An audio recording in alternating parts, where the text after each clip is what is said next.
very warm welcome to the second edition of Realty Plus Top 50 Marketing Minds Conclave and Awards 2022. The event is all set to once again recognize the marketing talent of Indian real estate and create a platform for deliberations among the renowned marketing professionals on topical themes. And to do so, we have a fantastic lineup of eminent experts of the industry with us today to discuss some very interesting and relevant topics.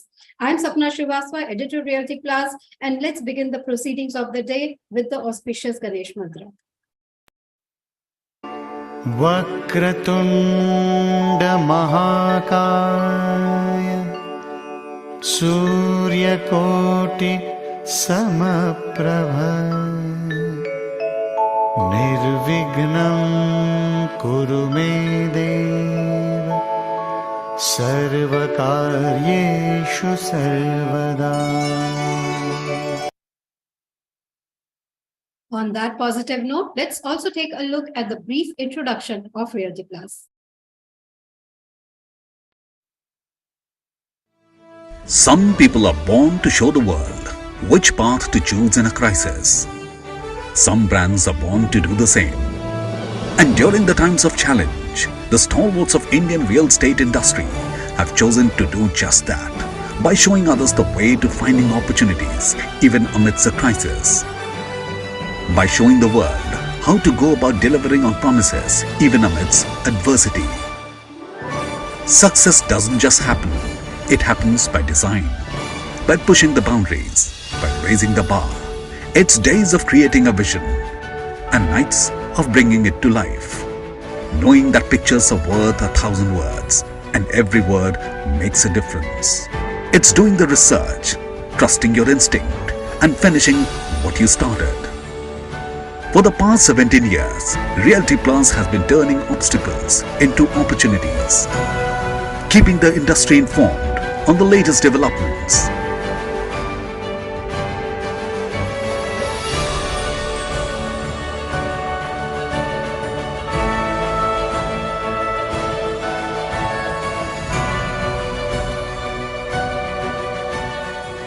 Innovating to inspire debate and discussion.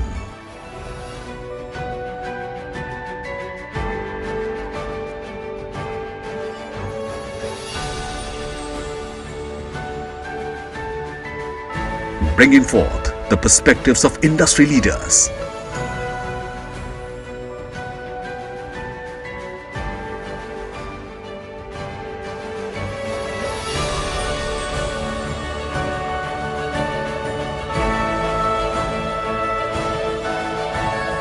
Honoring hard work and achievement.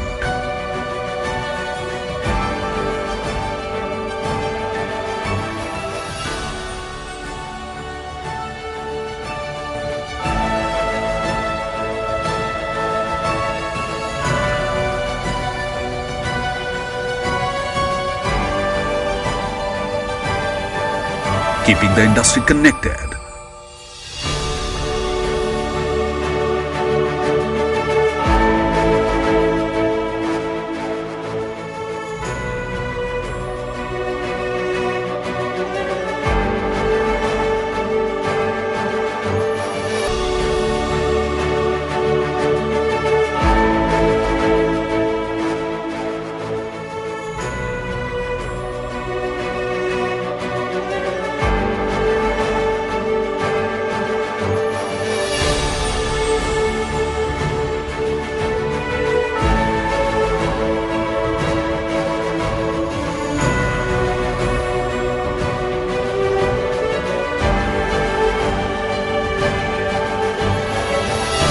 This is what we are built on. This is what we are building.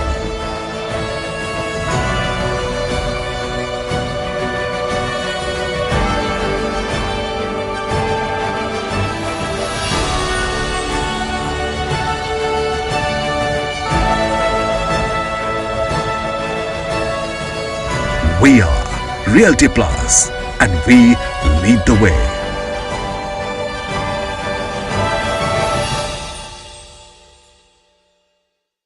So this was a brief snippet of what Realty Plus does and what are our latest initiatives. To know us better, do get in touch with Ms. Tripti Kedia, publisher and business at Realty Plus. Now, let me also inform you all the event is right now being live streamed on the Realty Plus website, that is www.realtyplus.com, and on the Realty Plus LinkedIn page and Realty Plus Facebook page. So do remember to tag us. We also take this opportunity to thank our organization for its support, business media partner, BW Business World Media Group, online media partner, exchangeformedia.com, and the event is organized by Team Realty Plus. So friends, coming to the program of today, we have all heard about Darwin's principles of evolution. He defined evolution as succession with modification, and in business terms, also it holds very true because adaptation is fundamental to growth and success. The fast evolving Indian real estate landscape needs marketeers to shed conventional methods and transform to the latest trends, technologies, and tools to overcome market volatility. In fact, in real estate, we have seen brand positioning, reputation management, and connecting with the audience has become paramount. And the post-COVID world has opened many new arenas too for the businesses and brands. So today's marketing conclave is all set to highlight these new trends for today as well as tomorrow. Our experts joining here will share their views on digital marketing, real estate broking, creative ways of selling, and will converse on brand presence, generating leads, festive time sales, and many more topics that they will touch upon.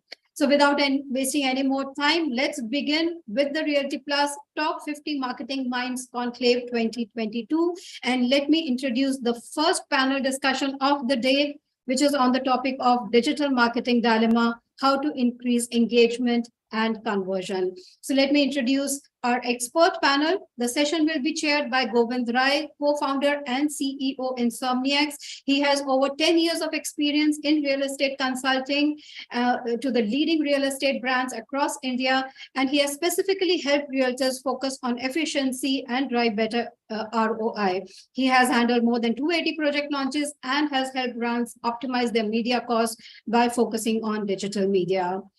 Govind Rai, a very warm welcome to you. Let me now introduce our panel members in an alphabetical order. I introduce Mr. Anand Nair, co-founder and chief creative officer of 4AM Worldwide. He has more than 16 years of experience in creative designing, digital marketing, and advertising. And before establishing 4AM Worldwide, which is an integrated creative advertising agency, he was the managing partner and creative director at Tag Vinati Private Limited. Our next panel member, let me introduce Mr. Dhruva Jyoti Ghosh, EVP and Head of Marketing for Provident Housing Limited and Purva Lands. Dhruva Ghosh is a result-oriented marketing professional with more than 21 years of experience in the field of marketing, branding, communications, product development, and press relations. He has a proven track record of developing and implementing brand strategies and high-budget campaigns across media. Our next eminent panel member is Mr. Meet Merchant, Head Marketing Strategy and Digital at Oberoi Realty. He is a marketing professional with almost a decade of experience, and his focus is on brand strategy, advertising, digital media, and innovation. His expertise lies in championing new ideas and developing long-term marketing roadmaps. Our next renowned panel member is Mr. Mohit Mishra, Chief Marketing Officer, DLF Offices.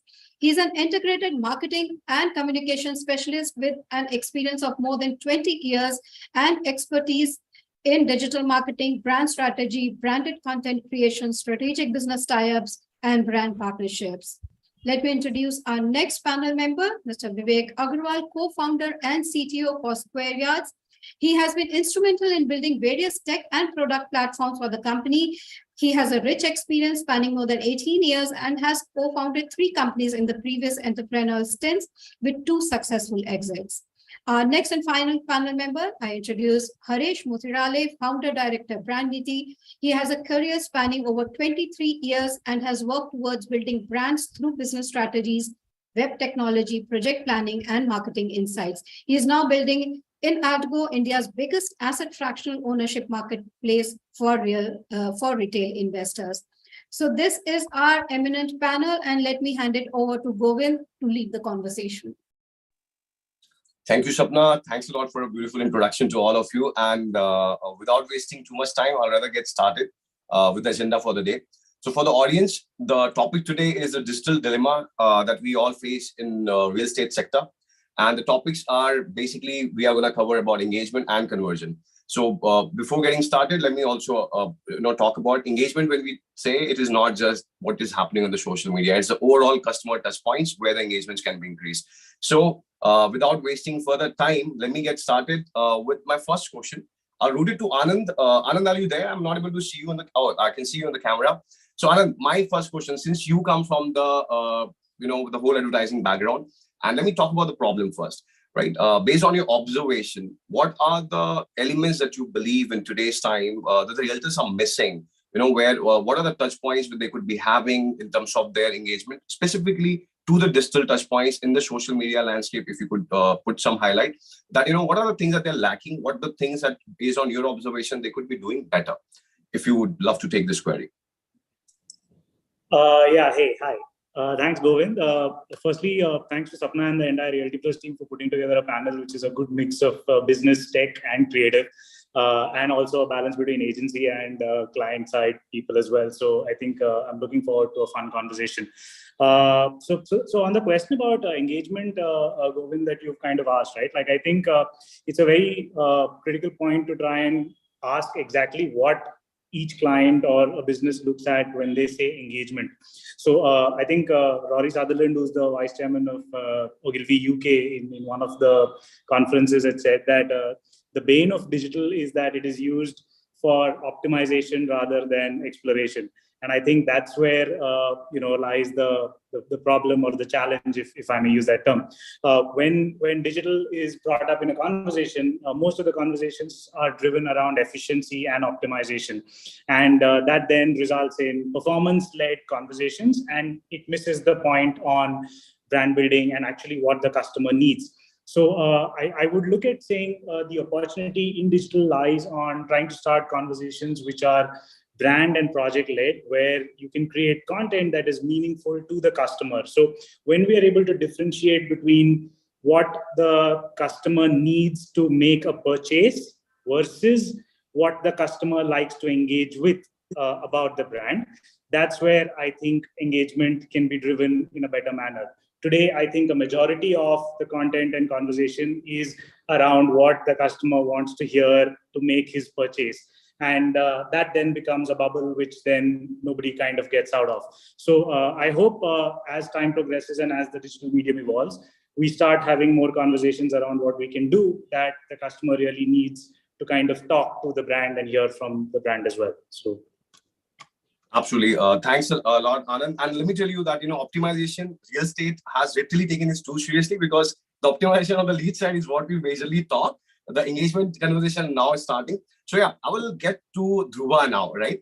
Since I already complained about the real estate fraternity a little bit, I'm gonna come to Dhruva. So Dhruva, I've been seeing that, you guys are one of the players who are engaging in, engagement formats with the video-led content, right?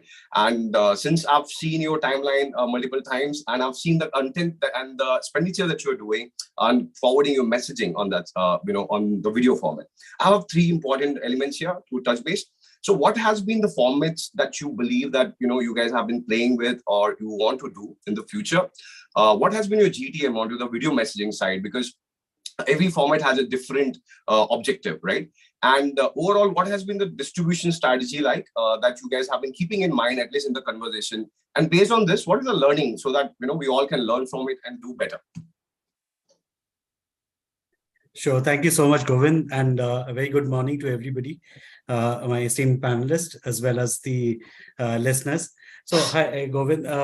Video, I think it's very encouraging to hear from you in terms of when you say that, you've noticed what we do in terms of the video marketing. And I think that's what the key aspect of how the world has moved towards even more from various kind of content and the optimized advertising to how people are consuming video today and how people are participating in the video format today. So it's about how do you take that and then start incorporating the same stuff into your business where the consumers are present in? So that's the whole idea. I mean, that's where the stepping stone is.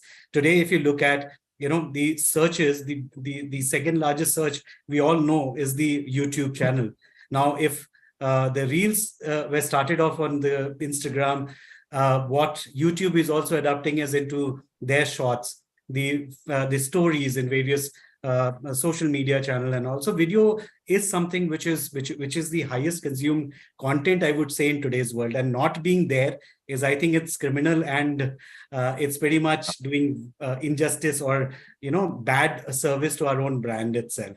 So I think that's the starting point where I think it's inevitable for any brand, I mean, be it real estate industry or anybody, to be in the space of the video per se. But the critical things that we noticed is that it's very important that there are various things that needs to be brought into. So it cannot be a monotone kind of a thing, which video per se as the format is. How do you actually bring in a great mix of all aspects? One, whilst we would like to educate people and bring in the transparency in the way that we bring up the content.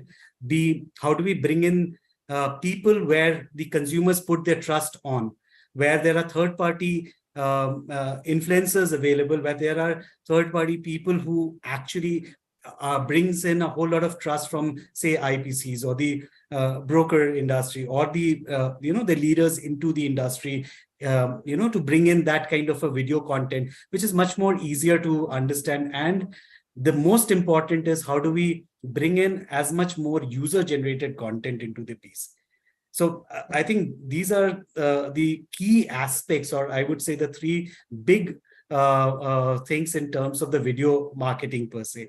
Also, I think it's very important to understand that, how, one is that you put up the video content, but how much more engaging that it can be brought up. And if you look at what is happening even in the social media per se, like Facebook and all, they're all increasing the video spend, so which was from a minute kind of a thing to 3 minutes kind of thing. It's basically what it evaluates in terms of how much more engagement are happening for video, and the platform starts optimizing it in terms of more engagement, more the ranking of the videos go up. And hence I think it's very important for a brand to look at those aspects while they are putting up into the from a video perspective. Also, one thing that we need to also keep in mind while we do video marketing, all these content that we are putting up everywhere in various spaces, we all love to culminate them into and bring the customers back onto our website, and website becomes a good holding platform for all of us to bring in the more relevant for my buyer to do it. And it's very important that very small things in terms of today, if 80% of my browsing is happening on mobile, am I even doing mobile optimization of my videos when they click on it? These are very small things, but it just makes it so much more important from a video marketing perspective, which actually makes the customer hold on to, stick on to, understand, and then actually leave. So that's how it translates into even in conversion, when you actually bring in a whole lot of value for the customer to understand from the overall thing. I think that's pretty much in capsules. One other aspect that I think it's very important, I think especially in India per se, I think what we've seen from a success, like you mentioned, it's very important that we also embrace the vernacular aspect of the localized aspect of how the real estate per se works in India. It's very hyper local at most of the time. Am I adapting the local language vernacular aspect of how do I bring in, which again touches the, and I'm purely talking about from a real estate perspective, where people look at, yes, this is, how I can associate myself with a brand which is coming. So I think that those are the overall things that did I miss any part of your response? No, absolutely. I believe you covered everything. One thing that definitely I have noticed more is how you guys are amalgamating the brand essence, also the product essence into the same messaging And that's something which I really have taken a note of and getting, I've got inspired before. So absolutely, you covered most of the grounds. I will be coming back to you. I'll now move to Meet. So Meet, you represent Oberoi Realty. Now, one of the experiences that I've had is while you're working with a larger brand, there are a series of do's and don'ts, and there's a very thin line that you have to move around. If there's a new brand, we could take a humor angle. Some angle we can take, which works for a new brand because they are just making a dent into the sky. But for a brand like Oberoi, what are the do's and don'ts that you guys have to keep in mind while you are trading this journey of engagement? And when there are so many don'ts, I'm assuming there are, in that case, how do you push the online community forward? And the last part of this section would be that I wanted to know from you, how do you measure, what are the matrices that you measure the whole engagement in terms of the KPI, in terms of the parameters, while defining your GTM around the same? So Govind, first of all, good afternoon to the panel and the listeners. Govind, I think it's in fact pretty simple. I think the way we look at it is not more to do with do's and don'ts, but more to do with what, as a brand, we'd like to communicate to our customers. And as a brand, we'd like to be transparent and customer-centric in our approach. So be it social media, be it paid media, be it any form of marketing or any form of communication that is going out to our customers, we try to keep those ethos in place. From a go-to-market standpoint, we are not restricted to a particular platform or a particular way of marketing. It's more to do with what appeals and relates more with our customers. And like Dhruba was saying, videos is a route which is definitely the most engaging format of advertisement or social media content right now. In fact, there are quite a lot of interactive ads too, which we have been exploring for our product marketing as well as brand marketing. And when it comes to KPIs, I think it differs basis platforms. On social media per se, our key matrix is engagement.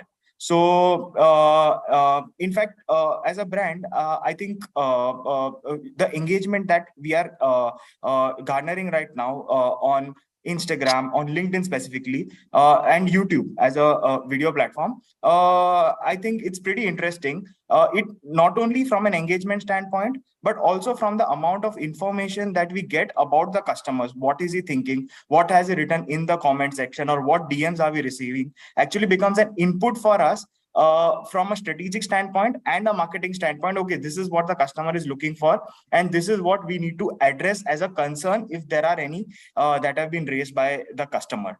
And I believe the overall marketing approach has become omni-channel. I mean, people, the way we are marketing and coming back to the do's and don'ts, it's not really about what not to do, but it's really about what we want to communicate as a brand, and that should be showcased across all touch points. So there should be a consistency in what we are communicating as a brand across, and we don't confuse the customer. Absolutely, Meet. Consistency is a must while customizing for each and every platform as well. Absolutely. And thanks a lot for the wonderful input. Mohit, I'll come to you now. And please pardon me, I'm going to take some input of the last conversation that we have had in Gurgaon. So my question to you is very simple. When I talk about engagement and real estate, I say it's difficult, okay? But when I say engagement in real estate, in commercial space, it's super difficult, okay? So now my question to you is, how are you going about increasing the engagement, since the commercial, customers, the end users that you are catering to are very different than, what we are seeing in the residential spaces or a typical commercial spaces, because your customers are also, are the ones who are actually leasing the spaces that you are making. So my question here remains, for the Gurgaon market, you guys are the king. Nobody comes closer. अगर आपका पसंद नहीं आया, तो दूसरा भी आप ही का पसंद आएगा. And but in the markets like Chennai, Noida, where there's a competition, the price plays an important role. What are the elements that you guys are talking there with regards to the customer engagement, and how are you approaching the customer engagement overall, for specifically from the DLF office's perspective? Thank you, Govind.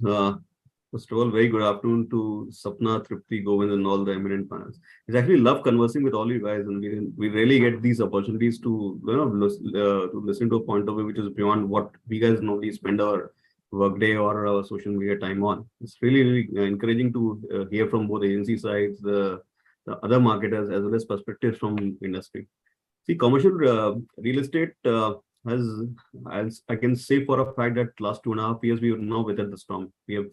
We had terrific learnings in the last 2.5 years. In fact, one of the things that I always say on my terms of commercial real estate marketing is what is there in the subject of this webinar as well. There's a word dilemma that's been used. That's exactly what we guys faced 2.5 years back. We are talking about a product which is offline, and the only media to market it which was available for the last 2.5 years was online. How do you marry the both? When you say engagement is not about what people write on your post or what people normally react on your videos. In fact, we talked about omnichannel marketing. I call it integrated marketing. When you have a product which is offline, you just can't leave it on a kind of a online marketing drive and leave the rest for the world to comprehend and the sales team to pick up and the leasing guys to go and push it forward. I mean, that's not how it is. For me, engagement is something which has to be holistic, which has to be integrated. Digital marketing for me is something which is a good demand generator than a lead generator. To be frank, we work very closely with channel partners. They have been our partners, just like the agencies are partners to a lot of these marketers who are sitting out in the same panel. That's exactly what our relationship with our channel partners and our IPC partners here. So when we look at engagement, when we look at, and especially markets like Noida, markets like Chennai, where the gravitas that we guys have of being NCR's top developer is not exactly how we walk into those markets. And one, you have to have your ears to the ground. When you communicate something, you look at what you build in as a DLF legacy, as a 75 years experience of a leading developer in India, and you take those core competencies to those markets in.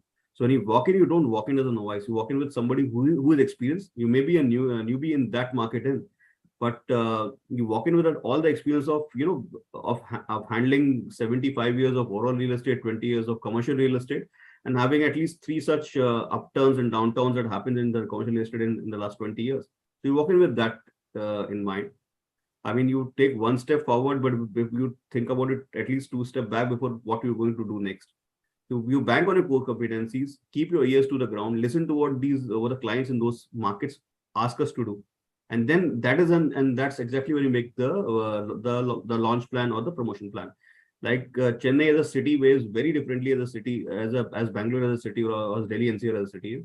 So the asset that we have here in Chennai for the last 17, 18 years, the Cyber City Chennai, we launched something which is a fully integrated entertainment and amenity zone called the Hub, which is similar to similar to the Cyber Hub that you see in Gurgaon. Now, we are very, very cautious as to how we walk in there. It's a SEZ. I mean, it's bound by SEZ policies more than the policies of having breweries and liquor shops and cafe shops in the same vicinity. You walk in that path, knowing what the market behaves in. The people who work in those complexes, those office buildings and premises, they have a different food palette. They have a different expectation from the developer, and that market behaves very, very differently. So you walk in with all those experiences in. And again, when I say about engagement, it's not about just putting a marketing plan. You put some money and you just put that money and you put that commission in the market. First of all, start with what they need. So that city needed something which is a place to meet up, which is a place within the commercial real estate area, within the place within their own commercial complexes. It is an integrated one because you have these backend offices who are working in when the rest of the India sleeps, they're working. How do you make these guys engage with it? And that's what's reflected in our product offerings. And when it's reflected in our product offerings, that's exactly how we go to the market also with it. A city, place like Noida, which is supposed to be beaming with IT and data centers, we also have one right now, which is currently under construction sector 143. And again, it's not about going with all those big plans to start with, but getting into the market with all the basics right, and then you expand further. And this engagement, again, I'll go back to the offline versus online thing. If you have a product which is completely offline, you can't have an engagement which is sans any customer experience, which is the touch and feel and the physical experience. So use all those online tools, right from the videos that Dhruva talked about, or the omni-channel that we talked about, you integrate them back with the in-person physical experience of an offline product like a commercial real estate in premises, and then you go forward. I hope I'm able to answer what you asked for. Absolutely. I love the clarity that you always give, Mohit, and thanks a lot yet again. Vivek, I will be coming next to you. So you're a pure technology guy, but I know you that you carry a very holistic view about things. So I'm going to take a liberty to ask you a question about something that is not totally your core field, but it is important. So my query is very simple. Since you guys have been operating into the brokering space, doing it at a very large scale, what we are also saying is the smaller retail brokers today are using multiple interesting format, turning into influencers themselves to acquire the customer, create buzz around themselves. That helps them reduce the customer acquisition cost for themselves as well. But with regards to Square, as while we have seen amazing technology, push, why there's not much that we see onto the content side of the acquisition-led strategy? And if there's anything that I'm missing, feel free to tell, but that's where I wanted to ask you. Vivek, you're on mute. Can you hear me now? Yeah, absolutely. Yeah. So Govind, very good question. And we have been asking these questions to ourselves as well. In our management meetings and all, we always ask this question. So see, one of the things is that the scale that we are operating at, we market and sell close to like hundreds of projects at a specific amount of time. And it becomes difficult to generate content for all of these simultaneously. And then sometimes we ask ourselves whether our content would be good or whether we use the developers' content. And more or less we go for developers' content because they are very close to their product and their content would be better than ours. But having said that, in terms of social media, we were focusing more on brand marketing and not product marketing. But product marketing is something that we need to take up, and we just need to find ways that how would we scale this up, right? Probably we could do it for probably 5 projects, 10 projects at a time, but can we actually scale this capability and the infrastructure to do for hundreds of projects in a month? True. So that's what we are looking at. It's a challenging thing. The other thing on social media specifically is we are scaling up our data intelligence capabilities quite a lot, right? We have been extracting data from transactions, from RERA, from a lot of insights from our website visitors and our transactions. So we are building a data warehouse around which we will be publishing a lot of data insights and reports, and that's where we think a lot of engagement would come. And I think Anand mentioned in the beginning that it's like what kind of content users need. Obviously, video is one of the ways that we are missing right now, but we would go. But the other piece is the data piece. I think the state of the market in India, there's completely lack of transparency around data, which projects are selling, what transactions happen, what is the market prices, right? Which is the best project in a particular micro market. So all of those data insights we would bring, and we hope to create a lot of engagements in social through this. So you would see that coming very soon on our social channels. Sure, Vivek. Thanks a ton. And I have a small query which I'll ask later while we're doing the next round of the conversations. Harish, I will be coming to you. So the thing is, you have been into this space for a very long time. My question to you is very simple. When we are approaching any product or a brand or when you're engaging with a client, what are the 3 key pointers you keep in mind, in terms of devising a GTM or overall campaign strategy, online and offline mixed both? Which is a must to ensure that, okay, there's a certain engagement that you're able to get with regards to the campaign strategy or the product strategy that you're keeping or making for the client. Right. Thank you, Govind. Firstly, good afternoon to the panel and the listeners. We all keep talking content, basically, content is the key. and the format, the way it is presented, it becomes ultimately your door to the engagement, right? So the three factors that typically we keep in mind is, one is creating a hook, and the hook for the audience, which is largely it could be anything, interestingly, talking about price, location, amenities, or social infra, where the customer is looking for that kind of information. That becomes your primary hook today, because understanding there is very limited time span that a customer looks at typically at the digital ads, and the plethora of ads that are available for everybody to view. Secondly, primarily to put across is the offer. If the developers are carrying typically offers that really attracts the audience to come and take any kind of an action, that is something that we typically want to highlight in every ad that whether we put it across offline or online. It could be like your flexi payment plans, subventions, or even freebies, that comes along with talking about largely about the affordable markets, not maybe in the luxury segment, but definitely in the affordable markets. And lastly, the key is the creating a right CTA, call to action, where the target audience you want to be navigated to, whether you want to take them to the landing page, you want them to submit an inquiry and create that kind of interest and engage them in that, or you want them to take it further for a particular conversation. So we like to keep things simple, because that's where the key is in terms of engaging the customer, making him understand what he's looking for, and then driving him to the conversions. I hope I've No, absolutely, Arish. Thanks a lot for giving some beautiful insights. Now, I will be doing the second round of the questions, and my conversation here is going to be about metaverse and augmented reality. So I'm going to keep it a little different in terms of the format, how we're going to do it. So I wanted to, since we all know, Vivek and the team at Square has built something amazing, with regards to metaverse. And specifically, when I saw what they have done for the Dubai market, I was jealous. And I was like, why are we not having this in India, right? So my question, Vivek, to you is, why not India?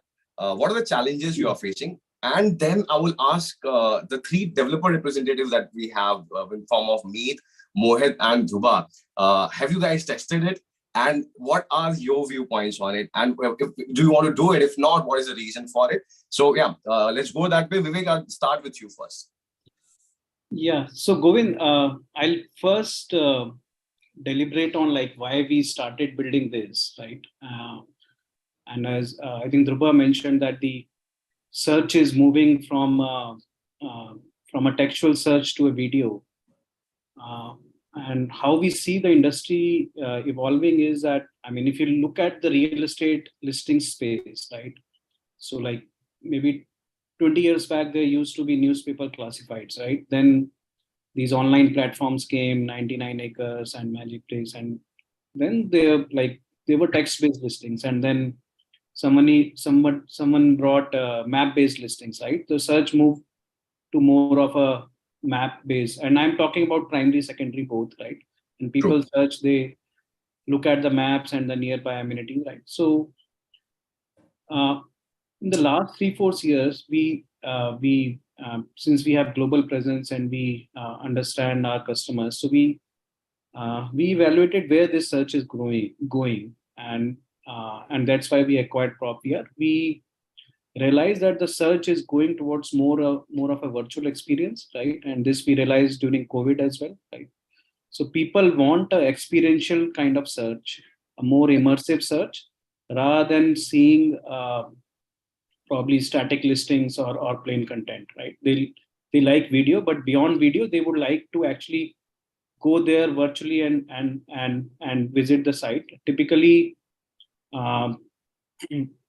they would want to visit the site once, but maybe for repeat visits and taking their family along, so they would want to see that. So that's where the search was moving, and we started building these kind of 3D virtual experiences for real estate developers. And when we were building for developers, we thought that if we could visualize a project complex, which is of, let's say, 50 acres, can't we actually do it for a city?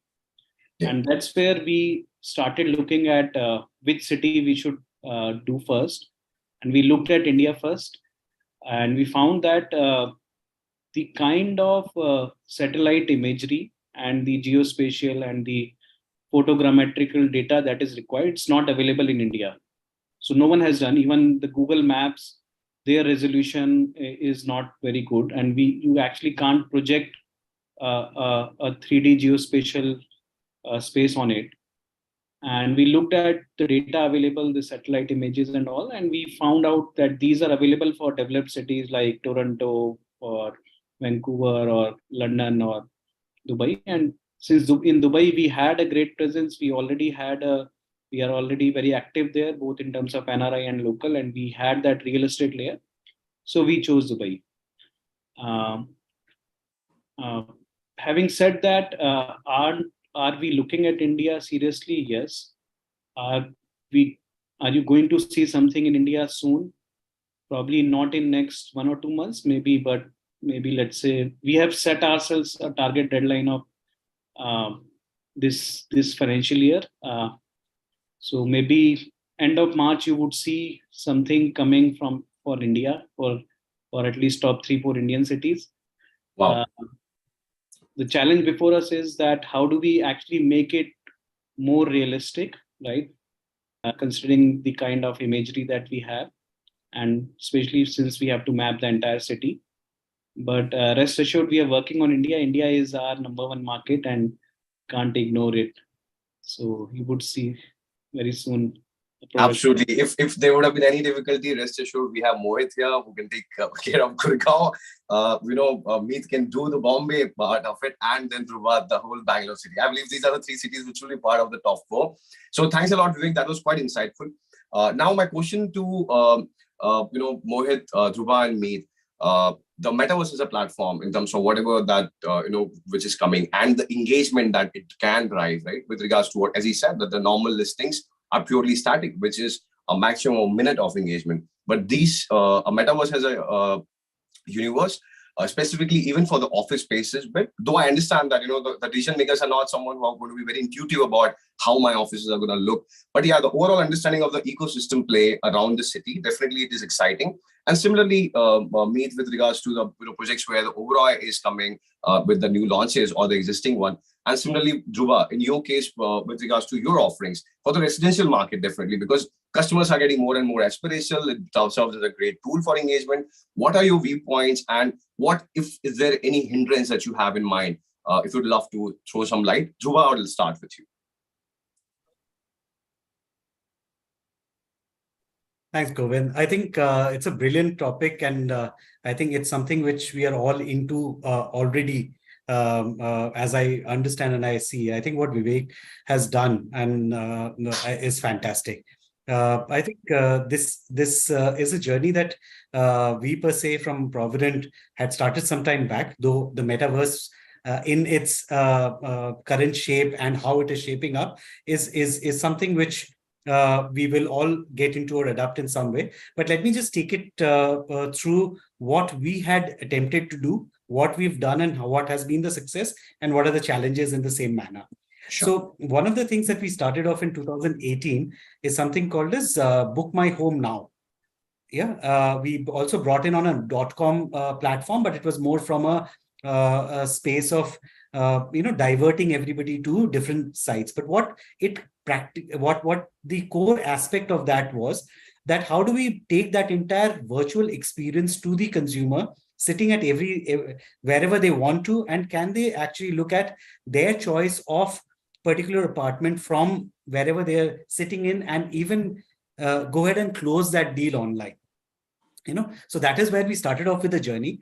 So if you look at any of the sites that we have, and please do visit. I invite all of you to go to the website of ours, and every product will have that Book My Home Now as an icon. Once you click on it, it will take you to that. So we also integrated with the Google Earth to bring into the space where, or the particular geo space where that project lies. You can take a view around what the property is, then drill down into every aspect. So to the master plan, to the particular tower, to the particular unit that one sees, and actually takes a complete tour with a 360 tour of the apartment to the property. And then so it actually engages the consumer from how to make that choice into that property. And actually a consumer is also given an option to really book the property and come out of that thing of their choice. Right. So this is a journey which started off in 2017-18.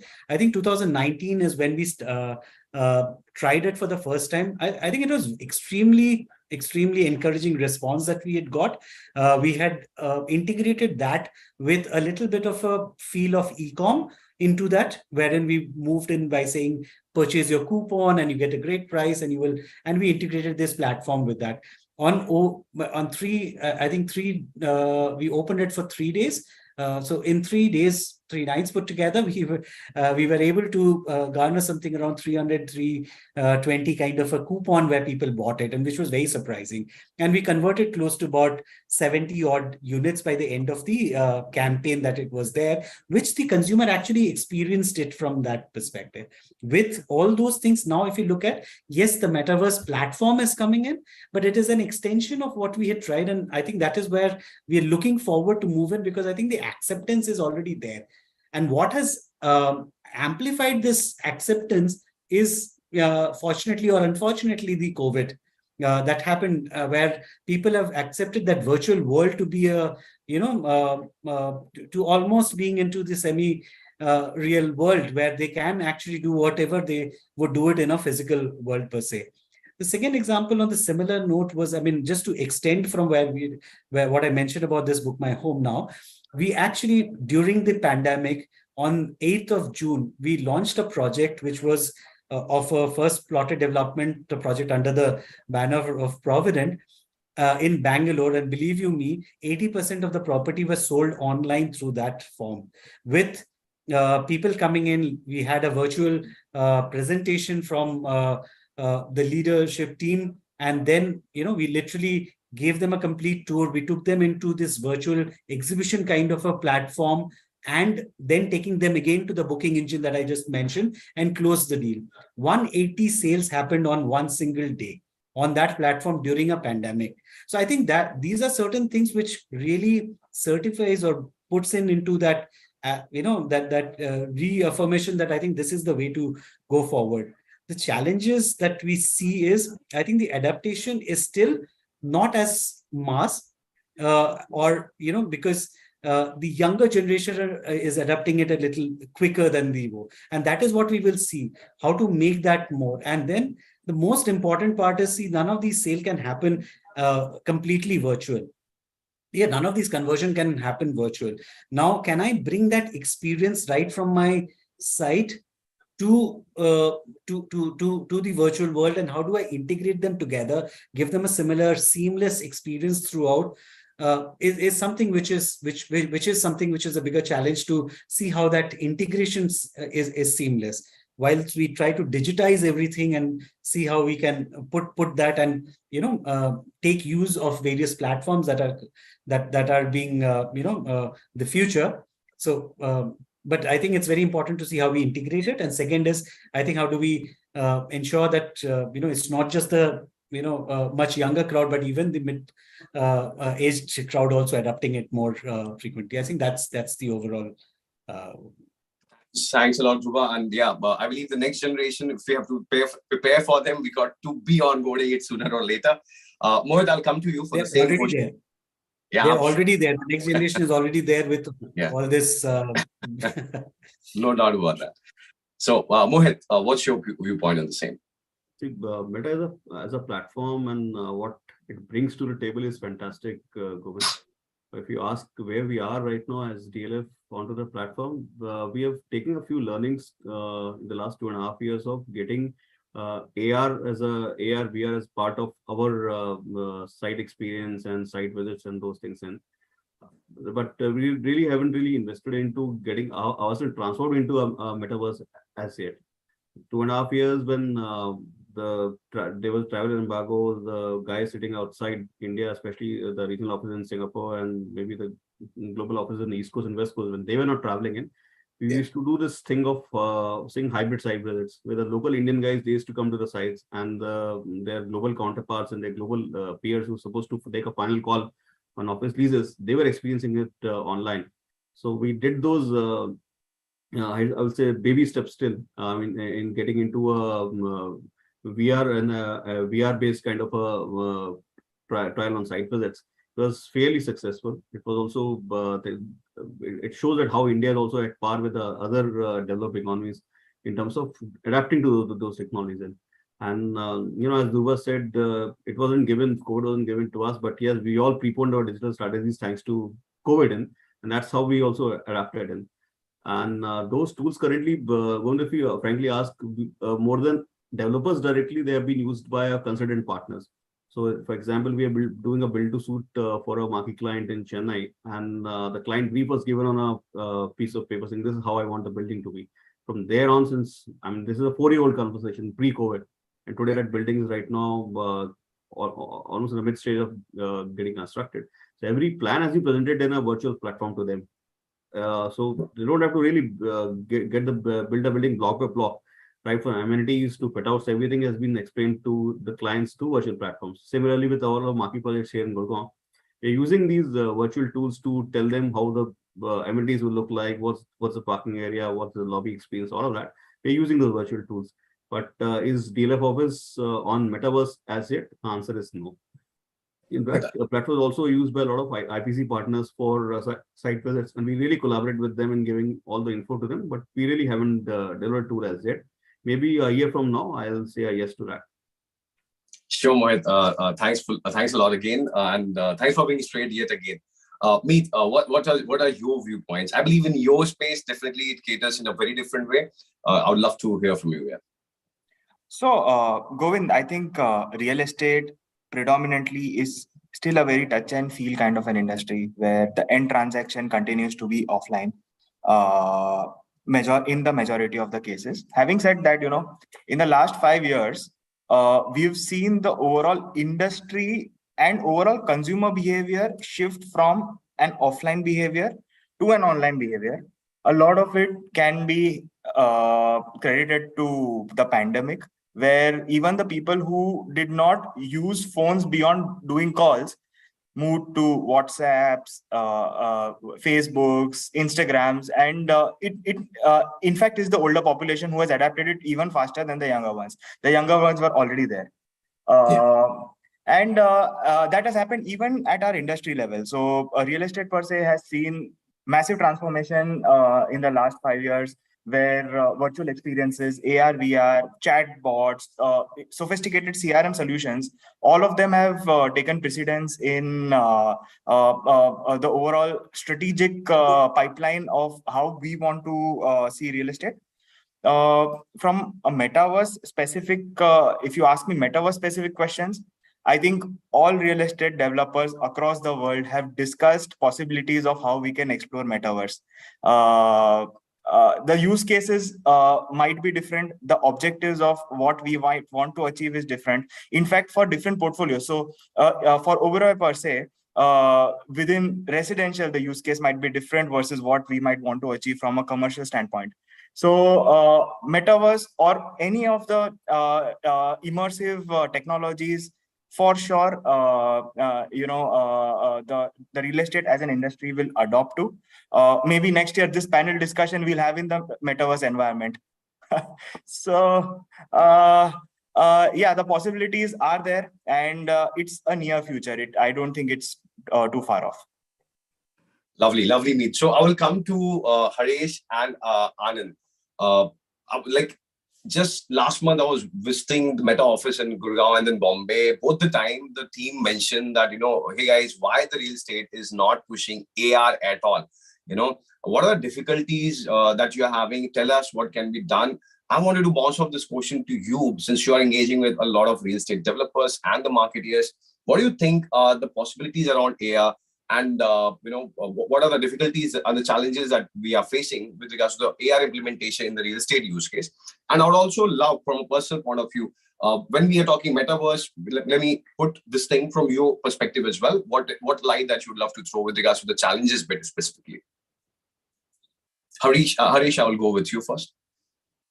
See, I think the biggest challenge is the change, that we want to bring in. Like Meet mentioned, it's still touch and feel business. Real estate, we all know, and kudos to Dhruva and me that they have done something fantastic in pandemic times. They were able to achieve sales through virtual channels, and while we're doing this virtual meet, I think AR is still all about gamification, and hence the younger generation is still available there. Meta is brought in a lot of opportunity for all of us there, and real estate definitely has to look forward to this and implement those things. A lot of developers have taken advantages and have tried to build in something there in that space. We will see all that coming up in next 1 or 2 years, and also have metrics to test on. But I think the biggest challenge here to implementation is going to be the availability of the tech, the VR and augmented implementation for the consumer. How is he going to perceive it, look at the whole AR VR thing? While in pandemic we did a lot of drone shoots and brought in a lot of through technology the projects online, in the online space, in the digital space, so that people could look at it. Well, they're not able to visit the site, they could look at the product.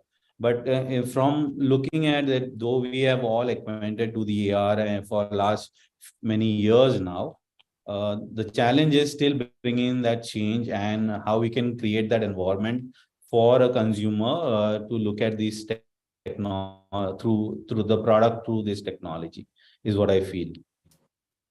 Thanks a lot, Harish. Anand, what's your viewpoint on the same? I'll just touch upon 3 things here. So one, I think everybody's been more or less unanimous in saying that when you look at real estate, the operative word here is real. So I think that touch, feel, wanting to actually get a sense of things, that I think is more or less consensus, and I fully agree with that.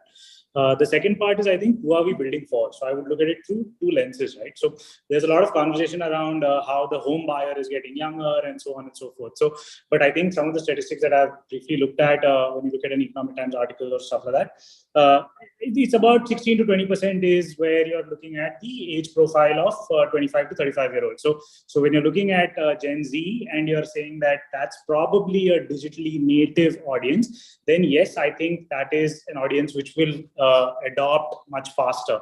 But if you're looking at a large percentage, which is probably still 75 to 80%, which is then the millennials, the Gen Xers, and so on, then I think while they might be digitally savvy, they might not be digitally native. And then things like AR and VR, getting used to wearing an Oculus or then navigating through a metaverse or things like that, are not easy, which is why adoption will be slower. So that's, I think, something within that same audience conversation.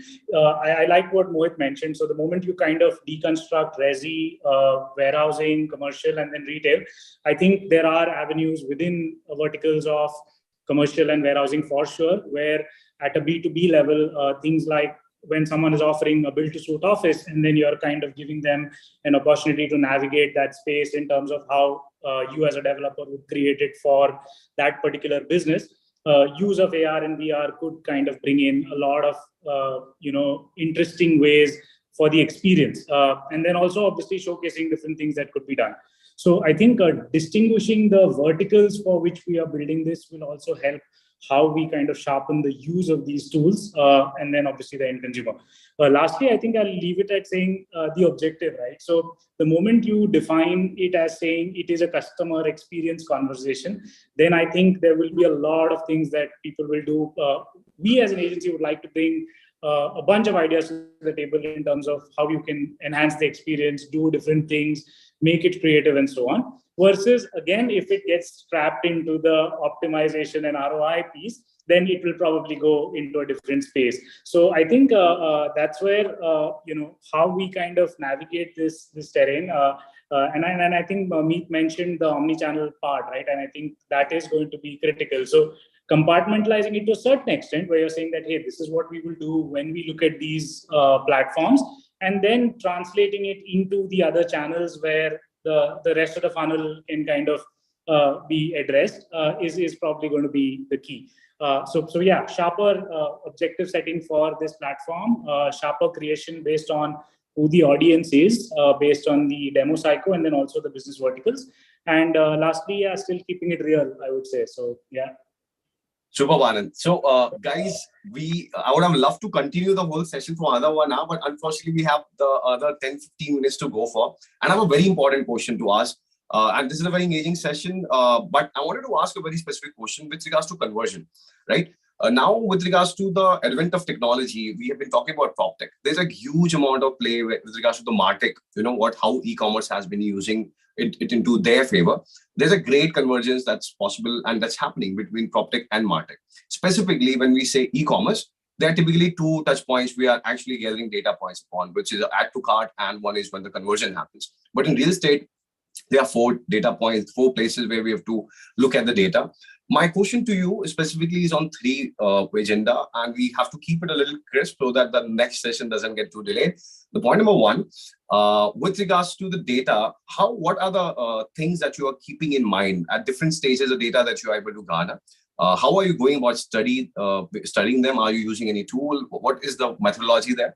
The second, with regards to the creation of the conversion funnel, with regards to the messaging being customized onto the conversion funnel at different touch points, what are the technology use case that you guys are using? Are you putting any attention there?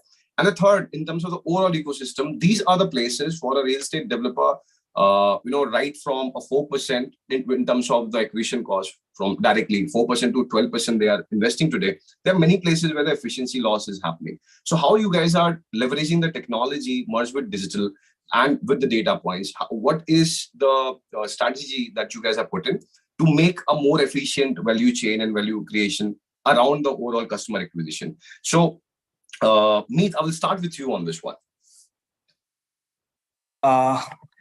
So Govind, I think you oversimplified e-com. I wouldn't take credit away from e-com with just 2 points of conversions there. Okay.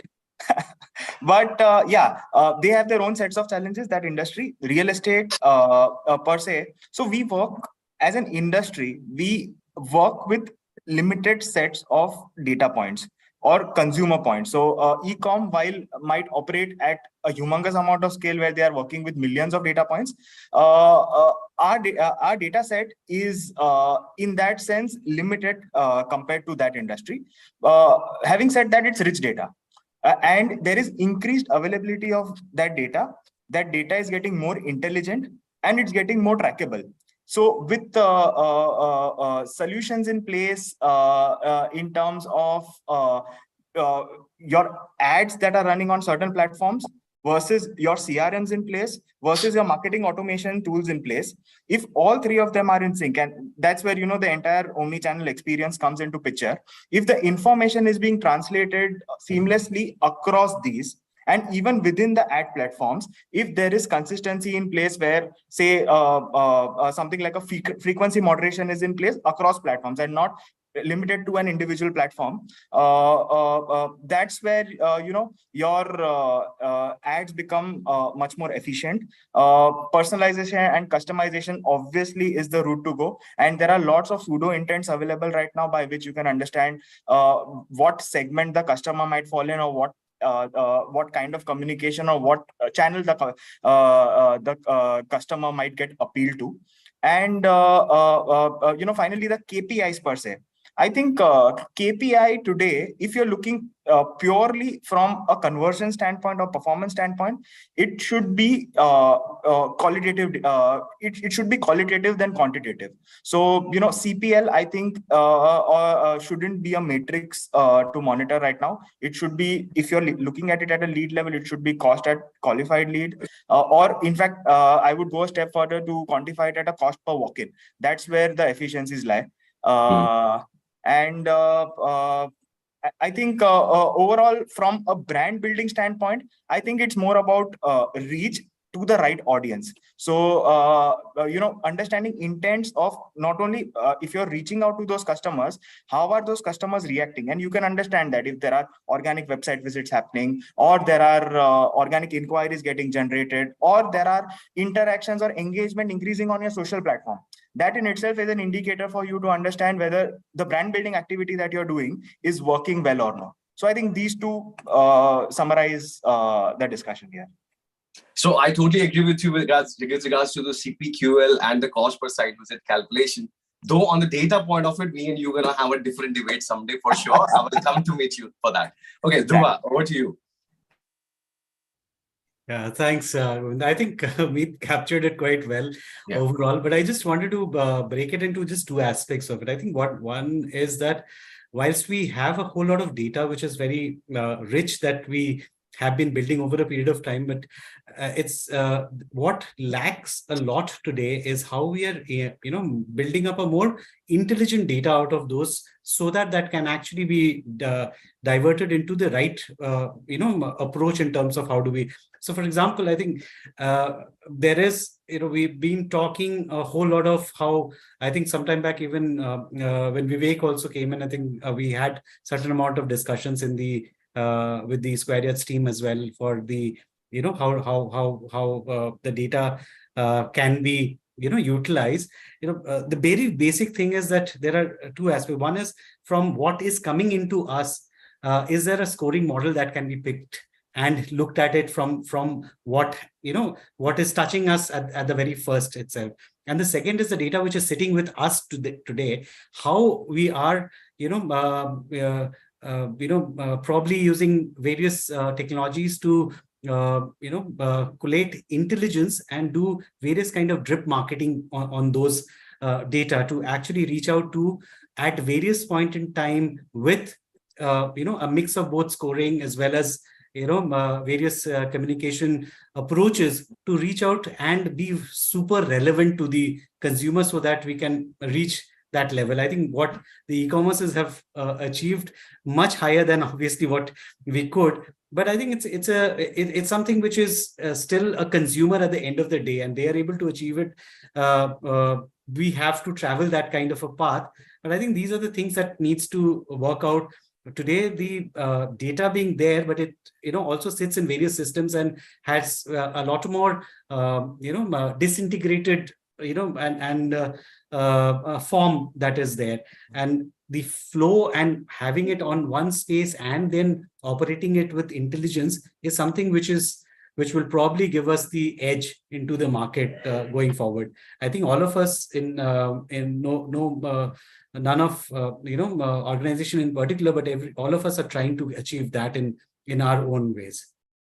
That's lovely. I believe you covered it pretty well, and it's great to hear that the mindset at least we are carrying to move forward. Vivek, I would love to put this question to you. We have a little limited time, gentlemen. Do not mind. We have to be a little crisp. I would love to go more in detail, but yeah, Vivek. Yeah, so I think Dhruva summarized it very well. So we have leads coming in, and we know that the kind of conversion ratios in real estate that we face, right? Sometimes less than 1% of the total, even on a qualification basis, right? So one of the important things is that what are the data metrics that you capture during that purchase cycle, right? And we have been very cognizant of this fact that a data is not just a mobile number and an email ID, right? It's much more than that. So what we at Square Yards, what we capture is a lot of data insights during the consumer journey. For example, if our sales guy has called the customer, what is the total call duration time that the sales guy has with the customer, right? How many meetings he has done, what is the feedback of those meetings, right? So all of this, what is the total overall connected time that this guy has spent with the customer, right? So based on that, we do our own lead scoring, and then as Dhruva said, that sometime we have to bring back this score into a re-engagement cycle, right? Or a remarketing cycle.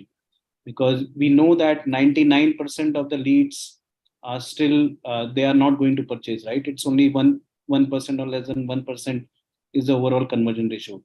So how do we bring that 99% back into the funnel?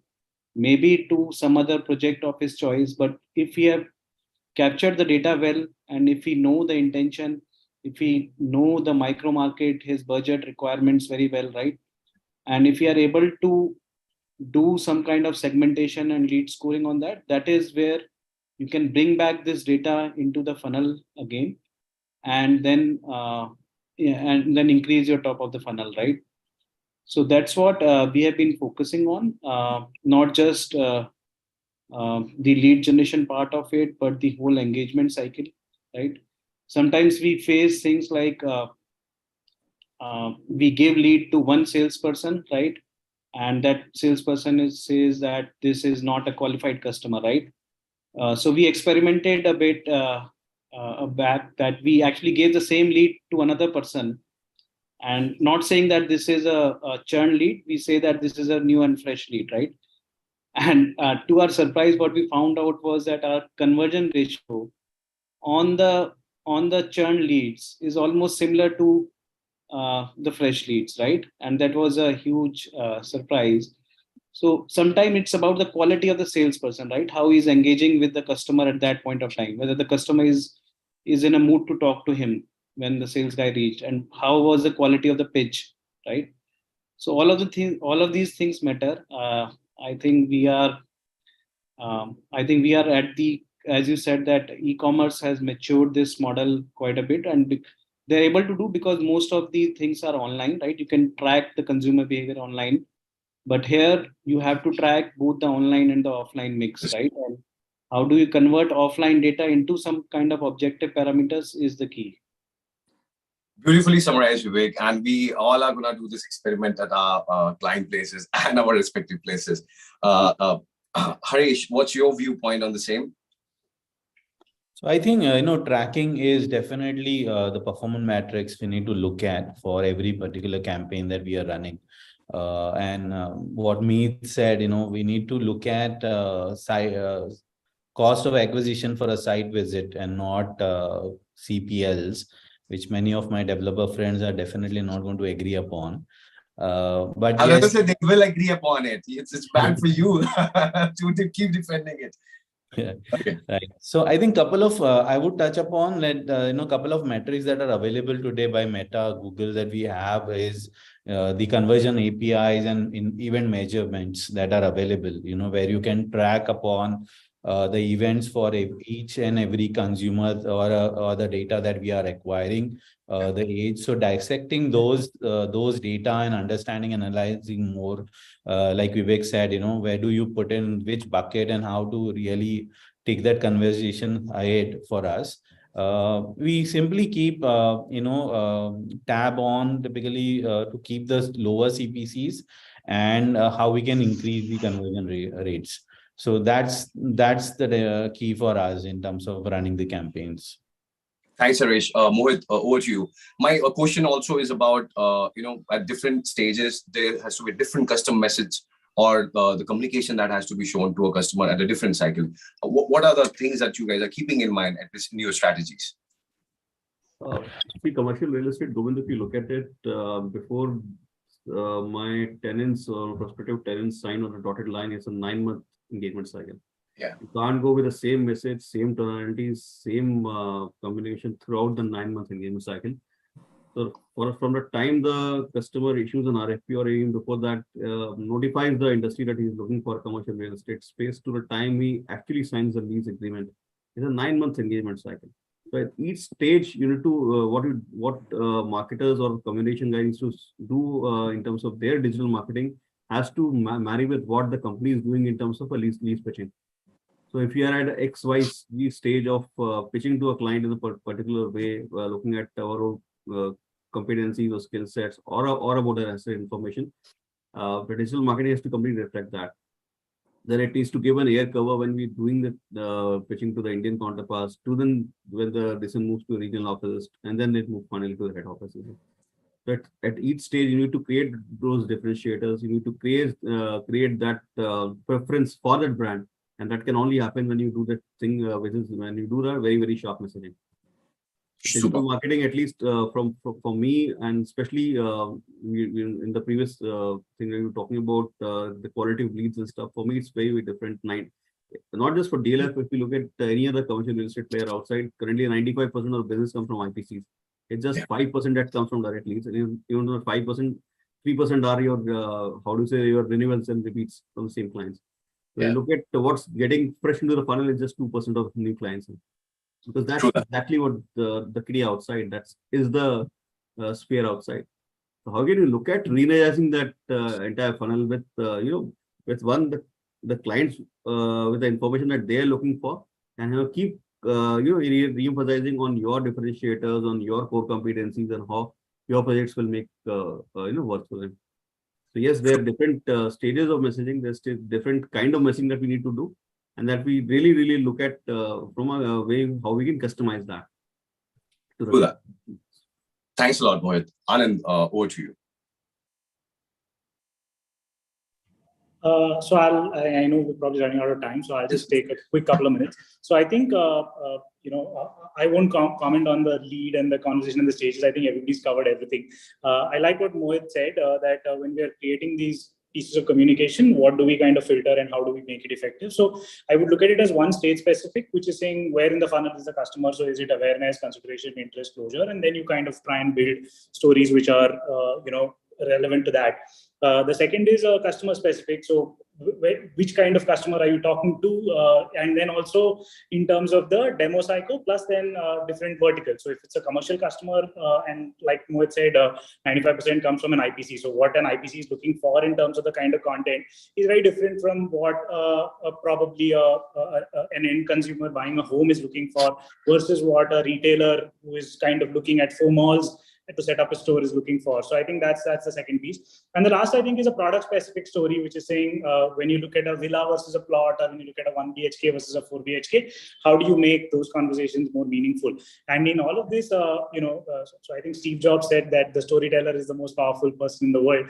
So I hope we get to a stage where conversations, while they go from cost per lead to cost per genuine lead to cost per site visit to cost per conversion, there are also conversations around how meaningful stories and qualitative conversations around how those are helping build these brands, and then obviously driving sales. So I hope these are parallel conversations which start happening as we as an industry start maturing and evolving.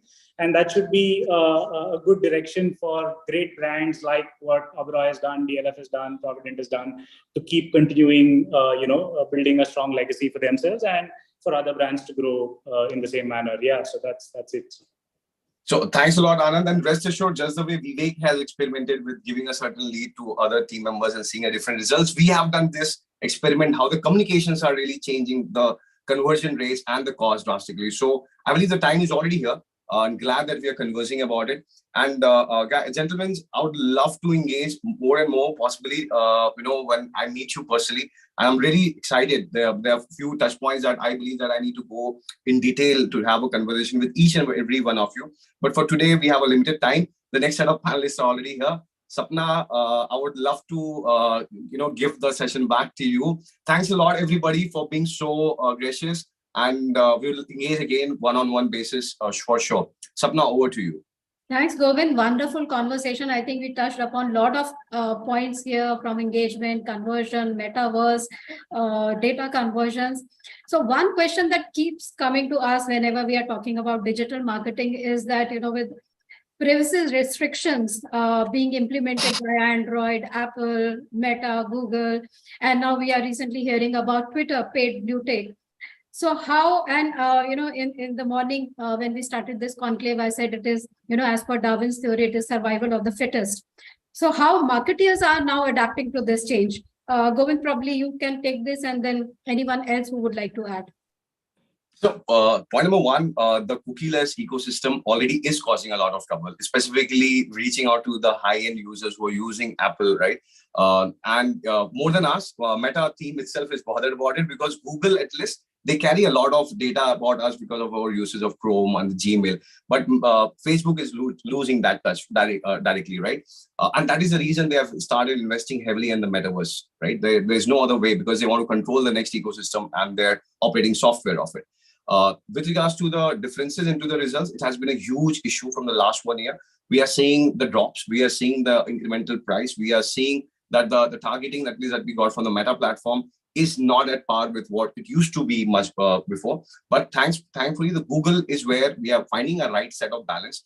Meta, on their side, they have been trying a few different particular methodologies, which they keep teaching about to us. And we are adapting to those things. But this is a definite dent, without doubt. And in terms of the overall responses, we have seen a dip with regards to the same. Though, as I said, with the help of technology integrations, we have been exploring something with regards to the offline conversion APIs. These are the few new facets that has been coming in our way, which is helping us target the customers in a better. So yes, there's been bad, but there's a good involvement of technology that is happening. Because of that, we are reaching the our customer set much more sharply. But yes, with regards to Twitter verification, I believe it's just it's Elon Musk way. Let's enjoy it till it's right, and let's see if they are making good revenues out of it. So far, our fraternity is not too much affected by it. But yes, the cookieless environment is a concern, because over a period of time, it will be a larger topic. And for the digital marketers like us, definitely we are expecting the few people are going to create more synergies to make things better, but it will be evolving as a larger challenge going forward. Right. That would be my view. Real estate is known to evolve and adapt to changes. Anyone else who would like to add to this, how people are now adapting to these changes? Dhruva or Meet, if you would like to add from the developer's point of view. Sure. I think whilst it is something which is a concern, and obviously we are trying to obviously look at various alternates, but see, if you look at per se, today's discussion, what we have discussed so far in that is obviously bringing in how an alternate way of, getting more stronger on the online space, where, with this stronger content, ensuring that there are richer data that we use, more targeted, sharp targeting that can be done. I think all of those things are something which we need to strengthen further, and that itself will be the way forward. But I mean, see, the hit would be to a certain extent, but I think we will be evolving with a lot of these things, going to the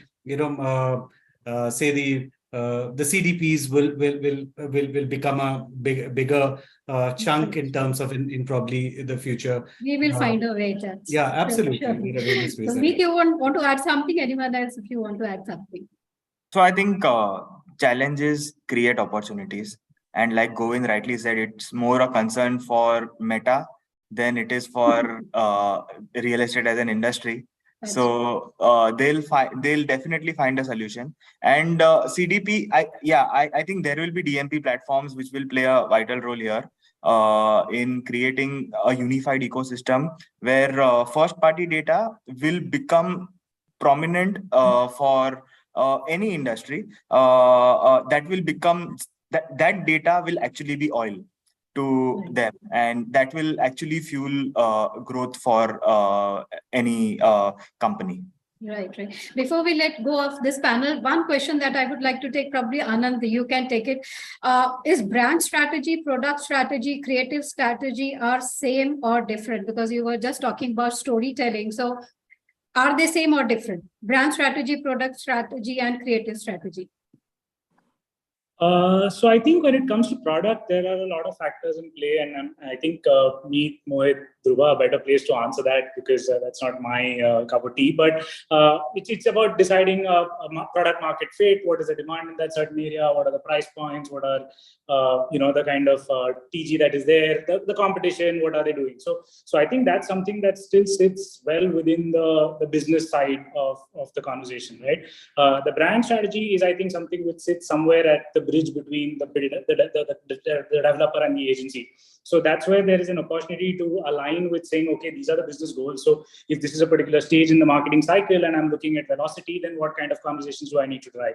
So there will be some understanding that comes from the developer. If it is at a stage where it is sustenance and you're trying to say that, hey, I just want to keep this going and I'm looking at certain brand building conversations, then there is a certain way that can be built. So I think that's then something which sits probably as a collaborative bridge between the developer and the agency. The creative strategy is something which I would say is our cup of tea, in the sense that we can decide once the clarity on what that direction and what that objective is, then the tone of voice that we choose, the kind of treatment that we decide, what kind of stories we want to tell. I think that's something that then we are very happy to distill and then put that up for our clients to then kind of say, hey, this looks like it will work for us. Let's try and do something interesting around it. So yeah, that's how I would kind of break it up. Fantastic. So these both, all three are connected, but they are amply different from each other and have different ownerships. So I think we got some very fantastic views from our panel members here. And as Meet said, that probably next time we'll be meeting in metaverse with our avatars, talking and conversing on various subjects. So looking forward to that. But for now, thank you so much for this wonderful conversation, Govind, for wonderfully bringing out those perspectives from our speakers and taking those audience questions. We have many more, but yes, because of the limited time, we will definitely take them offline. But thank you so much, everyone. Govind, Meet, Dhruva, Harish, Mohit from joining us here, and Anand for being here with us today. Thank you so much. Thanks a lot, everybody. Thanks a lot, team Sapna Tripti, for giving us the opportunity. Thank Thank you. you, folks. Thank you, Thank you, guys. folks. It was insightful. Yeah. Pleasure meeting you all. Thank you. Pleasure. Thanks. So that was one very exciting session of the day. And now we move on to our next equally exciting session, because here we are talking about new sales paradigm, creative ways of selling real estate. So let me introduce our eminent panel. Let me introduce the speakers in an alphabetical order. First of all, I invite Mr. Piyush Chawla, Vice President, Head, Sales Marketing, Ashwin Sheth Group. Piyush Chawla has more than 16 years of experience in real estate, BFSI, and FMCG sectors. He is adept at driving business growth, ensuring profitability, capitalizing on new revenue potential, and managing all aspects of business operations in India and select international markets. Our next eminent panel member is Mr. Rajiv Dash, Head Sales and Marketing, Adani Realty, and he is a marketing and sales professional with FMCG and consumer reach background. Rajiv has been building brands through innovative marketing and sales approaches and has been strongly involved in lead generation, sales strategy execution, and product development, including market research. Our next panel member, I invite young and dynamic Shamal Modi, partner, Ronak Group, who is skilled in negotiation, customer service, sales, and real estate development. And he's a strong marketing professional committed to keep upgrading and embellishing the skyline of Kalyan, Thane, and Mumbai. Our next panel member, Mr. Sumesh Mishra, Director Lending 4B Network Private Limited, is a business leader with over 16 years of experience in strategy and business development. His key focus areas include strategic planning, building new markets, fundraising, and investor relations, and his expertise lies in the real estate and finance sector. Our next and final panel member is Ms. Nidhi Srivastav, founder and MD, Gravity Properties Dubai, and co-founder and CEO, Vibe Realty. Nidhi's international firm, Gravity Properties, with trade license in Dubai, extensively markets developers like Damak, Danube, Nakil, MR in Indian, UK, and US markets. And a second venture, the Vibe Realty, deals with Indian developers sharing solutions on end-to-end model from capital funding, sales strategies, and CRM. So this is our eminent panel, and it is my good fortune to be in conversation with these esteemed experts on the topic of creative ways of selling. So Nidhi, coming to you first, you have experience in a lot of markets, a lot of geographies. What are the new ways of selling are you seeing in global markets? So Sapna, a very good morning to all of us, and I think very happy to be among all of you today. I think the global market and the Indian market differ drastically in terms of their approach, and the consumer behavior which we observe. While Indian market are definitely notch above in the real estate, because it's all about the quantity, it's about the quality, it's about how probably the consumer behavior is responding to. The international market today is a global market which caters to probably all the other community. So it's not specific about the consumer behavior changes with changes in the geography. So if you look at the international, say for example, talking on the Dubai front, you have consumers coming from different areas like You have a Britisher, you have Lebanese, you have Indian, you have a Pakistani. So the consumer behavior changes drastically. But of course, the four pointers which remains static in the real estate is different factors like psychological factors sometimes affect the cultural factors, which again plays a very important part. You have the economic factors and you have the operational factors. So I think the basic DNA of a consumer remains the same around which it rotates. But it so happens that, these 4 or 5 paradigms differ according to the marketing mix. So for example, if somebody is in an, kind of a range of pricing, the pricing differs because there is a change in per se the component on say rupee versus a dollar versus a pound. So the capability on the side of economic, the affordability differs. That's how a global market and Indian market differs. However, when you are in India, specifically that you're dealing with people who talk about rupees and there's a particular valuation, there's a particular ROI which matters. So yes, there is a drastic difference between the two. Okay, so the ways of selling in other markets depends a lot on how the exchange, the foreign exchange is also working. Right. Absolutely. Right. Rona, coming to you, you are the promoter of the group as a developer.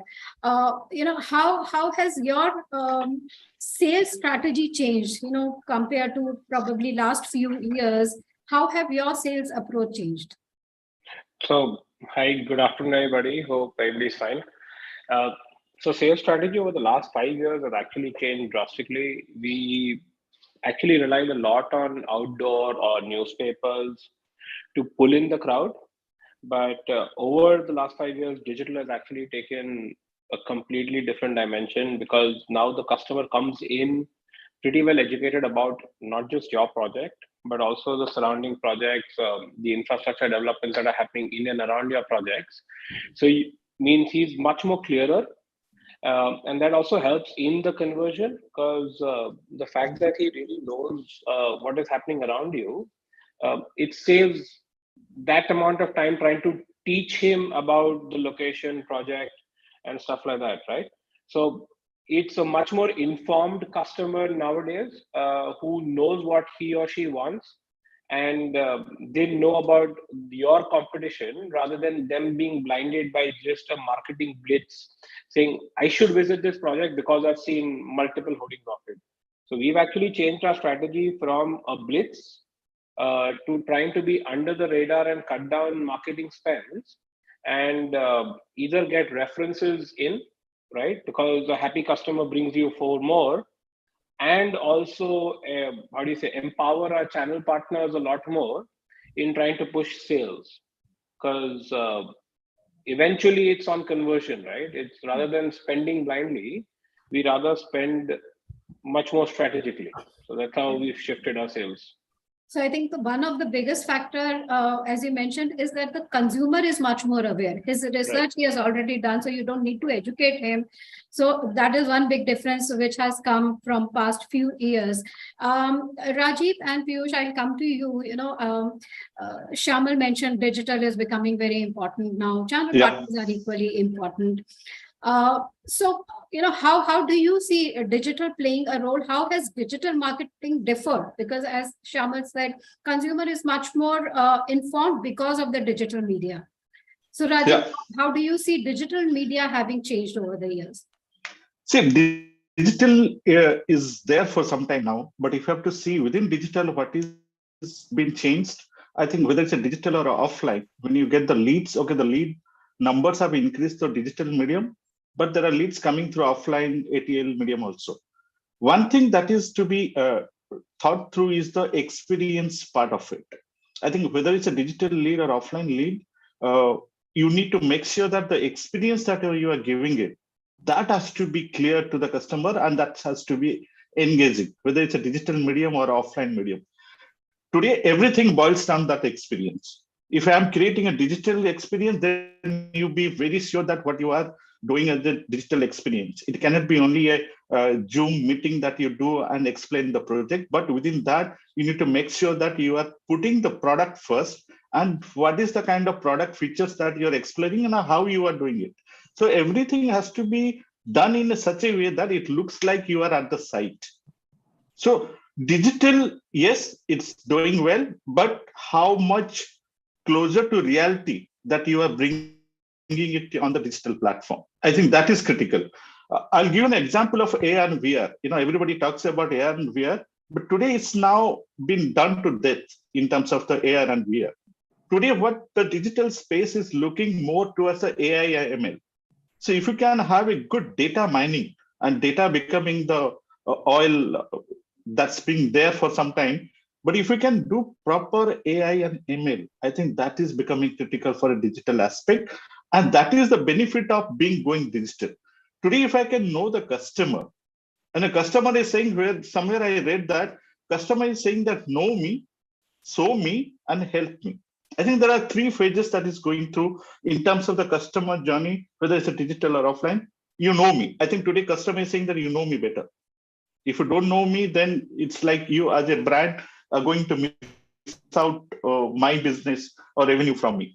Once you know me very well, then you customize, personalize my offering and show me that. So if you can show me that, then once you show me, then help me in closing the deal. And that help me can be, bringing the other stakeholders, whether it's a third party channel partner, getting into or giving you a recommendation, or a banking partner giving you a home loan mortgage plan, which is a flexible plan so that the client can close it. So the critical factor that we need to know is that AI ML in a digital platform, can I take it to the next level?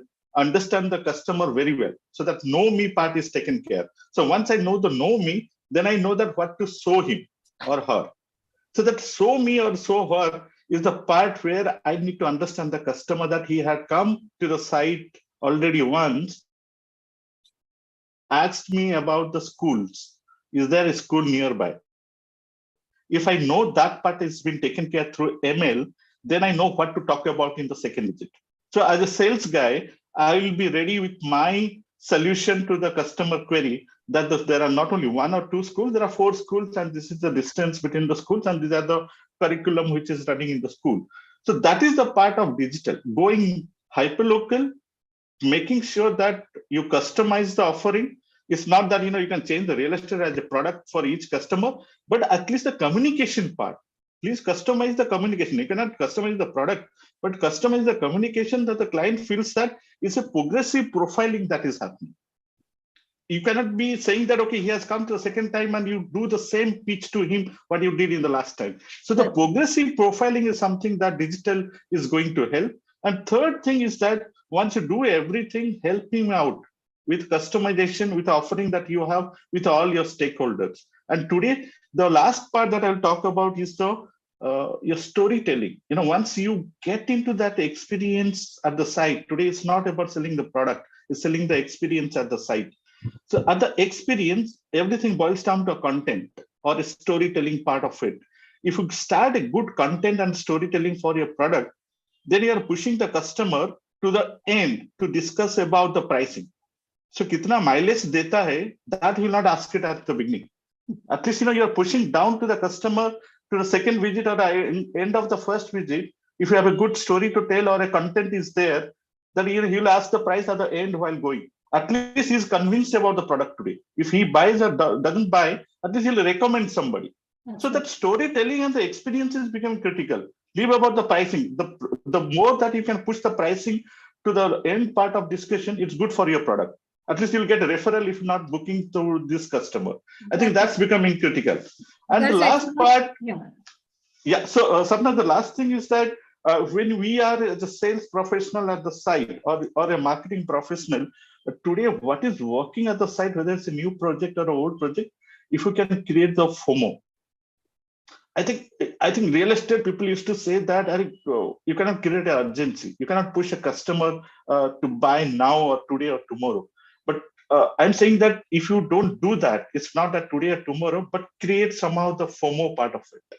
So digital gives you that leeway that you can push the customer to different communication through a frequency cap that you built in the communication, but create the FOMO. That if you don't buy, you're missing out an opportunity. Create that urgency.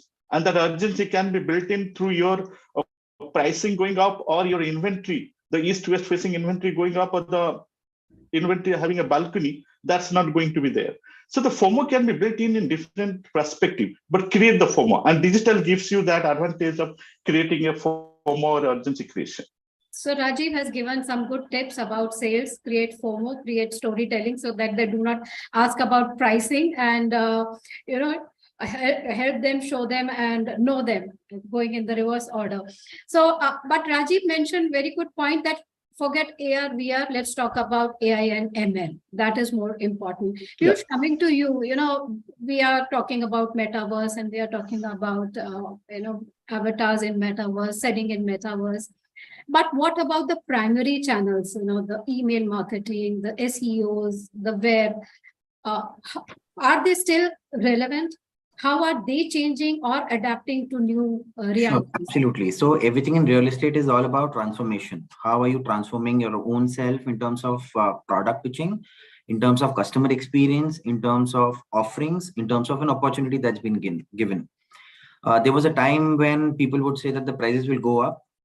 There was a time when people would say that the inventory would get sold. But today it's all about opportunity. What we need to create and what we need to communicate is very, very different than what we used to do. Coming back to the digital aspect of it, earlier people used to do a Facebook ad and an Instagram ad and would get tons of leads. But every day, while we see that the ad quality is kind of falling down, so people have changed the tactics of a digital campaign. Now they're doing a geo-fencing of a specific area or a specific profile, or they're doing a retargeting or a brand building exercise more on a digital platform. While we still come back to it, earlier a sales center would be called as a sales office. Today, nobody calls a sales office. Everybody calls it as an experience center.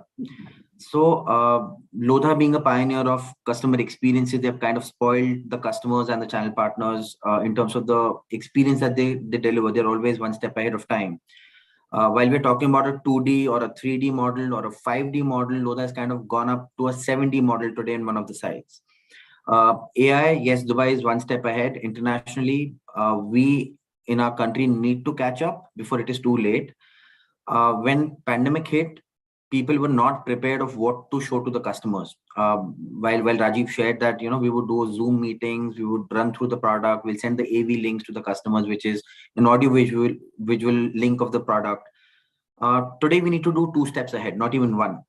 We need to know what the customer wants, and we need to know that we're trying to match the offerings of a product that the customer needs. How do we do that? Through AI, through non-physical experiences, what we would want to do. Because we can't be concentrated only on a specific city, specific area when we would want to do sales. We need to be global. We need to reach out to people who are based at different locations to sell a product. For that, we need to be as flexible as reaching out to tons of people, wherein we're able to deliver the quality experience that somebody would be able to do at the site. So yes, transformation is what one need to look at. Opportunity is one what need to create. While we look at it, there are several opportunities that come in the market which are kind of blockbusters. It's just not the pricing or it's just not the product. It's a combination of multiple things with a brand, with an opportunity, and the pricing. Obviously, yes, plays a major role there. The primary channels like website, SEO, email marketing still are very important in the sales strategy. They are. You need to create an aura. You need to create a 360-degree surround on the product. People needs to be talking about it. Hence, there is one digital medium that needs to be handed over to. Second primary aspect one would want to be very, very aggressive is with channel partners. While we look at it, almost 80% business comes from channel partners, though their psychology of business has changed from a relationship-based sales to a digital. So there are multiple channel partners today while one would want to work with a retail channel partner or an institute channel partner or an NRI channel partner or an alternate channel partner. So there are multiple tags that we create apart from aggregators. Right. And their support system is again relationship based or a digital based or an SMS based or a telecalling based, depending upon how and where do they want to source their customers. But yes, digital is the platform today because we spend almost 60% of our time on the phone, be it working, be it on social medias. So we need to be connected with the customer this way or that way. Right. So what the understanding I get from our speakers is that it's a 360-degree approach where each channel of reaching out to the consumer is equally important. While we have new mediums coming in, the traditional mediums are also there. They are also equally important. Sumesh, coming to you, you have an interesting technology platform and as Piyush mentioned, the brokers remain a very important part in selling a project. So how is your platform, creating this kind of a communication between the consumer, the broker, and the project developer? Hi, Sapna. Hi, everyone. So, as everyone, I think in today's times, accept or acknowledge that 70 to 80% of our sales happen through channel partners or brokers. So, we realize that there is a gap in this segment, and in this, there is no single platform which is available to everybody or everyone to provide this facility to all the players. So, what happens is when you look at sourcing for or getting the clients through channel partners, most of the larger companies have their separate sourcing teams, and they build a distribution platform. But what happens is normally, if you see, one to many doesn't work. So, if you see a channel partner, even if a real estate company builds its own app or builds its own SaaS platform or its sourcing teams, what happens is a broker has a very limited mind share. He will not open 10 apps of 10 different developers, or it is very difficult for him to cater to 10 or 12 different companies teams. So he would like to go for one particular platform. So we identified that platform and we approached it with the help of tech. So for us, the approach is not a real estate company. The approach is just like a tech company, just like what you have a Swiggy or Zomato for food tech, and what you have Ola Uber for your cab services. We approach this solving this problem in a completely tech way. And fortunately, getting a backing from a player like InfoEdge, who has been the pioneer in this segment, with backed companies like Zomato or 99 Acres or Naukri.com. The DNA of the company is completely tech. So what we've done is we've got all the 4Bs on one single platform and trying to build the largest platform in this space. 4Bs as in buyer, broker, builder, banks. So today, by virtue of the tech platform, in less than a year's time, we could get about 1 lakh channel partners or brokers on this platform. We get a plug and play facility to entire developer community at large. Today, within less than 1 year, we have more than 1,600 projects on this platform, and it is a complete plug and play product where you can display your project across India. So what happens is, broker being the center of the universe, and the dependency of almost all the developers is so high on the channel partner community, you need to empower the channel partner. So what we do is we give them continuous trainings, we give them complete notification on the tech platform on a day-to-day basis.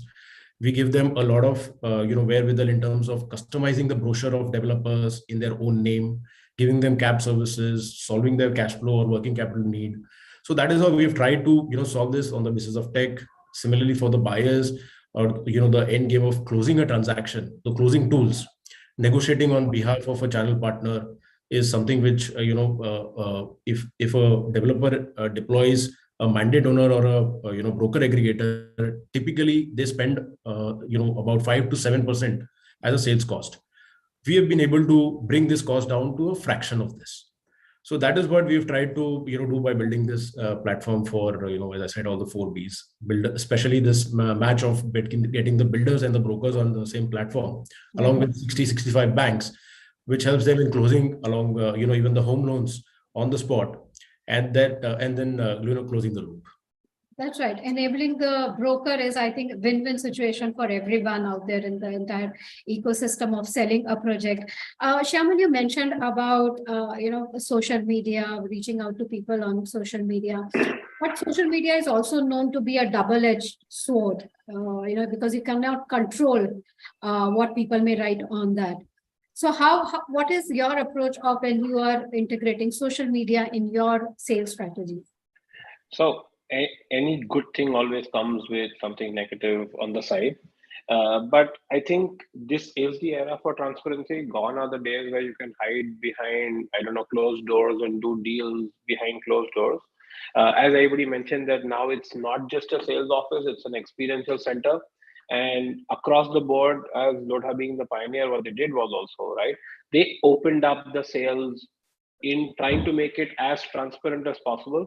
Because earlier you would be led into a small cabin and it was a discussion between just the buyer and the seller. But now it's a complete open discussion, you know, who's buying what and at what price. That's the same thing with social media, right? You got to accept your flaws as well. I think as developers, the more we accept our mistakes, because the bigger you become, you sort of lose touch with the end user because you've got multiple other things to take care of. If you're not in touch with what your customer, your broker, your partners in terms of from your bankers to your architects are talking about you, right? There is going to be eventually an issue that you will not be able to solve, especially the customers, right? Because one positive comment takes a lot of effort, but one small mistake can get you 100 negative comments, right? So you got to manage that well and own up to it rather than defend or fight. Because like any other, how do you say, business or service, right? Especially service, real estate now is a service category. It's an asset, but a serviced asset. So there are going to be people who are not going to like your price, are not going to like your size, or are not going to like the fact that your CRM executive did not answer their calls throughout the day, even though they were busy with something else. You got to accept it, calm them down, please them, and take it at the chin rather than hiding and saying, no, we didn't do anything wrong, it's all your fault, right? So the world is changing. You're seeing a lot more transparent developers. I think we were, how do you say, the moment you embrace technology, we started posting pictures of actual sites just to give customers that advantage, leeway, or the confidence, saying a developer posting a picture of his actual site and building. That never happened earlier, right? People started posting actual site pictures. Earlier, you were never allowed to go into a site, right? Now people are taking you to a site, they're showing you the house. There's a sample flat, there's a show flat. So transparency is the key, and also accepting your flaws and addressing them is a bigger key. Okay, fantastic. So as Shyamal said, it's good with the bad, but the developers have to be transparent. They have to take it on the chin if something bad happens or some bad comment comes in, and handle it appropriately. Nidhi, coming to you, we were talking about social media for NRIs, and we are also seeing a lot of social marketing, e-commerce marketing happening on social media platforms. In terms of NRIs, how are they active on social media? Is that one of their ways of researching for a project? What is the NRI behavior, especially for Indian market?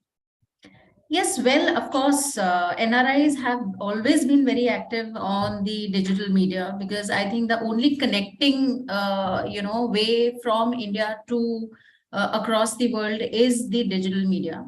The irony of the entire thing is that, and I'm sure all the eminent speakers over here would agree with me, is there's a lot of clutter which has happened on the digital media. So if you look back, I think about 7-8 years back, digital was fantastic. NRIs used to be very, very focused, because it talked about how probably, it's all about, as we, and as we have already spoken, it's about the depreciation of the rupee. It's kind of the currency value. And they used to get a lot of value in investing in India that particular time. But now the entire scenario has changed. Now the global markets have opened. So it's not only India who's wanting to have their NRIs back to invest in India. I think that time when NRIs used to be focused, the reason were very simple, that you're earning in dollars, you're investing in rupees. It made a lot of sense for you to kind of invest. 3 reasons for it was absolutely because you had a great rate, when it comes to high interest rates on NRE or something like FCNRs, which was possible that time. It was also there was also a reason where, it was for a longevity that, one day you'll come, you'll settle. So there has to be a property out there. Of course, there was a very, very good reason to, buy a property in India, which was ROI, which was get a rental income as you're staying over there. But the entire equation has changed now. So we need to understand that NRIs are not only open for Indian market, they're also open for a global market. So again, I mean, all of us will agree that, you know, a couple of years back, markets like Dubai, market like Turkey, market like UK, US were not open for investments. But right now, what we need to understand for an NRI market, where there is an equation change which has happened is that NRI, when we used to market NRIs, you know, to purchase in India, we used to say that, hey, buy a property. It's a great area. So if there is a guy who has been living in Pune or Bombay, he used to get related. Okay, you know, this is a local locality. There's a good rental, invest. But right now, the digital media is spreading informations like you invest in Dubai, you invest in Turkey, get an investment value, get a residency. They say get an ROI, which is about 8% to 12%. So the entire clutter, which was only there before for NRIs, only for the Indian market, has now shifted to a global clutter wherein all the countries have started marketing to our NRIs also. Yeah, so that's the space. Which are the biggest competition for Indian real estate market? Dubai is the biggest competition, and growing up is Turkey. So if I happen to kind of discuss, since I deal with both the markets, I think for me, it's very easy to convert probably an guy for a Dubai because there are n number of things to be stated rather than, you know, really explaining why a property in Indian, because then the questions which arise are very particular. What is a return on investment? How am I going to do my registration? Say, for example, doing a registration in India, a person either needs to give a POA or needs to come down physically over here in India to register. Whereas if you want to do a registration in Dubai, you just need to exchange documents over an internet and it's all done. So ease of doing the business has also changed. So yeah, there is a paradigm shift now. Okay, so Sapna, I just want to add one point on the social media factor is the influencer marketing. You know, today social media is not about, you know, what you post and get the reaction and comments to your post. But today, if you can take influencer marketing as one part of your sales and marketing tool, and there are a lot of opportunity in that segment. So today, it's not that, you know, to get a big celebrity and to do a influencer marketing, but there are different kinds of influencer segments that have been there. And that is very cost effective also to do a influencer marketing, get them to the site, do a complete journey of the site and showcase the project and the product, and then reach to their fan base or their reach. So influencer marketing today is helping to have a greater reach than any other media. I think that may be one of the tool one can use to maximize the ROI part. That's right. Instagram influencers as we. You know. Absolutely. You can get any influencer to your project site and do an entire shoot of the project. And they're talking about the project as a customer journey that happens and then take it to the digital medium. So you are doing offline and taking it to the digital medium. So there is a combination of both that you are doing it and pushing it in digital medium through different ways, getting the highest reach. I think that's and the good thing is the content. Influence it's a content. Is becoming very important part in actually every sector, not only real estate, but all the industries. It is becoming very big part. But Piyush, let me ask you, how about celebrity endorsement? Does that really work when someone is buying such a big ticket property, investing as life savings? Does Akshay Kumar or Shah Rukh Khan endorsing a project works? You need points to talk to the customers. You need occasions to talk to the customers. We at site create them, be it lobby opening, be it topping up the top slab, be it sample apartment or show apartment or a celebrity endorsement. So while we see a lot of smaller ticket size customers have a very, very strong fan following. I'll just go back and say that when Amitabh Bachchan introduced a product like Palava, in Dubai as a market, there were at least 300 customers on the stall at that point in time, wanted to book while we released Amitabh Bachchan's ad. Yes, celebrities, people talk about it. Oh, I booked an apartment where Amitabh Bachchan endorses or Akshay Kumar endorses. People do talk about it. It's a common face people look up to. It's a celebrity that people would want to look up to and be associated with. That's the reason, not just apartment, they try and follow even the brands that they endorse. Even the restaurants that they endorse, they possibly go and have their meals, like a Sachin Tendulkar restaurant or a Lata Mangeshkar restaurant. It's just not real estate, but the fan following that they have is so strong that they would want to get associated with. But I've seen that typically in a smaller ticket size, it works wonders. But in a larger or a luxury apartment, Not unless it's a designer who's going to design your apartment and you're going to feel it and live it. I don't see a celebrity endorsement for a super luxury or a luxury product working very, very well. That's right. Sumesh, coming to you, we just spoke about various. Do you think the sales strategies that we have been talking about also differ from project to project? What you said for luxury, celebrity might not, endorsement might not work. For smaller ticket size, it might work. Looking from the broker and from the consumer and giving that perspective. Does the sales strategy changes with the project and the life cycle of the project? Probably what is the sales strategy at the project launch stage will differ maybe in the mid-cycle when it is nearing completion. Does that happen, and how it happens? So Sapna, sales strategy obviously differs from micro market to micro market. It also differs from ticket size to ticket size. What works for a 1 crore ticket size will not work for a 3 crore, 4 crore ticket size. What works for 3-4 crore ticket size will not work for a 10 crore upwards. So obviously, when you approach, even on the channel partner side, every developer will have a strategy or a separate team to cater to different set of channel partners. Similarly, what we have done is, for example, if we look at Bombay market, we have divided Bombay market into 8 clusters. And every cluster, we have deployed team according to the need of that particular segment of brokers. Apart from that, even in every cluster, we have further subdivided the team into the ticket sizes. So if, for example, if also as per the stage of the construction, because what works for people who are, say, for example, working or people who are salaried, for them, they would always prefer to go in a under construction project because their payment or the EMIs is then linked to their salary packages, as well as they have to pay it over a 3 or 4 year time frame. Similarly, when you go to the ready completed projects, that is typically in people who are maybe self-employed, they would rather prefer to put in money in one go and buy something at the end of the project where they have a short delivery in mind. So obviously, the approach in terms of hiring your team or setting up or meeting your channel partners' need is completely dependent and is completely different for every segment, every micro market, and every ticket size. Okay. So that is, I think, stable, or that is, I think, every developer, every channel partner follows that. And anything new that you have seen happening on that, and any new approach developers or brokers have brought in?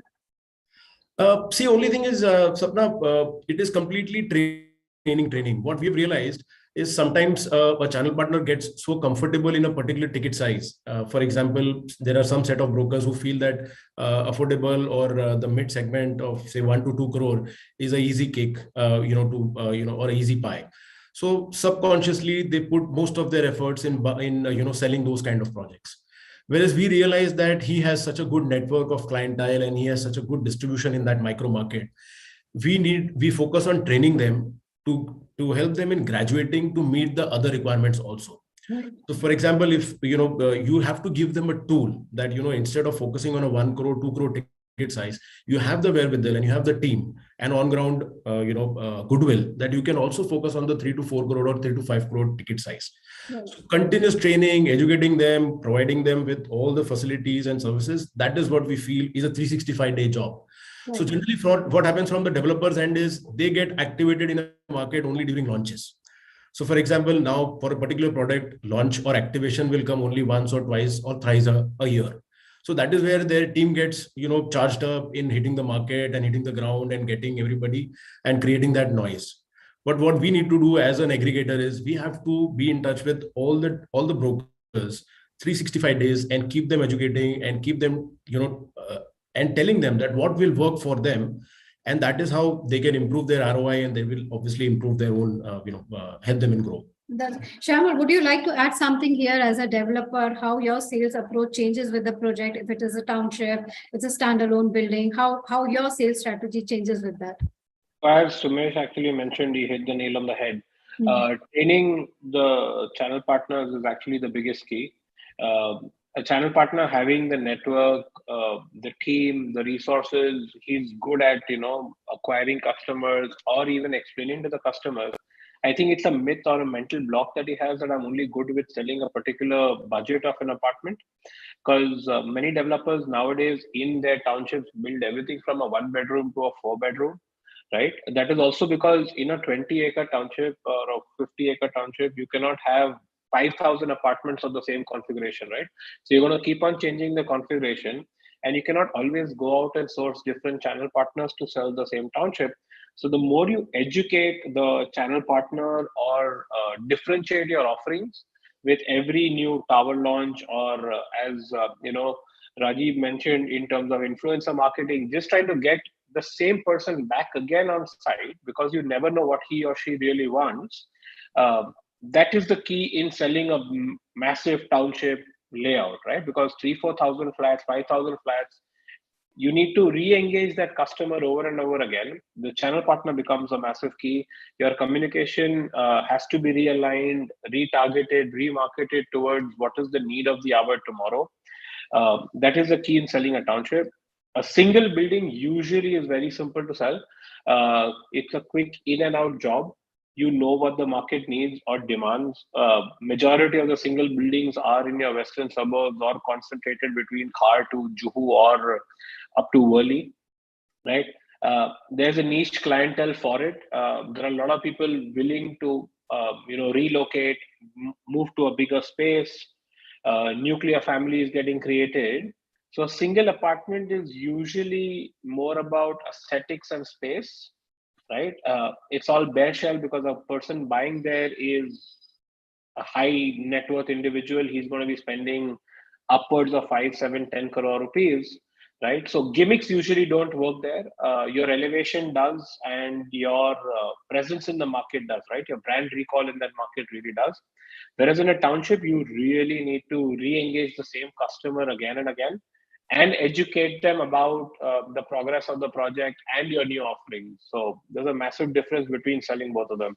Okay. So fantastic. What our speakers here are saying that, one is the social media, one is the influencer marketing, but the strategies keep changing with, various projects, various localities, and educating the brokers, also engaging with the customer as per the ticket site. What Shyamal said, that engagement with a person buying a few CR of property would be completely different than someone buying an affordable house.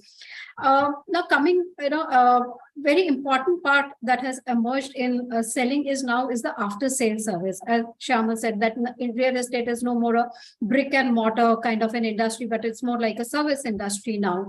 So from all our panel members, after sales service, how important it has become, and how are you approaching it? What is your perspective on that? How you are doing it in your own segments? Rajiv, starting from you, how are you looking at sales, after sales service? It's not just the selling, but as Shyamal said, referral selling is also very important. So after sales service, how you're doing? Yes, Sapna, I think there are two buckets to the entire thing of after sales and service. One is that when you launch a new project, you depend mostly on the existing customer that you have.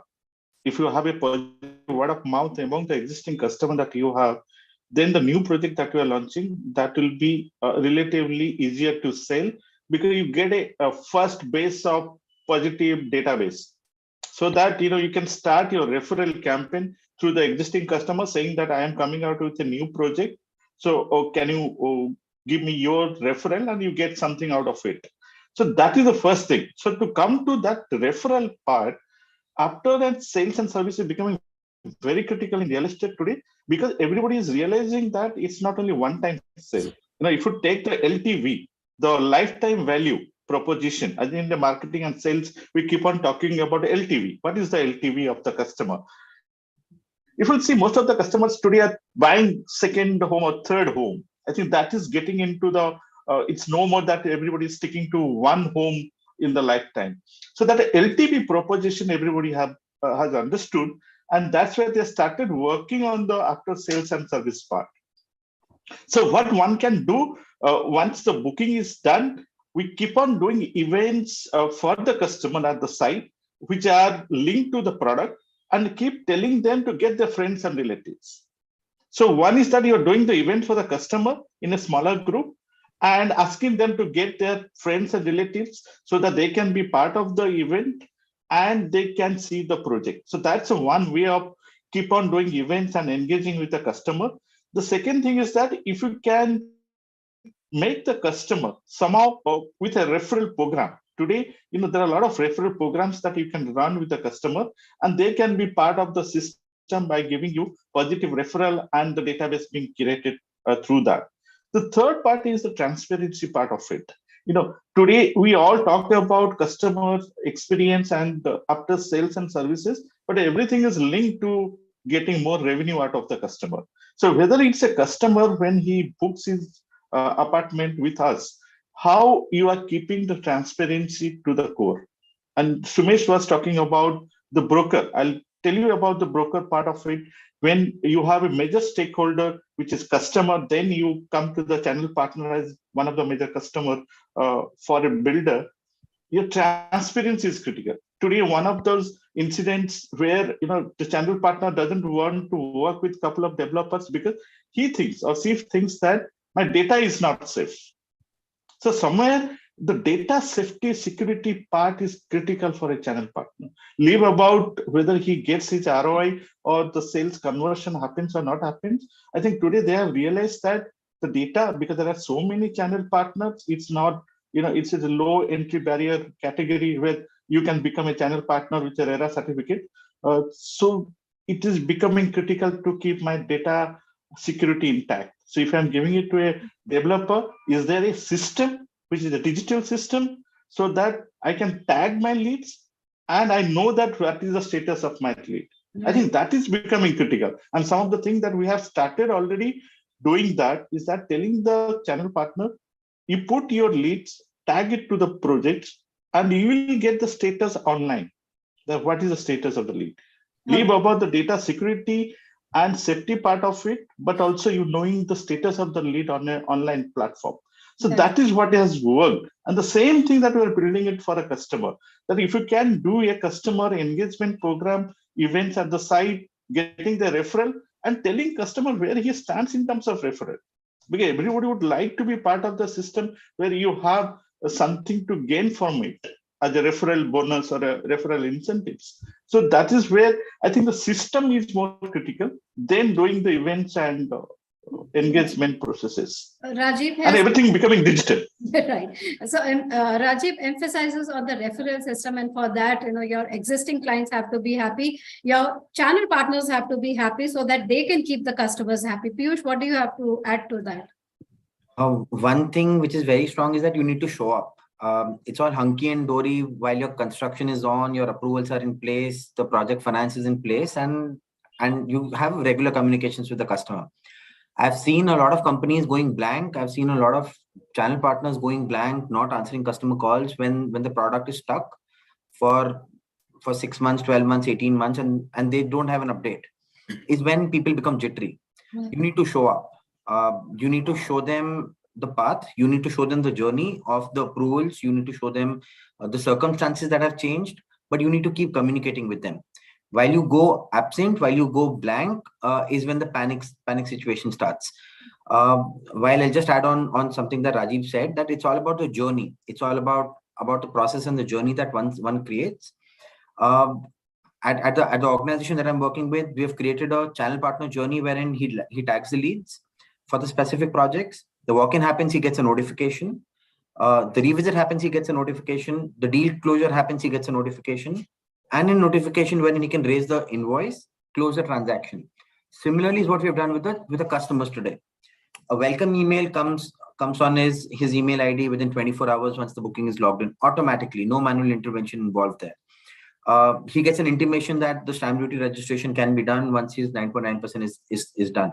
All auto-ticked. So that there is a constant communication with the customer, and there's that peace with the customer maintained all through. If there are queries, then there's an escalation matrix that comes to the customer on day one itself.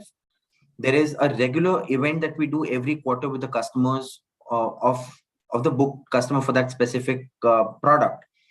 Introducing them to a loyalty program, introducing them to a priority program wherein they get price advantage on the next product, they get payment advantage on the next product, or they get referral benefits because we own a mall, one of the malls, so they get certain discounts at that mall.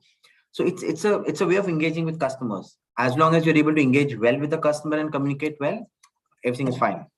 That's a constant communication is what Piyush is saying, and so rightly said that it is when there is a lack of communication or gap in communication, that is where the problems probably start with the customer.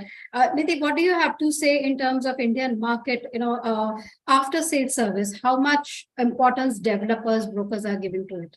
No, I completely relate with what Piyush said, what Shamal said, and what Rajiv said also, because looking from that aspect, I think first to start with, the definition of sales achievement has changed now, if you may all agree. Earlier, the sales used to be just sales, taking the booking amount, and that's deal and done. But now I think a sales guy is taught about what the SDR is, what is 9.9% payment, how the bank approval is done, and probably a sales guy is expected to pick up the call and educate the client. So yes, it plays a very important part when it comes to the sales journey. Second, getting a clue from what Shamal said, a township probably CRM versus a single building or single tower CRM completely differs. I think it's not about the inner battery limits, it's about the outer battery limits also, because the questions like the township maintenance, how are you going to maintain the basic infrastructure? And then the sales guy cannot just go to that level where he's just taken the money of the consumer and he just go up and say that, hey, this is the CRM team, please take the number of the CRM team, they'll attend to it. Wrong, completely wrong. I think we at the real estate, we've kind of evolved, Sapna, to that extent now that I think there is nothing like a CRM and there is nothing like a sales. I think a sales guy needs to know everything about the CRM. On the other side, a CRM guy needs to know everything to do with a sales guy, whether it is a brokerage disposal, whether it is about how the customer has come in, whether what are the different segregations, how the deal has been closed at different level of payments. I think it is all now interrelated, and we're very happy that this entire real estate has evolved over a period of time. Right, right. Another very important when we are talking about selling is everyone talks about target audience. Sumesh, you wanted to add something here for the social media, in the conversation. No, I was, Sapna, I was talking about the after sales service. So Right. when we talk about after sales service, we are more focused always on the buyers or customers. But if you think through, about the after sales service to the channel partners. Right. Now, what is the channel partner working for? Ultimately, he's working for his brokerage. So giving him 3, 4, 5% brokerage over a period of time, rather than that, if you give a brokerage of maybe 2, 3%, but within time, that is where you give him the biggest gift of his life, because that is his bread and butter. So what we realized is 80 to 90% of the developers, they have a payment cycle of 60 to 90 days. And in some cases, it is more. And it is not necessarily because of cash flow issues, but maybe for whatever reasons, this gets delayed. So that is one problem that we also observed, and we tried to resolve it by bringing a product called instant brokerage, where we pay or we give limits to the developers. And we are very, very fortunate that more than 120 developers came on board, signed agreement with us, because they acknowledged this issue that yes, for whatever reason, payment or sometimes paying the brokerages on time somehow takes a backseat, and we get involved too much into the after sales and collection issues. So that is there. I think this is one of the other things that we have tried to resolve that, and we will we continue to work with That's our fantastic. So someone is thinking about the channel partners as well. Shamal, you want to add something to that? What Sumesh just mentioned, that you need to keep after sales services not only customers for. It's for everybody. He's absolutely spot on. Sumesh is spot on. I think Piyush also summed it up really well. And I think the last point Nidhi covered that yes, there is a sales team and there's a post-sales team, but everybody in the system which is in touch with the customer needs to know what is happening. Because if there is one chain that is weak or one chain that has a crack, the overall experience of the customer is completely ruined. Like it's basically like, when you enter the Taj, from the Darban to everybody who's serving you is courteous towards you, right? So you want to have an end-to-end experience, including the food being really nice and the server being courteous to you, to everybody smiling, to everybody, well-dressed, the place smelling nice. Now imagine any one of those links not being good. Let's say a restroom of the Taj not being cleaned enough. You will have the best experience, but when you go to wash your hands or use the washroom, you come out saying, Kya yaar, maza nahi aaya, you know? So 99% was done right, but that 1%, right, was done not right. And that is what has happened with sales in real estate. And that is the massive transformation that real estate has gone through, right?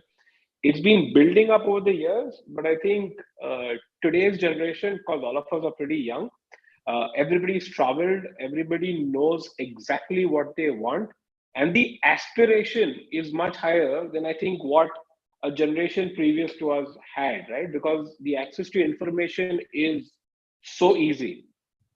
So I think it's ever evolving, and I think the next decade, right, you will see a lot more changes that happen. You see, I think developers being a lot more transparent, open in all forms of communication, be it when the project is doing fantastically well, especially when the project is not doing well. As Piyush said, you have to stand your ground, face the customer, take it on the chin and say, hey, there is a problem, we are solving it, extremely sorry, we will make it better, you know?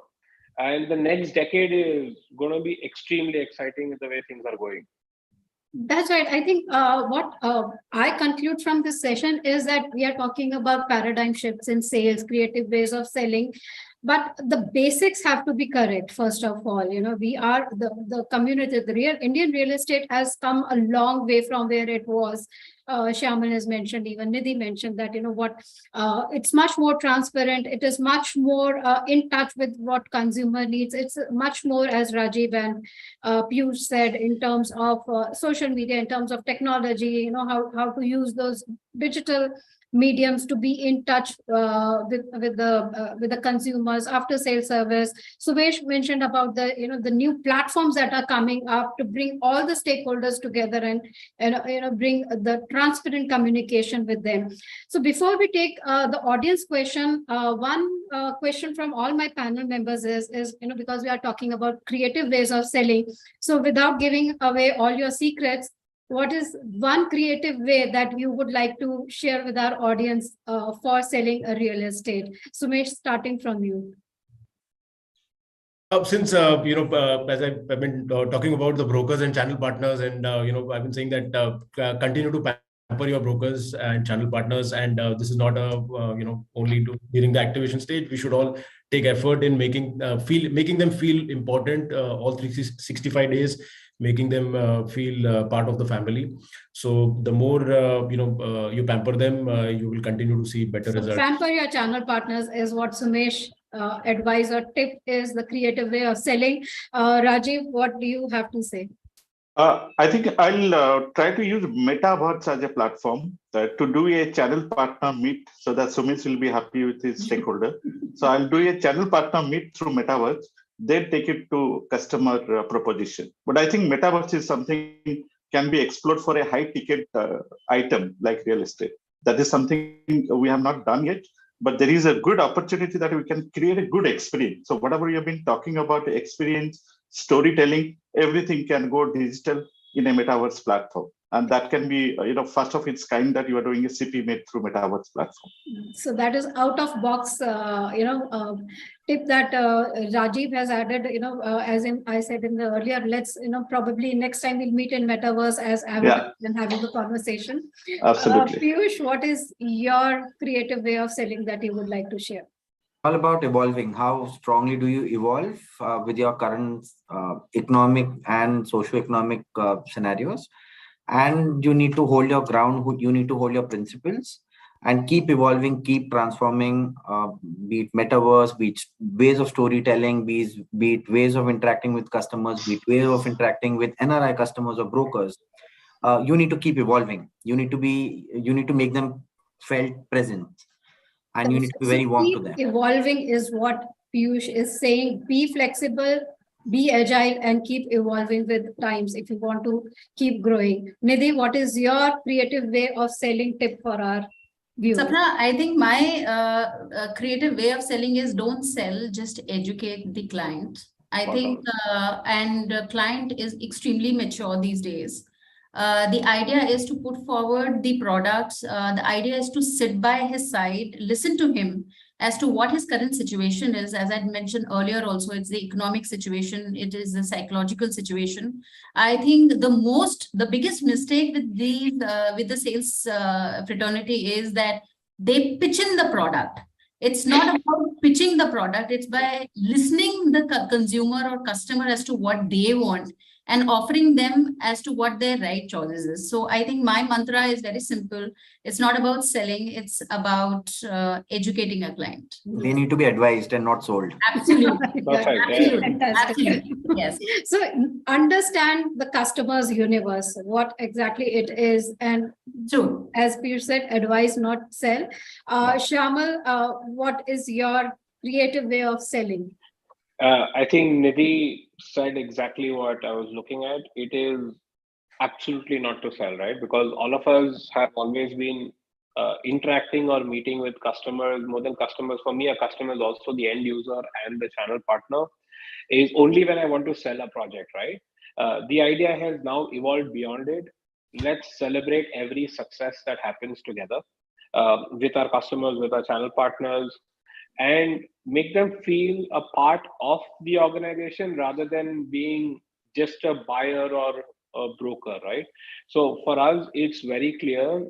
It's about celebrating everything together rather than selling you a product or a project or a house, because eventually having relationships with them in the long term is much better than selling him today something in the short term and then hearing where they say ये builder तो उसी लिए बुलाता है जब उसको नया project चाहिए, right?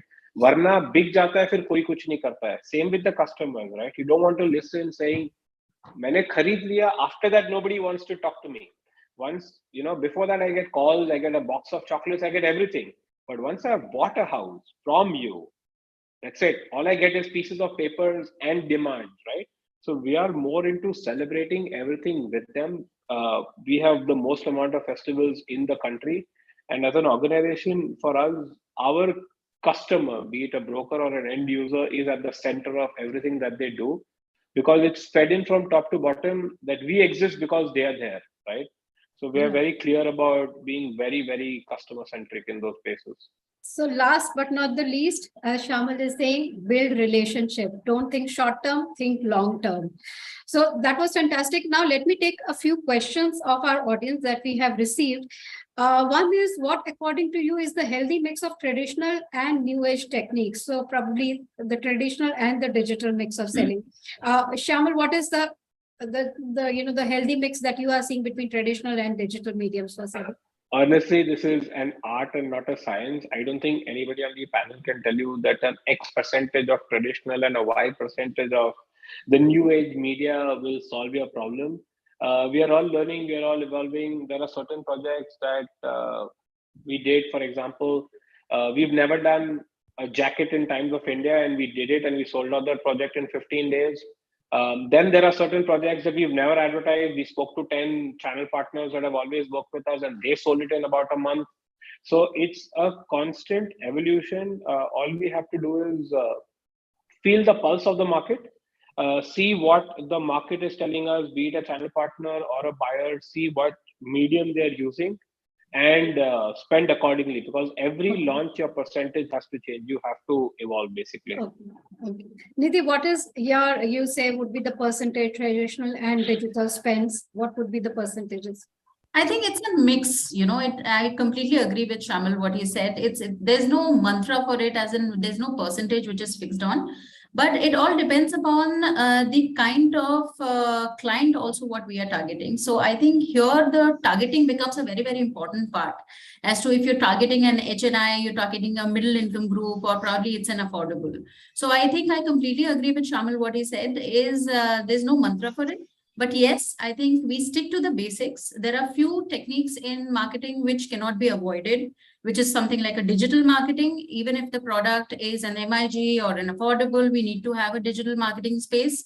Probably there are certain techniques which we can explore over a period of time, maybe in a digital, the SEO, or probably a Google, when and where needs to be done, depends upon the product. So I think, yes, there is a mix while we maintain a hygiene of having a basic traditional grounds on marketing. Okay, so that again, what Nidhi is saying, it will keep changing in terms of the But segment. Sapna, just to add one bit of it, at the end of the day, what we are looking for is reach or the distribution. So if the reach comes through my distribution, which is my channel partner, then the mix changes completely. So there's nothing that, I need to add the reach as a totality. So whether it's happening through marketing team or the sales team, at the end as a company, I need reach. And if the sales team does my reach, then I may not need the marketing part to be so much active or so much to spend on the project. So at But the end, it's reach. overall, at the start of a project or something, do you have some kind of a percentage spends on See, digital it marketing? depends on the ticket size of the project and also the stage of the project. Like say in the initial phase, obviously you'd like to create a buzz through digital medium because that's easier to be done and with a less expense. So because you can put a percentage to it, but the issue is that digital is the cost per lead is lower than any other media. So with the cost per lead being lowest, if I spend 30 to 40% of my budget, that's huge. I may be spending 50 to 60% on ATL, which is including outdoor, print to an extent, and the other thing. But the 30 to 40% of my budget, which I put in digital, that's maximum because the CPL is much lower in digital platform. You also agree that, although at the starting point, you might, of a budget, you might have certain percentage allocated to mediums, and that might change, or does it remain? No, absolutely. While people might not agree to it, but today giving an ad in a newspaper is just getting a 20-minute mind share in the morning, and then nobody would even remember it.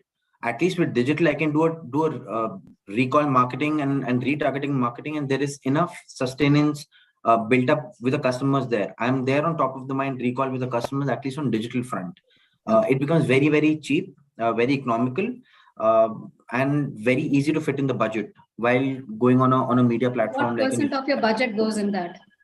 In terms of marketing budget, we spend about 30% on digital spends. Okay, all right. So that was the question. Sumesh, you have certain numbers to share, what percentage developers are spending on traditional and what percentage of their budgets they are spending on digital. So, Sapna, it's very simple, as everyone has agreed that home buying is one of the biggest event of any customer, a biggest event of his life, and typically 5 to 10 members of the family get involved in that decision making. Typically, a customer visits 5 to 7 sites before making that final decision on what product or what home is the ideal property for him. So during that span, when he visits the site first time and then takes his family members to finally taking a decision of buying that apartment, showing his family members who may be staying outside of the city, tech plays an important role and digital medium play a very important role during that time space. Similarly, for the channel partners, they have 20 projects in a micro market to sell.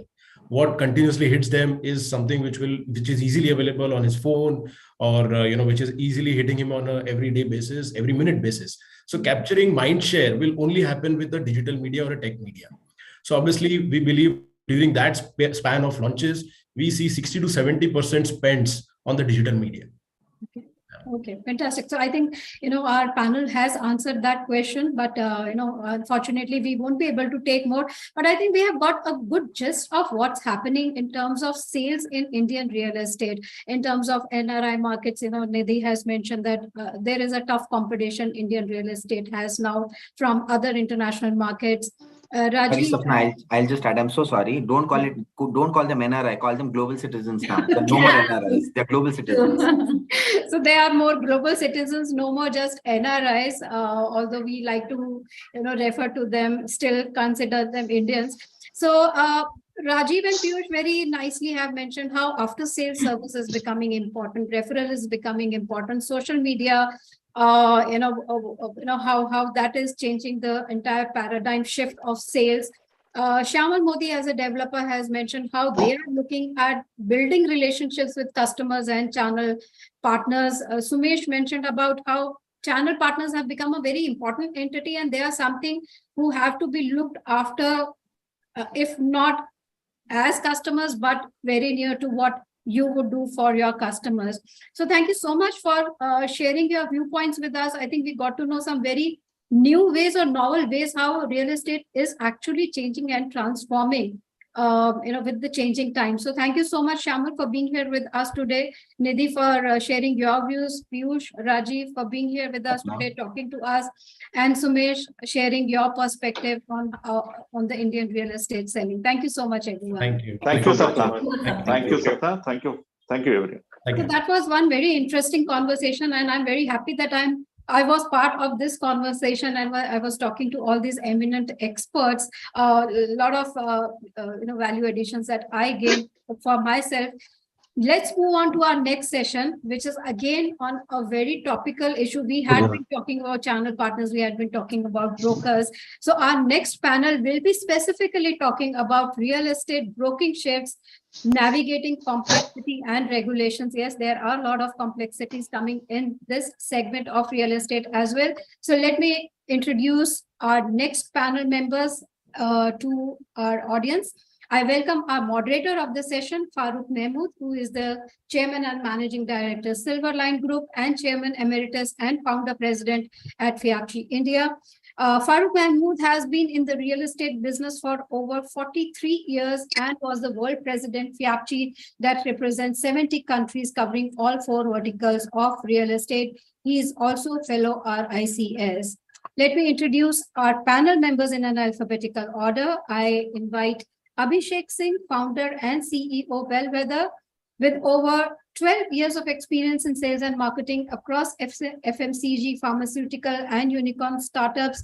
Abhishek Singh has an extensive experience of technology-led sales, implementing automated customer-focused innovative communications, and a sustainable agile channel partner network creation. Our next eminent panel member, I introduce Arun Anand, founder, Flow Realty.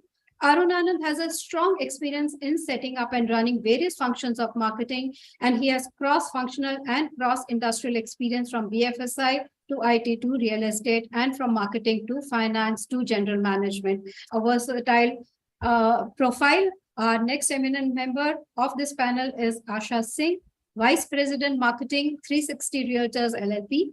Asha Singh, with more than 17 years of professional experience, is specialized in marketing and brand management and is an effective communicator with good presentation skills, strong analytical problem solving, and organizational abilities.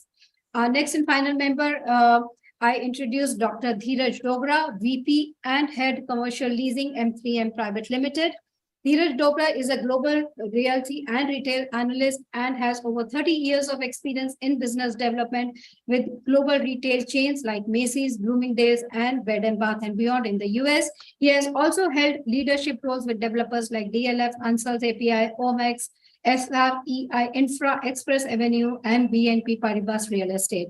Our next and final eminent panel member is Dr. Vishesh Rawat, Vice President and Head Sales Marketing, CRM and Leasing at M2K Group. Dr. Rawat, with a proven successful track record of more than 21 years in marketing, sales, strategy, business development, and leasing, has cultivated deep insights in the domain of residential, commercial, and retail real estate markets across India. So this is our eminent panel. Let me also inform Mr. Dogra would be joining midway. He will take some time to join, but till now we can start the panel and the discussion with our other panel members. Mr. Mahmood, I hand it over to you now. Thank you, Swapna, for the lovely introduction. And I'm sure we're going to have a wonderful discussion today. And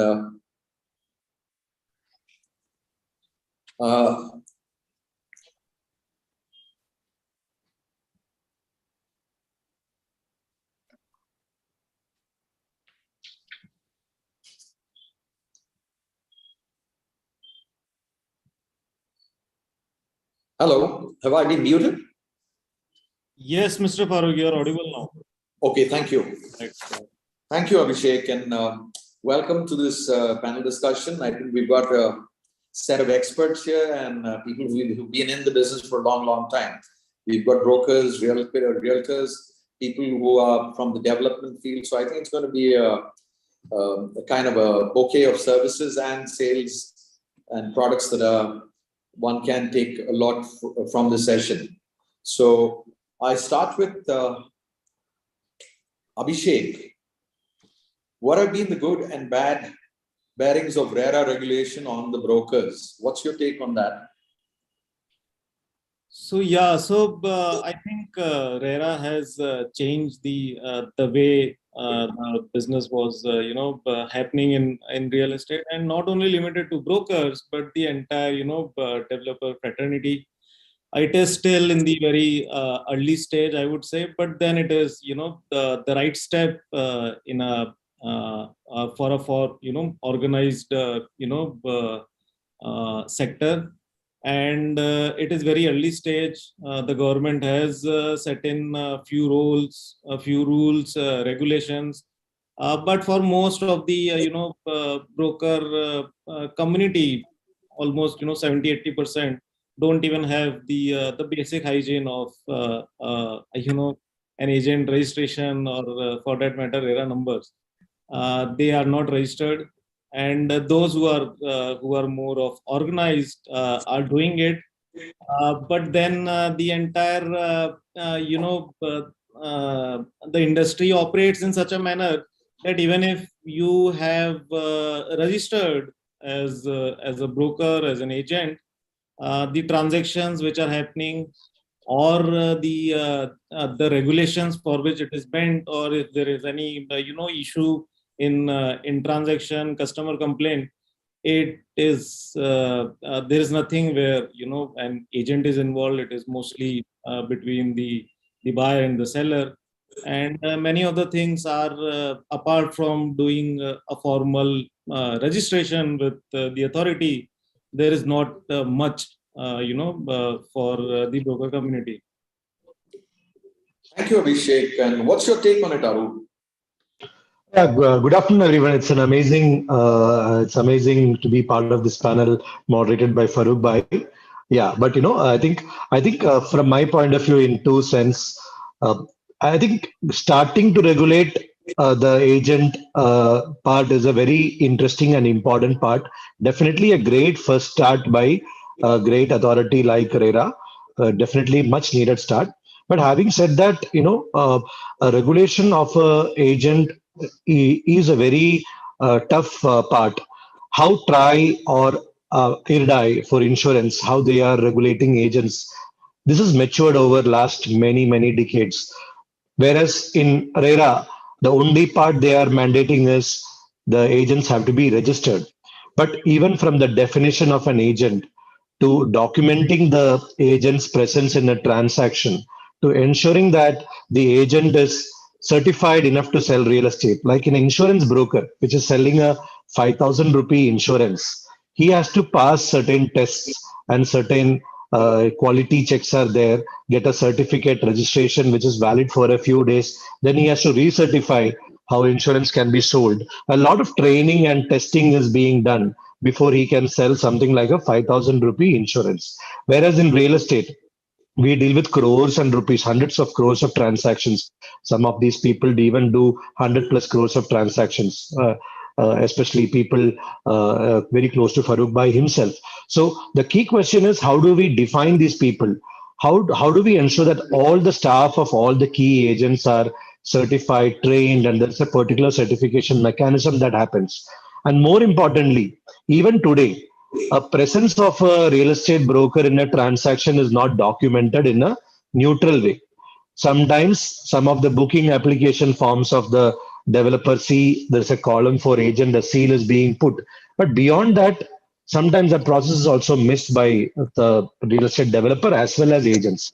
Documentation and being part of the agreement, being a signatory to the agreement as a confirming party. Some of these are very important from a long-term point of view. But yes, a great start by the RERA, but a long way to go to reach even how IRDA is doing or even how international markets are doing. So I would like to keep my opinion to this much. Thank you, Arun. Very informative. Asha, what's your take on this? But before you come in, I just want to mention that what you've said, Arun, has a long past where you dwell upon education as an aspect where the 5,000 rupees insurance sales goes through a training. I'm in full agreement with you that realtors, brokers, associate, channel partners, whichever name you might call the individuals who help selling real estate. Yeah. From that perspective, I think a lot of associations are there, and National Association of Realtors, who I was the founder, president, and the vice chairman a couple of years ago. We used to delve upon the importance of training programs, train the trainer, education as an ongoing process. In fact, I know of a couple of things that we say that so many hours of education is mandatory. I mean, it's a self-imposed kind of a code of conduct thing that we talk on that. But by and large, from that perspective, I think one is getting into this. Over to you, Asha, and then we. Yeah, so I agree with Arun. It was a very good start, and it is a good start because eventually the entire industry was quite unorganized, and it was something which was quite rampant with people did the way they thought that they're going to get customers. So the objective of getting RERA was obviously with the very novelty factor of getting customer first, because eventually at the end of the day, it's the customers who are the king. And in that aspect, I think the thought process went well. However, it started in 2016 and we are in 22. And in these 6 years, I think there are a lot of things that should come in along with registration. Yes, we saw a lot of consolidation in the market. It is a very important step because eventually everybody should be held accountable with what they are selling or what they are marketing, and how the customers are getting affected. But it has to go beyond that as well, because it is quite restricted and it is quite regional as of now. And that is also because the land laws and a lot of aspects are regional in real estate, because of which there is not much uniformity. So, talking from my own personal experience, maybe a Maharashtra RERA is very different than a Haryana RERA.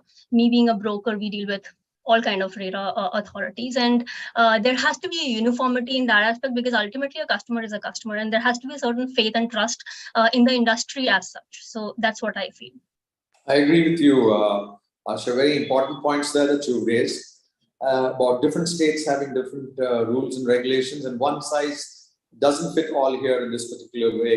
And one has to tailor make for different states, different policies. And also, one of the things that has been a long-standing demand of the industry has been licensing across India as one license. Now, if I have to practice in Delhi, Gurgaon, and the other cities, I think I need to have 3 licenses to be a part of the same thing here. So that's a little cumbersome and tiresome.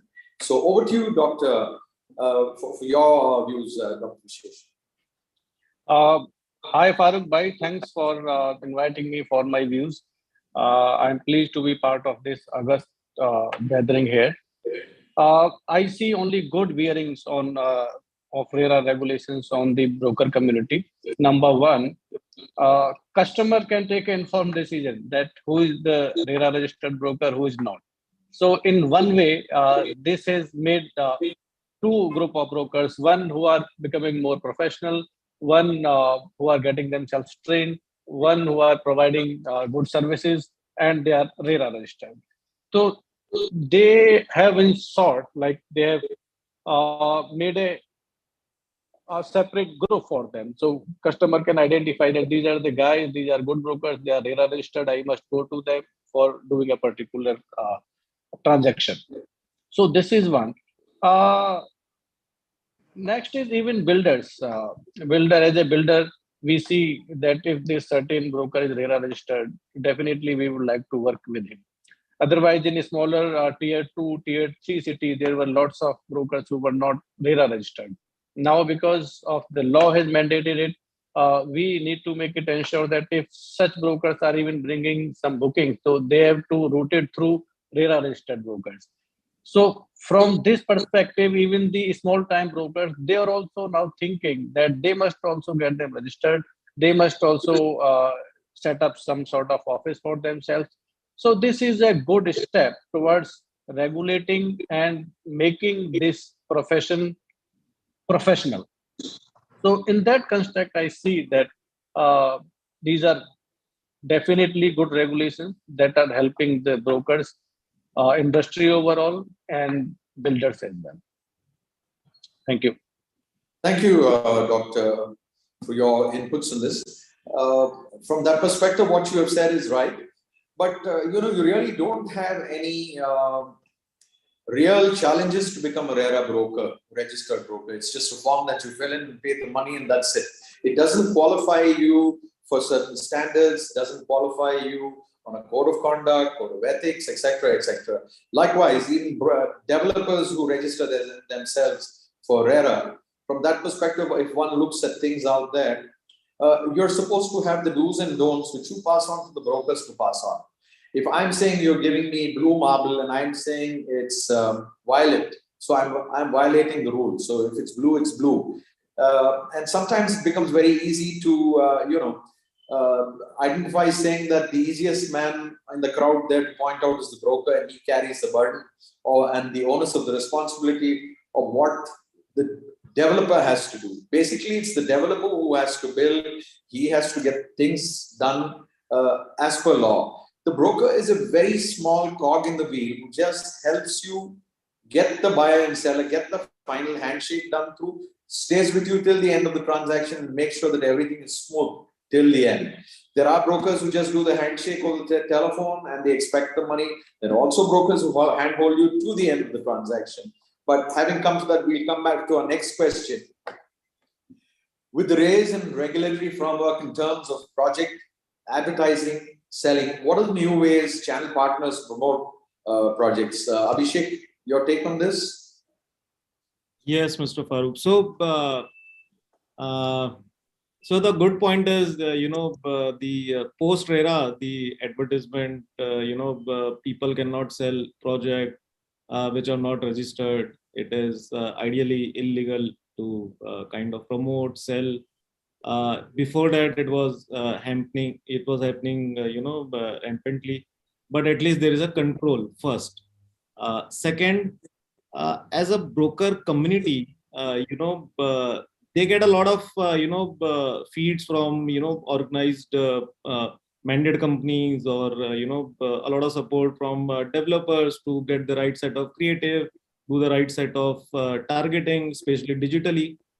But then there is also people find find newer ways wherein I have personally witnessed brokers who have they kind of lower the the ticket size. They kind of circumvent around the project and then offer better services, which a customer, once he goes to the site, does not find out. So there are multiple loopholes because they have nothing to lose. The regulations are not so strong, wherein people raise queries or can take the community, or especially to the brokers to court, and kind of it doesn't restrict them to find loopholes. But yes, it's a right step forward. There are multiple things which will evolve during the the journey of RERA, and I'm sure the organized player who does most of the business are kind of sticking to rules and regulations, and they are going to bring a lot of transparency, lot of changes in how the entire lead generation or communication operates. Thank you, Mr. Abhishek Singh.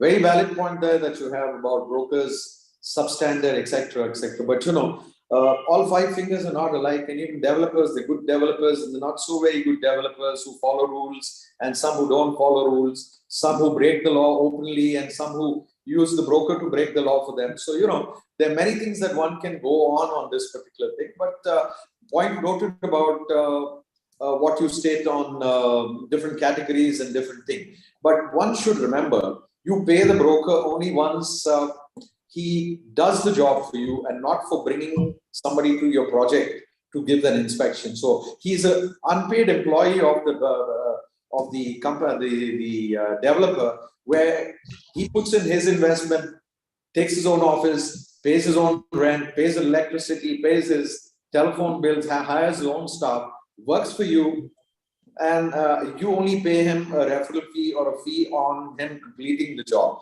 But having said that, I'd like to move over to Arun for his point of view. Yeah, so definitely a very interesting discussion. The of late, how broking has transformed, especially in the last 4 or 5 years, is in the earlier days, the brokers, really did play a very significant role in concluding the transactions. There is an element of convincing the customer. There is an element of making the developer take one step in a transaction and arriving both the parties to come midway, and also building an element of trust between all three of them. Right now, what is happening is the issue is with all this digital marketing becoming so easy and low entry barrier for brokers. What is happening is, and thanks to the COVID also came in. Nowadays, that the broker means typically just passing a lead. Okay. Mr. Arun is interested. This is his number. You may reach out to him. This is one WhatsApp message comes, and then and after that, I'm not talking about all the developers, all the brokers being like this, but there is a big chunk of developers, brokers who just pass on a lead to the developer, and then expect the developers team to do all the heavy lifting, and many of these leads are just leads which are inquired for some other project. They just pass on. So it's very important to, for a regulatory point of view, number one, they should also make it very easy for who are the people who could also become brokers. A wealth advisor could also become a real estate broker. An insurance broker could also become a real estate broker. A doctor is also becoming a real estate broker these days. So, on one hand, regulatory should make it very easy to bring innovation in terms of who all could become brokers. Second, on the second hand, it's upon the brokers to be self-conduct, to adhere to a self-regulatory mechanism of being responsible and not just passing a name and number, but playing a significant role in the transaction to make the transaction happen. So long as the regulatory framework allows the both, a lot of innovation can come in the brokerage framework. Thank you, Arun. And over to you, Asha. What's your viewpoint on this? So, being a part of the system where I have seen the transition, and I'll talk typically pre-RERA and post-RERA. So pre-RERA, and there are a lot of reasons why these things happen. It's also to do with the cost, but if I'll just mention that in the offline medium of lead generation or advertising for that matter, which might be print or outdoor and other offline ATL activities, we definitely have to mention the RERA number, or else there will be a notice which will come from the authority. Post-RERA, what happened was, this is something which is a requirement along with a digital requirement as well. However, the transition, what happened was, digital was very new in real estate. Not everybody understood what was real estate, the search, the discovery, the transaction side of the digital platform. Everybody started entering it. However, what all of us, not all of us, sorry, but few of us forgot was RERA regulation is applicable either digital or offline. So since online promotions cannot be measured and it cannot be actually tracked to the level an offline advertisement can, I have seen a lot of shift into the online digital medium post-RERA, and that is not only because of the regulations which has happened in respect to getting the RERA number mentioned, but also because of the cost. But since that entry barrier, as Arun mentioned, is very low, the intelligence also, right, is something which is very important. Everybody has started doing it. Now, since developers or even brokers cannot track what are people promoting, are they promoting the right creative, are they promoting the right communication, are they promoting the right RERA number, or are they promoting the RERA number, is because of which there is a problem. But then the shift has been very, very evident from an offline medium to an online medium, from somewhere where, I pick up a number and I call up a newspaper ad, or for that matter, I go on an internet and actually search for something, or maybe I see something on an internet like a display and something, and I click on it without realizing that whether that ad has all the requisite or the information, because there is an abundance of information on the internet. which is a problem, right? And abundance of information is very confusing as well. So maybe yes, that's a different topic that we can pick up, but the transition is very sporadic, right, in real estate overall, from a traditional to an online advertisement in the last 7-8 years. Thank you, Asha. Interesting observations you've made there. Very valid points that you have. Your views, Dr. Vishesh. What's your take? I think developers and brokers both have embraced this RERA regulation with open heart. And as a marketing head, I see that there has been changes in the last 4, 5, 6 years since the RERA has been there. Like we especially see the brochure, what is going out in the market are advertisements. Like Asha rightly said, RERA number must be there. And typically we need to make sure that this is in the top right of the brochure or advertisement. So we make it sure that, this is on top right. It may be aesthetic or it might not be looking aesthetically good, but we do not want to play with any of the rules and regulations of the RERA. So whatever placing is suggested in the RERA guidelines, we do it. Like earlier, there was a trend that, once the project name was defined and license was received, so even before the launch, certain brokers who were working closely with the company, they started to make the website in the name of the project. You used to see there were 3, 4, 5 websites, so they were getting leads. However, this was not ethical. But yes, this was the case in especially North India where I work. So now these things are reduced to a large extent. In last year or so, in last 2 years, I do not have seen much of such websites. Even builders are now more specific. Only after getting the RERA registration, we go out in the market, even the digital, not only print media, but even digital soft copy of the pamphlets, brochures. We do not release, we do not give to any of our channel partners before we get the RERA registration. So these are the changes that RERA brought into the mindset of the developer. So I think to a large extent, RERA compliances are there because the government authorities, DTCP, RERA, they have been quite strict with developers. So the results have been good till now. And I think 70-80% RERA compliance in North India is already there. With my direct experience, I can say. Thank you, Doctor. And very interesting observations that I've made here. We talk about more on placing of numbers in the right column than actually finishing projects on time and making sure that the specifications are what they are. And, that's the more important part of RERA, where I complete the project in 24 months and not 48 months, or I do so many other things which are very important. And the broker again, or the agent, has to promise blue is blue and not violet. So I think it takes two to tango, and I think it's a possibly, this is a growing stage, and we'll learn as we go on. But I think it's a positive thing for the industry where there is no rule of law to some semblance of law coming in, some accountability in the industry coming in. This is a very important aspect of it. I think we've passed 5 years now, and I'm speaking from Bangalore's perspective. I think the renewals are just due right now at this point in time. So I see that this is going to bring in a lot of transparency. A lot of FDI funds are going to come in because of this. They've already started rolling in. And I think it's going to make this industry much more vibrant from that perspective.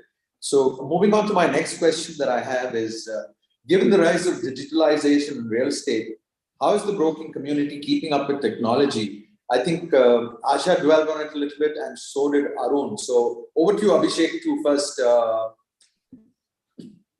share your view, what you think about digitalization. Especially after post-COVID, I have heard many developers saying, it is the time of consolidation. Smaller developers are, it's an oversupplied market, and the market will see a consolidation in a longer run. But for broker community, I strongly feel that the technology is actually decentralizing the broker market.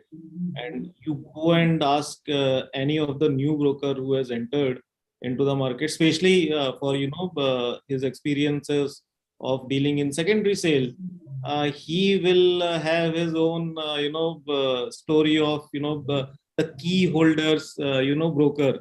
So who are basically the entry barriers. And the reason for that is it's a very close knit group of local brokers who have decades of experience, a retail presence, who basically dictate the terms, especially into secondary sales. Now, digitalization has actually democratized the entire market, and the people who are making the best usage of it are actually going to get the right set of leads. And the traditional methods like referrals, networking, cold calling, etc., are not going to go away. But the digitalization has kind of removed the obvious entry barriers. In fact, the many tech platforms running on syndicates like Broker Network, Property Bristol, Bricken, etc. They are also enhancing the use of doing business, segregating these lone wolves, and they are actually making them a great force. So yes, I strongly believe that digitalization has led to the decentralization of forces, especially into broker market. Thank you for your views, Mr. Abhishek. And over to you, Arun. Yeah, very interesting point. There are some brokers who completely awe me when it comes to how they use technology very well, especially the younger ones. Very beautifully crafted. They know how to beat all the other players and still show up in first on the Google search on certain projects. Some projects show up. Some of the brokers even turn up first above the developer himself. Some of the popular developers. So some of these people are embracing digital in a beautiful way. Another thing is WhatsApp is used by everybody and also misused by many people. Once you get a number, it's not just project A for you, which you inquired. After that, lifetime you will get good mornings to everything. For even if I ask for a plot, I will get a 8 crore villa also. So I think there is a use and a overuse of technology happening for sure, which is definitely democratized, reduced the entry barrier and engaged communication big while. But going forward, there is a lot of step that these people, all the brokers can improve in terms of how to use proper lead management, how to put proper systems in place, how to help people transact better. For example, WhatsApp is being used very much, but none of these brokers are still getting onto a Zoom call with a customer and then taking them through the product well, understanding their questions, cooking them well, and then sending them to the site. That is still a very rare commodity. So inquiry management communication is happening very well on digital as well as WhatsApp. Now they need to take it to next level in terms of engagement, bringing the trust, and also being actively involved offline when it comes to transaction. These are the 2-3 next steps that they could all embrace.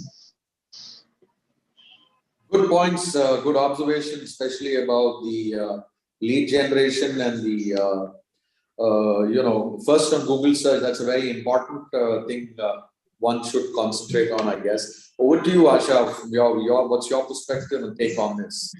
So digital marketing to performance marketing, how it started was all digital marketing, where it was only search, a bit of display, and a bit of social media, and how it has become performance marketing, where as Arun said, that entire funneling of a lead, or maybe giving all the benefits and all the the stages of the customer where they are in, right, it has all been incorporated. And I think this is something which really intrigues me and interests me, because digitization is something that the broking industry of real estate has really adapted very well.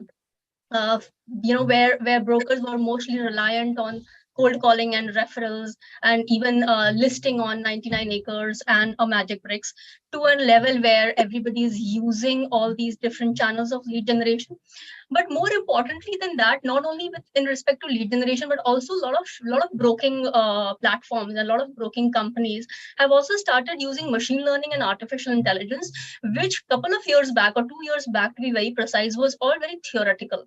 So right from machine learning, where we obviously know that machine learning is mostly either descriptive, predictive, and prescriptive. Right now, at least it's at the descriptive stage, where there's a lot of data, and with the data there can be a lot of analytics, and there can be a lot of intelligence which can be derived, or maybe an AI enabled chatbots which are used. So going 4 steps ahead or 5 steps ahead from a lead generation to maybe giving a better service, or maybe to understand the consumer mindset and a psyche, and customizing it and automating the marketing, is a lot of partners and a lot of channel partners are doing it. Not everybody, I'm sure, right? And it is not possible for everybody to do it, and that is where the differentiation would be. But the bigger channel partners and the bigger platforms have really adopted it very well. And digitization is something that I think in real estate broking fraternity has been adopted and adopted well. Thank you, Asha, for covering a wide spectrum of what you just said on analytics and artificial intelligence, and very, very important aspects of this automation and how you're going to go through this. But this is what's going to separate the boys from the men, if you really look at it. It's a cost factor that everybody can't afford. The mom and pop workers like me can't afford this kind of stuff. And it's going to be a lot more difficult for small operations to function than bigger corporate players to come in and new companies to come and take over. Your take on this, Dr. Vishesh? Digitization really very important, as Asha and Arun both have pretty much focused. So as far as leads are concerned, so digitization definitely they are getting to get more and more leads. But yes, empathy with the customer, convincing him, providing prompt service, that will always remain constant and crucial.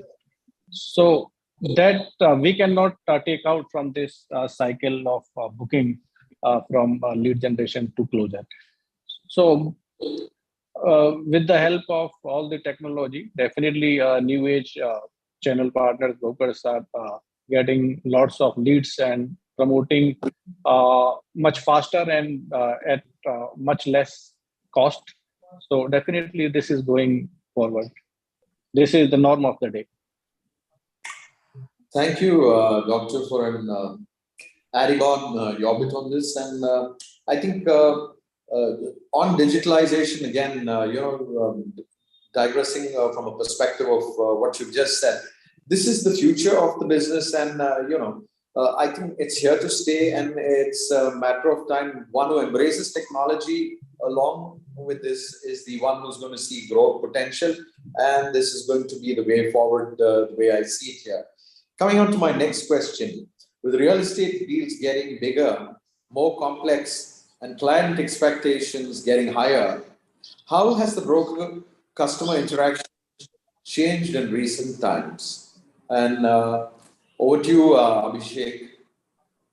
Yeah, sure, Mr. Farooq. So, so to no offense to the fraternity, but in India, many of the customers, they treat broker as they still treat real estate brokers at the typical dalal, and because they have their own set of experience, stories of friends and family, etc. But if the same customer goes to buy a car in a car dealership, they don't treat them as broker. They treat them as a dealer. And that same dealer will first sell the car, then insurance, services, blah blah blah, and and despite the commission structure for a car dealership and a broker is mota moti same, the entire customer experience is altogether different. And I strongly believe that our real estate broker shall evolve himself from just being a broker to a journey of broker entrepreneurship, and he shall be treating himself just like a car dealer, wherein once a primary transaction happens, he should be able to offer all the allied services like loans, interior, probably help in secondary sales also. And it's not that this is not happening. So there are many traditional or for that matter organized brokers who are doing that and has been doing since many years. But actually it is not, for most of them it is not organized. Even if they are doing, they sound pushy. There is a trust issue, a lot of miscommunication, and which ultimately leads to a bad customer experience. And I think technology is the only kind of brahmastra which is going to solve these problems in future. Thank you for your inputs. I think you've had very unpleasant experiences with the broker from the tone and tenure of your conversation that I'm gathering here. But just to move this forward, from my perspective, I'm just trying to tell you that there's no harm in calling yourself a broker or a dalal. I feel proud to call myself a broker, and ethically there's absolutely no problem. It's how you lower yourself. You can be the biggest developer in the world, but if you don't carry yourself with dignity, the biggest brokers, the developers in the country today, at one point of time, were brokers, for your information. And it's not that broker is a bad word or a dalal. It's the antiques and the things that they do sometimes that spoils the image of the fraternity.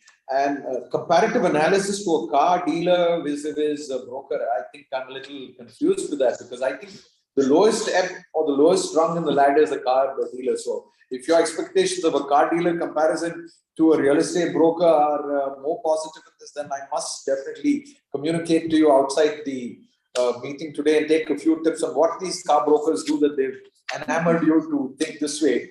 But all I can say is it's an experience that, it's a mirror image of how you look at others, that others look at you in the same way. And how you treat your fellow brokers is how they would treat you too. So over to you, Arun, on your take on the change that recent times. How do you perceive these, with transactions being larger and ticket size being much larger? Yeah. So on one hand, the growth of a lot of brokers coming into the picture in the last decade, and a lot of them actively being hungry and being entrepreneurs themselves. The transaction volumes in the industry, I think a big chunk of the volumes that have grown in Mumbai, Bangalore, and cities like that, big part of the growth that real estate industry as a whole experienced is thanks to the wide network of brokers who are very active in digitally as well as offline. And earlier the broking industry itself was tough. The people who had the widest network, offline network, were the winners. But now, thanks to the digitalization, a lot of people can come in and add value, and the industry as a whole has grown. In the real estate industry as a whole has grown significantly over the last 10 years thanks to the brokers. But at the same time, due to the large transactions coming in, large number of transactions coming in, and earlier, Farooq Bhai, maybe 10 years down the line, a meaningful broker would have probably got about 500 leads a month, 10-20 years back. Possibly. Now it's like 5 lakh leads a month. And what is happening is, because of this, the quality of engagement is going down significantly. Sometimes I have seen that the broker himself is meeting the customer for the first time at the sales office only. They Facebook se lead aaya, ek do WhatsApp message ho gaya, some transaction, some engagement happened, and he comes to the sales office. That is when they meet. Then they know that this is the representatives. Many customers themselves say that I have never come through this broker. He has not helped me at all. So on one hand, they are being the the mainstream characters who have helped us grow the industry a lot. At the same time, customer trust earning has not happened that much, and quality of the engagement have been very sub. In my opinion, have been quite low on an overall. There are still brokers who try their best to give meaningful engagement and trust, etc. But 90%, the majority chunk, the new people coming in, attrition is very high. 50% is the attrition in a large company like 360, etc. I may just use your name, Asha. So I'm just saying very high. So loyalty of the employees is also very low. So because of this, the engagement and the kind of engagement with the customer is going quite below, is my humble opinion. So we as a whole, as industry leaders, should spend time and like Farooq Bhai rightly said, it's more about responsibility coming from within. Every entrepreneur should ensure that his company runs in a particular way and there is certain engagement quality, and managing the scale at the same time is delivered well. Then we'll be surprised that what is if from 5 lakh leads, if we are doing 50 transactions today, with the same 5 lakh lead, we can do 200 transactions tomorrow. And an industry will also grow. We will also grow along with that. Thank you, Arun. And Asha, I just wanted to check, what's your perception on high-end transactions? We're talking about transactions which are high-end right now, larger transactions. Do you see that coming out of digitalization and ads on that, or do you see that as a more personal connect where you're doing business? I'm talking about transactions where over 5 crores, 10 crores apartments and things like that. Does that happen too, or what's your experience been on this aspect? So HNI and typically high-end transactions, the volume of those transactions coming from digital is quite low. The general aspect of a mid segment, or maybe a bit on the higher mid segment, and that is very geography specific. Like, for example, if we talk about Bangalore, anything beyond 3 crore or 4 crore, the digital lead generation as well as transaction really dips, like it nose dives. And maybe in a Kolkata or in a Pune, anything beyond 1.5 crore, right, dips. So if you're talking about 5 crore, 10 crore, then digital lead generation or digital medium is not that effective as per me. Because these are the customers who are typically going through either their EA or their CAs, and these are not the ones who are actually digitally browsing, and these are not the ones who take the first call. So that difference will always be there. Your view on this, Doctor? There are two types of customers basically. One is investors, like they are regular persons. They know the real market well. They are serial investors, I would say. They are owning different sort of residential, commercial, retail property. So they do not rely on digital marketing. So they have their own set of advisors, I would say, wealth manager or brokers, who they trust and whom they are familiar from some years. So they require, trusted and personalized services. So in that way, this section, like in commercial VC, last year we launched some SEO plots on Dwarka Expressway in Delhi. So I've seen there are lots of investors, but those investors have come us through their own brokers. They have not reached through us through digital means. So this is the one customer who requires more personalized service. Then there are routine customers, like I call end users or retail customers. They are really one-time buyers primarily. So they search online and they come to you through brokers directly to you. What is the ticket size on this lot? If we talk about end user retail customers, I'm talking about ticket sizes of 1 CR to 2 CR. So they are also retailers. If someone is purchasing a 2 BHK, 3 BHK, so in NCR somewhere it ranges from 1 CR to 2.5 CR, 3 CR. So this is end user retail customer to me. And investor is someone who is investing 5 CR plus, 5 CR, 10 CR, 20 CR, even 50 CR also. So they are into more personalized sort of services.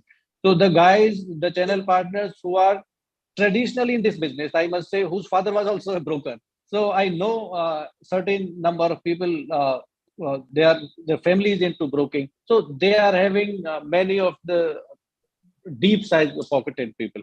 So that is altogether different set of investors, customers who are exclusive to certain people, and good or bad, but this is the way it is right now. Thank you, Doctor. And moving on to our next question. Views on trending fine line of regulations and working within them while ensuring sales for the developer. What's your views on this, Mr. Abhishek?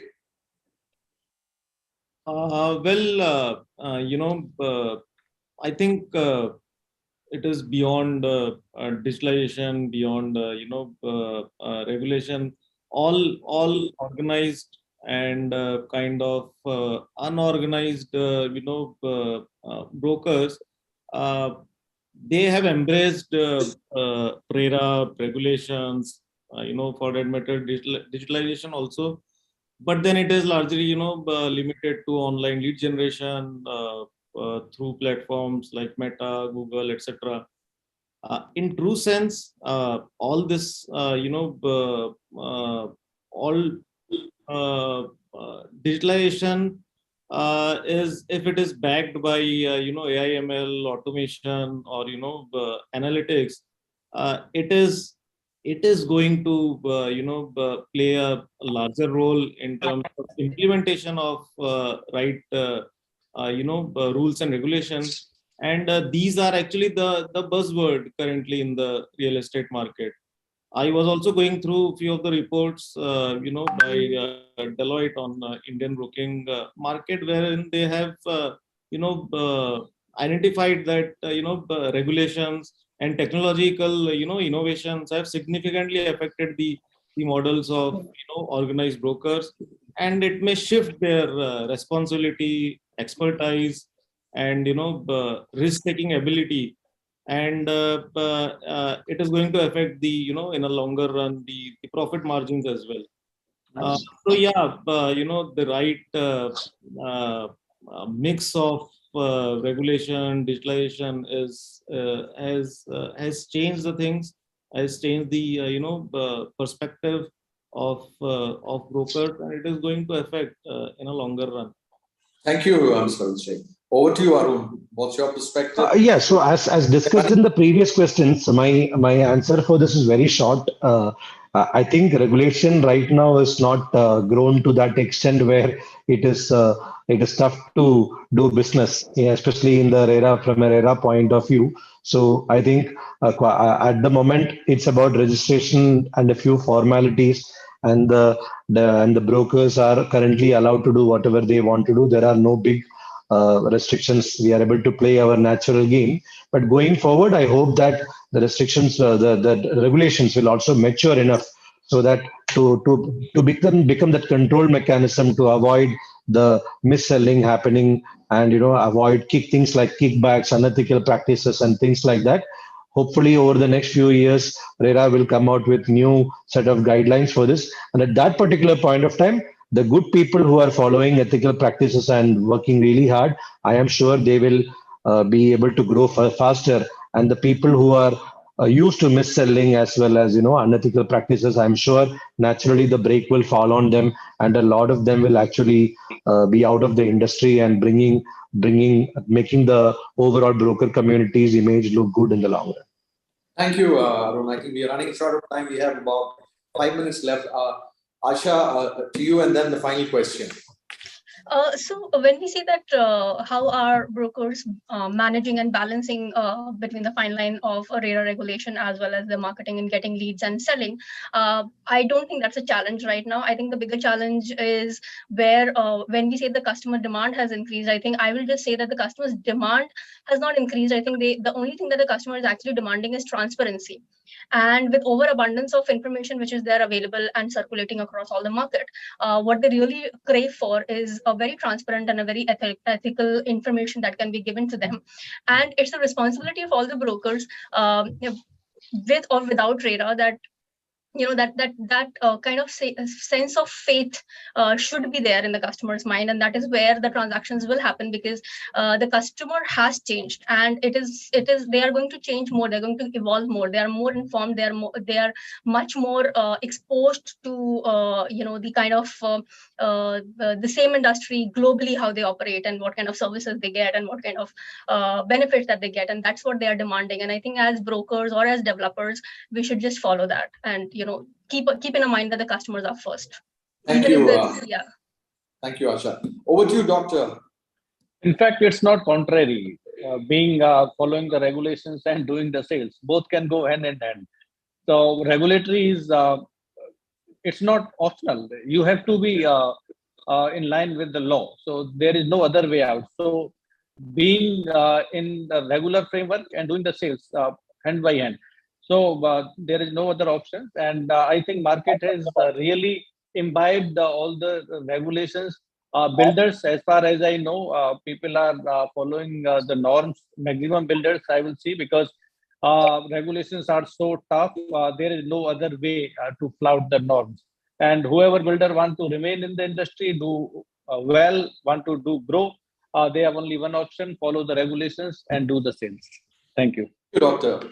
The key takeaway from this last question was trust and transparency, the keywords which the customer is looking for, and rightfully so. He's paying the developer the money through the broker or the agent or the channel partner. And I think he deserves this more than anybody. It's his birthright as a right for a customer to do that. So from that perspective, I now move on to the last question, and we're just going to wrap this up.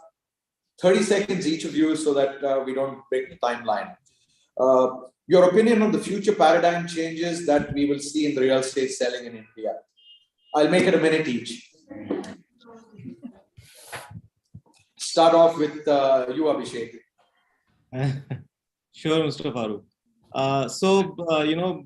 Especially in the last 3 years, the digital lead generations, user, especially for the broker community, the digital lead generation, listing, microsite, etc., are just tip of, I think, are just the tip of iceberg called digitalization. And for brokers to sustain, the best usage will be when it is leading to a lower or rather a controlled, CAC, and resulting into higher sales velocity. And trust me, it is going to come only when the 90% of this iceberg called digitalization is explored. And that's where the Martech plugs in. And there are multiple platforms which are offering these services like CRM, LMS, campaign management, a performance meter for pre-sales, lead marketplace, etc. And most importantly, what they are also doing is, they are giving automated reports on WhatsApp at FTD, WTD level. These aspects are really going to change, bring in a paradigm shift in broker market, and those who are adaptable and have the eagerness to learn are going to succeed in the long Thank you, Abhishek. Over to you, Arun. Yeah, so in 30 seconds, I will not break the timeline, but one of the things that a lot of innovation is possible in, a lot of potential is there in the intermediary industry. I'm not calling it brokerage, anything is a intermediation industry at the end of the day. One of the things that we feel is a very big paradigm shift is the exclusive selling that we are doing, Flow Realty is doing, where we are adding value to the developer as well as we are adding value to the customer at the same time, while being an intermediary. We are helping them with strategy, end-to-end goals, completely outsourcing the sales and marketing aspects from a developer, and literally adding value to them at the same time in a transparent and fair way using technology. Working with many other developers, trying to ensure that the transactions happen quite seamlessly while building a layer of trust. That is one of the things that we believe in, and that's what Flow Reality is all about. Thank you, Arun. Very well said. And over to you, Asha. So I'll just say 3 points. I think the road ahead is towards sustainability and global standards, right? At the same time, customers are looking for better designs and transparency. And most importantly, since digitization is the theme and is the thing right now, I think, it has to go beyond, and I'll not take much time in describing all that, but right from Internet of Things to blockchain, I think this is the future. Thank you, Asha. Very important point that you mentioned is sustainability and global standards. International standards is what we need to adapt to. We've been doing this in everything that we are adapting so far. And I think why not real estate and real estate broking, where it's the most disorganized, not just from a perspective from a broker or a developer perspective, but the whole industry has had a kind of a shady look, a look of people looking at it with, jaundiced eyes to see that the transactions, people involved in it, whether from the development side, broking side, or procurement of land side, have all had a very cloudy, shady outlook. But that doesn't mean that the industry is like that. You've seen more transparency. You've seen the biggest players coming out of the market, doing wonderful things, achieving global standards in what they're doing. And I think this is an industry that's here to stay, and this is an industry that's going to grow. And we're going to see a lot of this happening in the coming decades. And over to you, Doctor, for your final word on this before we hand it over to Sapna and the Realty Plus team. Technology will keep moving ahead, 3D, augmented reality to metaverse and all. So as an organization, as a broker network, we need to be adaptive and keep changing ourselves with the technology and benchmark with the best. I firmly believe that as Indians, we are on the right path, and we will firmly benchmark ourselves. So future is bright. Thank you. Thank you, Doctor. Rightly said. We've got to benchmark ourselves against the best, and we are the best of the best. The whole world is coming to India, and they're not coming to India because we are cheap. They're coming to India because we're ethical, we're good at what we do, and we will be there in the years to come, generations to come. You will see a lot of this happening. And this industry right now is on the threshold. It's going to take that leap forward where you're going to see a kind of a change where the new age broker, as I call it, is going to take over the market. He's going to have transparency. He's going to come out with trust. He's also going to be selling you things with artificial intelligence and international way of doing business. So I think you're going to see a lot of good things happening to this industry. Over to you, Sapna, and the team of Exchange for Media to conclude this. Thank you. Thanks, Mr. Mahmood. I think that was a very positive note of ending this discussion, that yes, good things are ahead and we are progressing on the right way. But one of the panel members, he mentioned that a car dealer gets more respect than probably a broker. How do you see that changing? How do we reach there where, broker is not a bad word, or channel partner is not something. You have been in the industry for longest of the years. You have seen things changing. What more can we do to bring that respect into this segment? I did answer that question. It's how you perceive and carry yourself. And I think I might be older than everybody here. I think my experience in this business has been over 40 years plus. So from that perspective, I would say it's how you carry yourself. Why have you been in this business so long? It's basically the trust and the transparency factor, along with the factor of, we being in the business, when there's a call that comes in, we pick up that call and not cut it off or change telephone numbers. I always tell my people, whoever we're dealing with, very famous developer from Mumbai approached us to market this project. And I said, I want to meet your boss. Have a one-on-one before we undertake to sell this. He says, no, you can't meet my boss. He's too big a guy. And I told him, we're not interested in doing business with a person who we can't interact with his boss. Because today you're here in this job and tomorrow you decide for better options and opportunities to move to another company. I'm not going to be saddled with the responsibility of crores or hundreds of crores of my investors sitting down on a developer who I have no access to, and I'm trying to reach a developer's person whose number would have possibly changed and gone down to somebody down in the ranks there who doesn't even know what's happening. So my key on this is a car broker, no harm with him. All due respect to him. They're very nice people. They're good people in every industry. But I think how you carry yourself, how you maintain and how you maintain these relationships. It's a business of relationships over the years, and how you maintain them is where you are at the end of the day. And I think that can only come with, it's not how big you are or how wealthy you are, how much sales you do and what your turnover is. Because the name of the game right now is the valuation game, which I think is not the right way of doing business. I mean, you'll be there for a while, but it's not going to be there always. Once you take your money and you're out of it, that's not what I'm talking about. I'm talking about being there, growing into the business, people coming second generation, third generation. We're third generation of brokers. Not that we don't have other fields of business. We are also into development, we're into marketing, we're into land banking. But every business and every part of it that we've done it with dignity. We've done it basically keeping one thing in mind, and that is the trust factor. Because once you lose trust, you've lost everything. You can make money, you can have a new office, you can do everything. And the car broker thing is a very, very important example. Like I think it was Abhishek who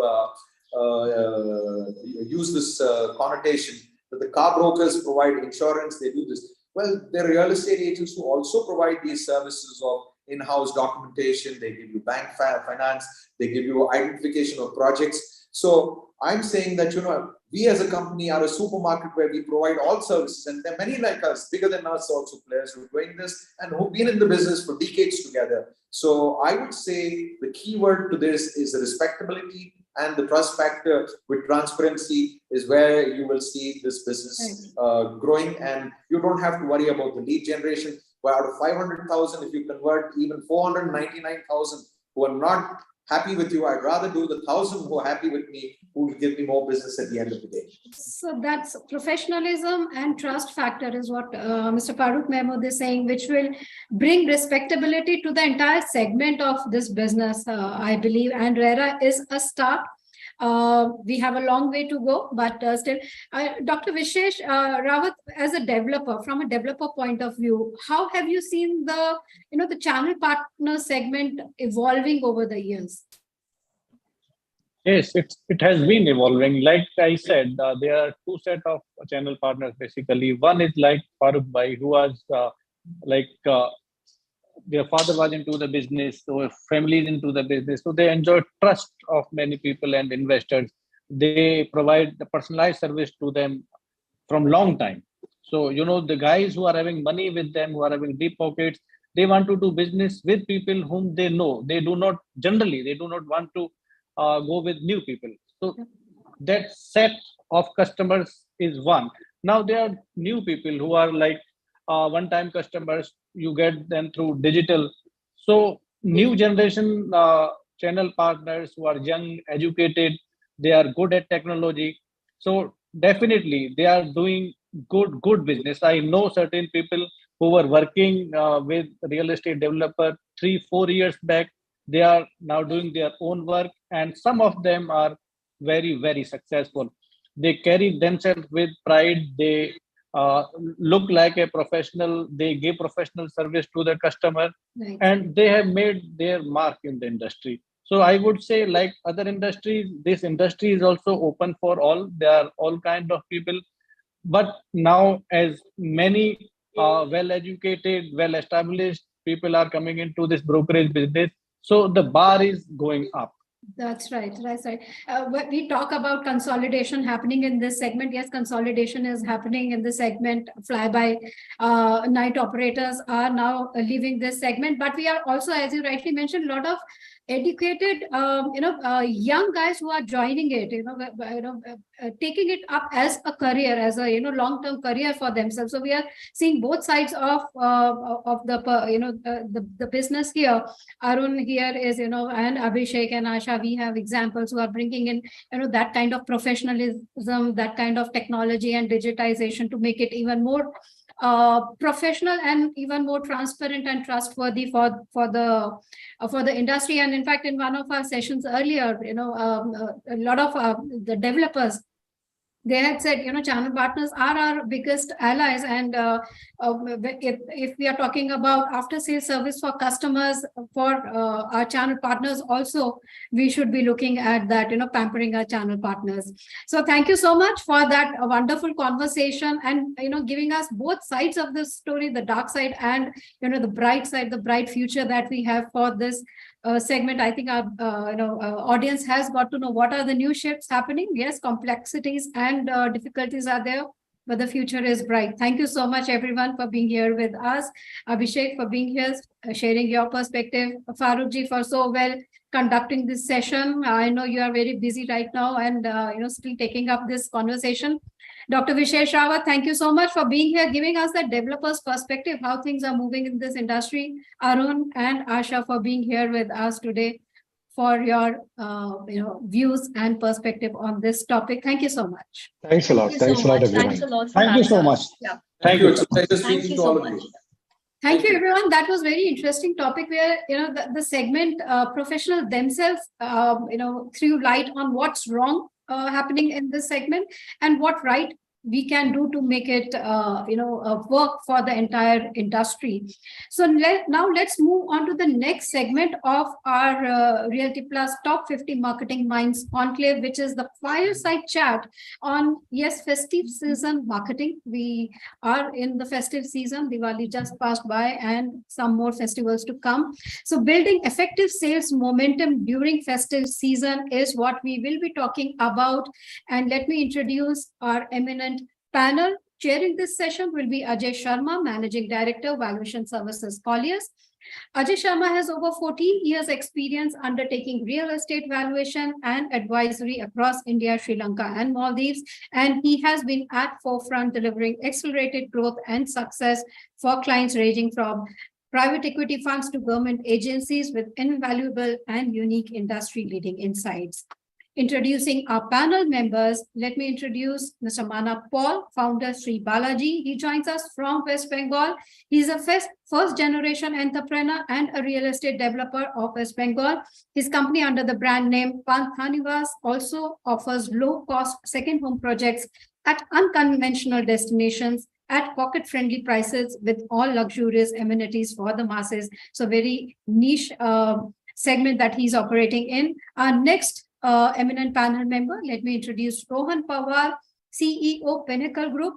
Rohan Pawar handles various functional departments of the construction business of the company based in Pune. With his independent judgment and quick decision-making abilities, Rohan Pawar aims to expand the firm's footprint to multiple cities and grow the brand.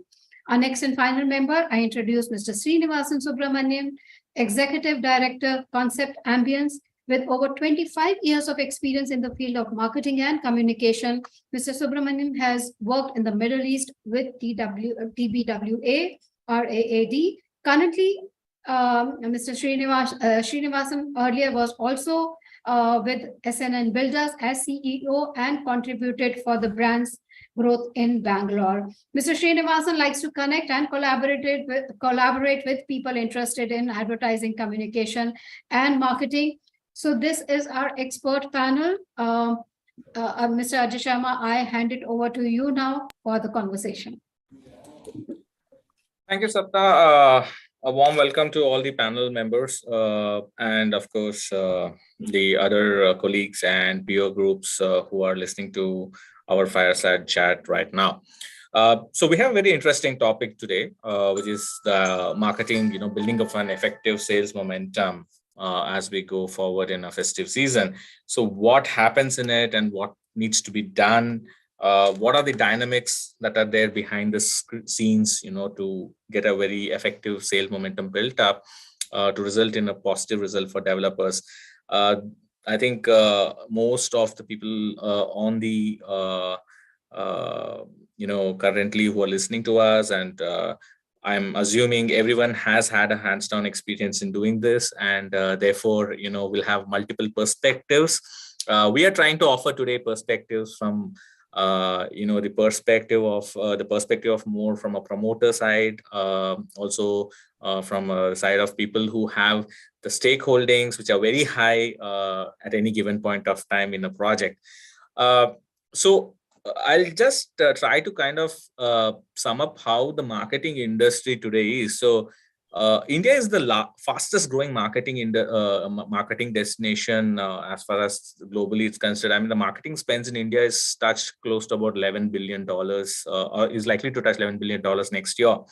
So in 2021, we were almost close to about $9.5 to $9.6 billion. So that's the kind of industry that we are talking in terms of marketing spends. This includes all sectors, of course. Digital marketing has also taken off very fast, and we are close to about $4 billion spends on digital marketing in various mediums. Of course, COVID led to the the explosion of advertising online more importantly, and also with new mediums like OTTs and e-commerce also coming forth, and doing a lot of advertising on that. We also have to understand that the largely of the spends that we are today looking in marketing from all sector views is largely around some key events that happen, whether be a global sporting event or from an India perspective, the large cricketing tournaments, and in those kind of scenarios. So a lot of spend happens in that time of or period of time. And of course, the festive season, which is a very, very rooted and culturally identified factor. The previous panel, of course, were discussing on how the in-person kind of marketing is happening, what is their contribution that's happening to real estate sector, how they're contributing. So brokers, channel partners, and others, how they're contributing. So in our discussion today, we are also going to look at whether that particular factor still retains value, given how we are now seeing a profusion of technology and media as front runners in terms of advertising. So without much further ado, I'll start with the questions where, I will request perspective from my very, excellent panelists that I have. First question, of course, to Srinivasan sir, I have is that, what do you think are the key underlying factors that you determine that, structure the marketing campaign for the festival season, and does any specific factors or scope of factors increase the, or differ from the regular marketing campaigns that most developers undertake, in order to achieve their sales goals for the year? So that's the first question. Yeah, hi, good afternoon, everybody. See, basically, what happens in a market like Bangalore, for example, I'm specifically talking about Bangalore since we are present here. Most of the festivals this year happen to be during the weekends. So the general trend of residents in Bangalore is to take off because COVID has taken heavy toll in terms of work from home and stay safe, stay inside. So people have started moving out even if they get 2 days off, 3 days off. So all the festivals somehow or the other was happening either on a Friday or on a Monday or a Tuesday, where people take that extended week and then go on that typical break with their family. So right. that has kind of forced us not to concentrate on any kind of a festival offer. We ran our usual campaigns with a bit of a disruption, telling people that we are celebrating this even post that period, maybe extended the entire festivity offers, right. Whatever we are doing, post that right into maybe another 2-3 days offer or later. But the regular campaigns were more powerful rather than the festive campaigns, because people in Bangalore are more or less used to this kind of a thing that at any time, any given time, if we approach the builder with the checkbook, the bookings happen. So right. Festive or no festive, Bangalore developers, I have a feeling, at least at concept, we had this trend that people come at any time and then book it. And then, yes, as usual, customers are never happy with any offers you give. They always wanted that extra discount. So it's a kind of a win-win situation for both of us, because we are willing to clock some numbers. And yes. Again, another thing which happened, most of the builders, somehow or the other, even when I checked with my fraternity friends, all of them are saying that September, October didn't produce that great result, except for the mid segment. Luxury segment, people prefer to come at any time and book any discounts. It's a kind of a catch-22 situation for the builders. But yes, mid segment did well and affordable segment did very well. But luxury segment fairly had a good numbers. But as I said, since the weekends were clubbed with the holidays, right. Festive or no festive, it doesn't matter as far as Bangalore is concerned. Right. So that actually leads me on to the second question, and this is to Rohan Pawarji. So we heard Srinivasan sir telling that the regular campaigns are more effective. Now, what I want to understand from you is that do developers have to rely on, say, the specialists or the advertising campaign industry itself, or whether it makes a lot of sense to depend in-house marketing teams for designing the campaigns, because they might understand the nuances of the product, they might understand the the differentiators and USPs which could be sold to the customers. So if the regular campaigns are something that are more effective, do you think hiring an external agency will lead to loss in translation of whether it is lost in translation, these nuances, and whether it could be ineffective, or you still think it's very effective to have a specialized agency on board? See, I feel, first of all, good afternoon, everyone. I feel that, having best of both the worlds is kind of necessary in our business, because the in-house team is in more sync with where the company is going and what is the vision of the company towards the product. But taking the advantage of the expertise of the external agency is also very important, because I feel that, their exposure to the market is much more than the in-house team for sure, because they are working with a couple of other developers, other industry people as well. Not just real estate, but other industries too. So the exposure, the perception of customers towards different industries, towards different developers, builders, they know about it. So though, a few things can be lost in translation, but if you have a great in-house team which can actually communicate and work with the external agency, then I think that's a very good combination to work with. Okay. Manab, so you're a first generation entrepreneur. So obviously, with it comes its own stress and strains, when you're trying to develop, make a name in the market and everything, right? So like Rohan was telling that, you need to get the best out of both the worlds. And Srinivasan sir also saying that a sustained long-term campaign is more effective. How do you see that, for a project to be marketed outside your project geography, right? What you need to do, and how inclusive and holistically you have to develop a campaign in order to ensure that during a festive season, you're actually transcending these regional and cultural diversities, and you're able to reach out to all the prospective customers. First of all, good afternoon, everyone. The thing is, the sustainable continuous marketing activity is really works for every industry, not only in real estate. I agree with you. The thing is, in India, the festival season, is because we are, living into a diversity. So festival season in India is not fixed. If you see, the festival season in South is different, North is different, East is different, West is different. Suppose in the Eastern part, if you see, it's Puja, Durga Puja. During Durga Puja to till Bhai Phuta, there is a 1 month period of total festivals. So in festive mode, what we found generally, people are always into some in a luxury frame of mind. Now they go for tours, they go for some other activities, and during actual puja and all, they get busy with other things. And real estate is always a very serious buying product. This is a lifetime buying product. So I personally found the people, before taking a final decision on this product, they always take some time. And during festival season, what happened? If they've decided something and wants to close the deal during a good time, it's a good period, then it's okay. Otherwise, it's not a favorable time for the builders. There's a new buyer will come in the market during the festival season.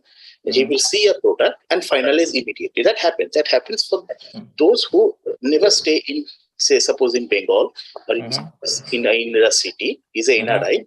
So whatever product he decided before he comes to India, and he came here and closed the deal. This is a normally happens. During festival season, we found that people are always into a different frame of mind. But there is another catch.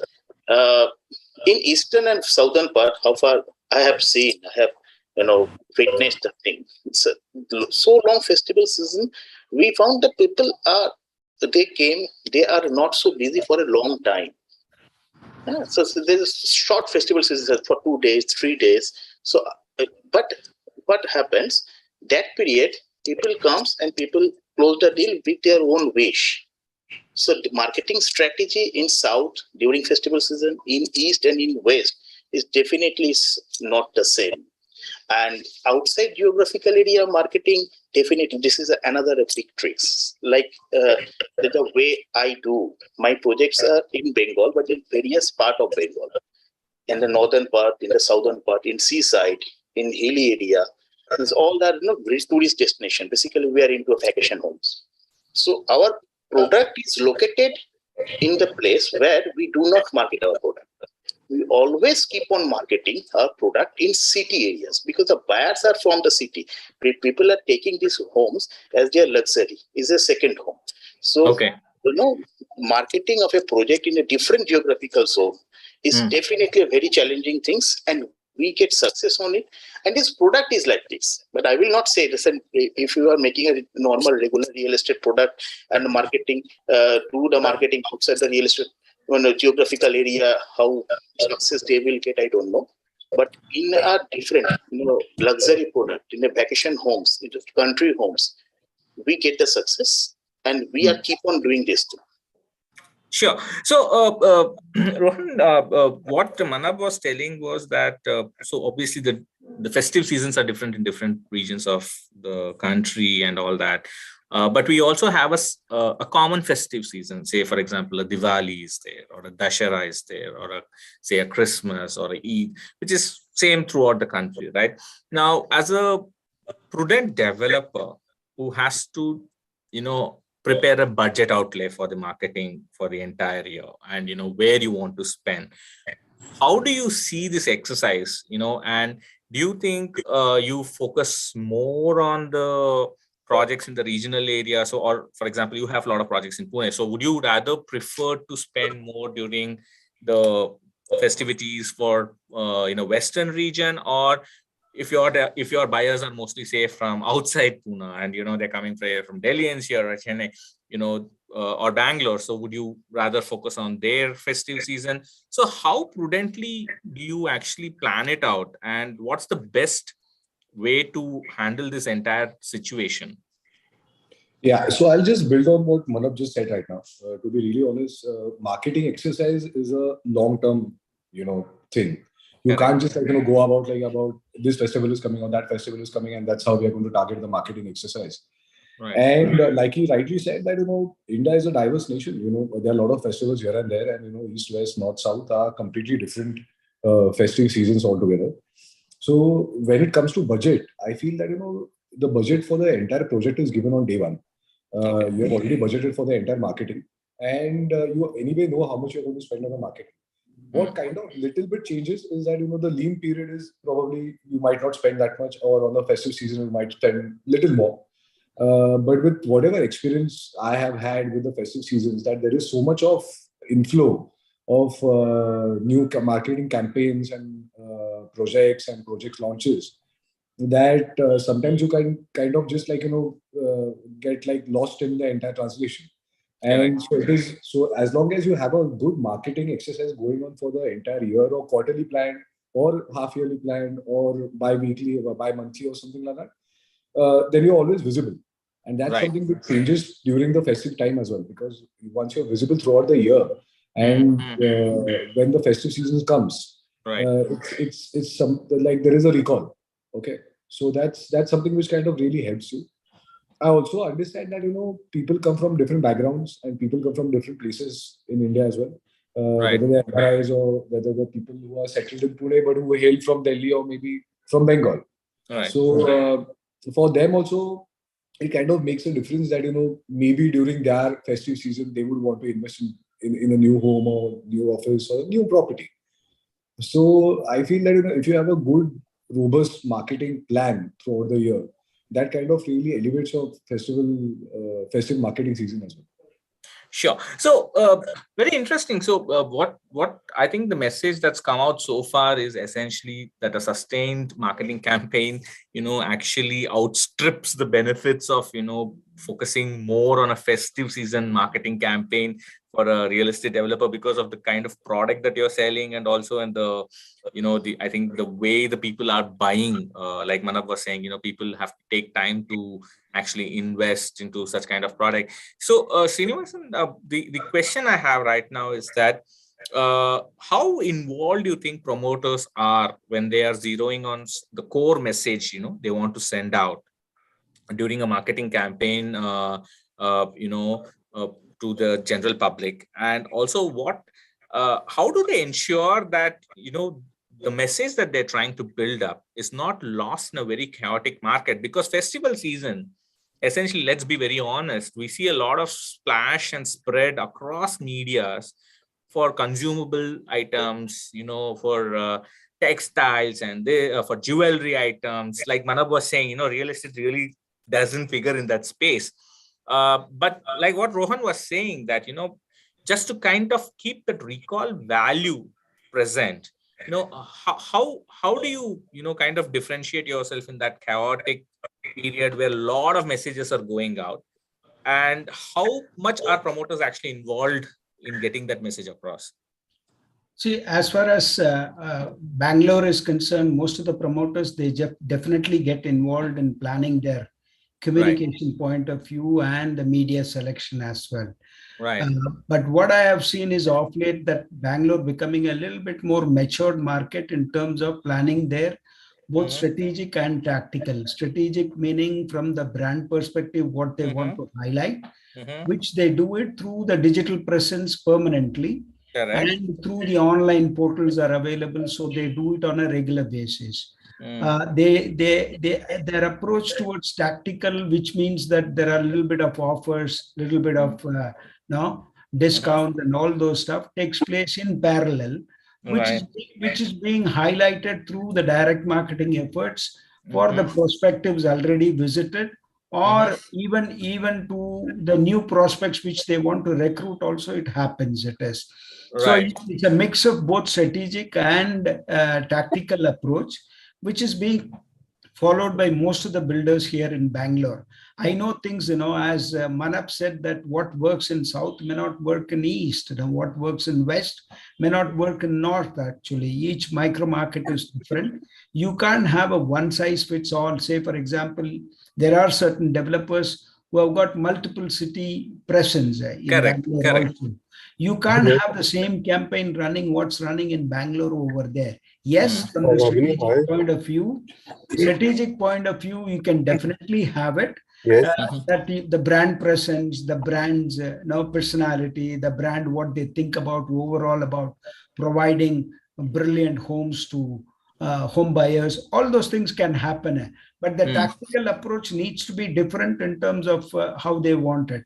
Another thing which most of the builders now highlight is proper delivery on time, because some of the developers, they delay. The delay clause now is becoming, because RERA coming into picture. Every developer is very conscious of delivering project on time. So in strategic approach, their vision, mission statements become that we deliver projects on time. So every builder has to have that. And as Rohan said, that it has to be an external agency plus the internal marketing team with the involvement of promoter, as well as even I'm ED with concept, but I get involved in every marketing decision that is being made. And in every site construction decision that is being made, leaders have to take charge, because buyers have become much more smarter than what they were about some 10-15 years back. Your campaigns, your vision statement, everything has to fall in place. Otherwise, as a brand, it's difficult for you to prove that you are here to deliver. So, Manav, again, being a younger developer in this space, right? So what, like Srinivasan sir is saying, that a lot of credibility is attached to the promoter's name, also parallelly to the company that's actually doing the project, right? Now, we are all dealing essentially in our life is with the new generation, the Y and the Z generation, right? So their concepts and their perceptions are quite different from, I will say the millennials who were all born after 1980s or 1985s. How are you dealing with this shift in the way they are looking at a product or looking at, what is being done to do as an outreach for them? Of course, we understand real estate is what a basic product that everybody needs to have.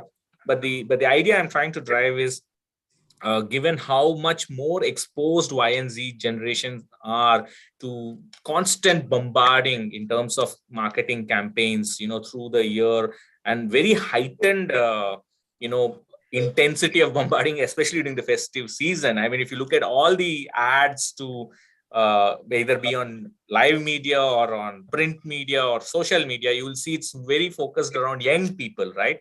So how do you deal with it? Because I still think that the average buying age in India is still around the 30, 35 kind of years. But increasingly, we are also seeing the generational shifts happening, and they'll become the new buyers. So how do you kind of, address that change in generational thought process? This is very interesting point. As Universal sir says right now, that real estate is now become an industry. So we have to have a long-term planning. So for marketing, so only a good marketing company or an agency, good some artworks, hoardings, some good executive is not going to work. So we have to be very responsible. The delivery, the commitment, all this matters a lot. And the young generation now, everyone having smartphone. Not the young generation, even every generation now having smartphone. So nothing is nothing is hide and seek. There is a biscuits, called hide and seek. Everything is hide and everything is we can see. So the industry is now you cannot hide anything. So your offering, your project, your commitment, it has to be everything very transparent, crystal clear, and you have to, but as a company, we have to, stick on our commitment. This is the first, this is a very important factor, I believe, for the marketing of a real estate product. Right. So not only the young generation, for every generation. So word of mouth marketing is very, very effective, especially in real estate. So when we get a fresh buyer, so if we calculate the cost behind getting the buyer is really high. Really high. So because one buyer just saw a Facebook ad and he comes and takes a flat or bungalow of 1.4 or 50 lakhs or something, it never happens like this. 360-degree marketing works for a single sale. He always see in our print media ads, he go by our reputations, then he saw some, print media magazine, then social media ads and other posts, some storytellings, everything. See, they build himself. They just try to make himself, trust. He try to make a trust on the company. Then he comes and complete a sale. So what you're trying to tell is that the storytelling behind the campaign, that has essentially changed, but the core message has not really changed. That is that you have to trust and you have to deliver on time. Right. So that's and the offering has to be very transparent, and offering has to be unique. Like for 5 years past, we introduce an offer that whatever we offer inclusive all. Right. Inclusive all means all. And there is no hide and seek cost. There is no cost which we will say later. There is no cost we will say on actual. There is no cost we will say during position. Nothing. So we create a quotation form, and before he gives a single penny, we say that this is the cost. This is all cost, in flat cost, GST, other expenses, everything. And whatever we add, that add is clearly mentioned, it's inclusive all, no hidden cost. That attracts the young generation a lot. We found very successful campaigning this is, and now we have made this phone call regular basis. So this is just one quick addition to that is I just wanted to check with you is of in the recent times where you have converted some of the sales calls into actual sales, right? How much are the younger generation actually involved in the decision making? I'm talking of maybe 18 to 24 years kind of. Are they involved effectively with the families? Have you seen them pushing or stopping them from making a purchase? Have you had this experience? Actually, what happens sometimes, as I said earlier, that's real estate is a serious buying product. So whoever buys, entire family gets involved. Correct. Suppose we are getting a buyer of 28 years.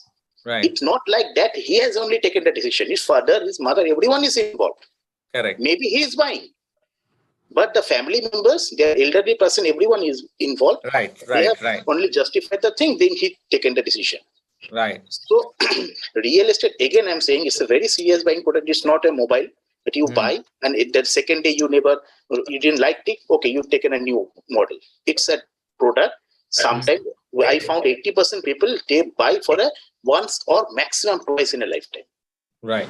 Right. So we have to create the basic, importance of the product. That is, the product has to be very crystal clear. Offering should be very transparent. Builder, definitely builders, now it's time. Builders need to create his own branding. See, marketing and sales, these are two different parts. Marketing is something that this awareness, as I said you, some storytelling, marketing, some saying about your brand, saying about your product to the market throughout the 365 days. And the sales part is different. So promotion and sales promotion is something different and marketing is something different. And marketing works better nowadays to the young generation. Sure. Rohan, what Manab was saying that, there should be a consistency and there should be a very solid message, singular message going with the absolute no ambiguity during a marketing campaign, during a promotional campaign to the customer. Now, we all know that joint ventures and joint development between builders is increasing, or, where we have a builder coming in as a development manager, taking over the project, probably doing marketing for the project and all that. In such kind of scenarios, how do you see that there is a conflict of alignment in the thought processes between the two parties, or is it a part something that you agree on beforehand? You actually get onto the agreement that, look, this is the path we will actually thread for promotion of the project, and this is what we will do. And this question also assumes significance where we're increasingly seeing some of the local projects being taken up by developers from other cities, right? So where some sensitivities could be very different, and again, like I said, the festive season promotions could be very different. They could attach more significance to that. So in this kind of scenario, how do you see this campaigns develop? Okay, so first of all, I just want to agree with what Manab said, that sales and marketing is completely different thing altogether. And so I just wanted to agree to this one point because I just thought that I can relate to it quite a lot. And to answer your question is, like I'm a rally racer myself, and unlike F1, there are two people who actually drive that car. One is the navigator and one is the driver.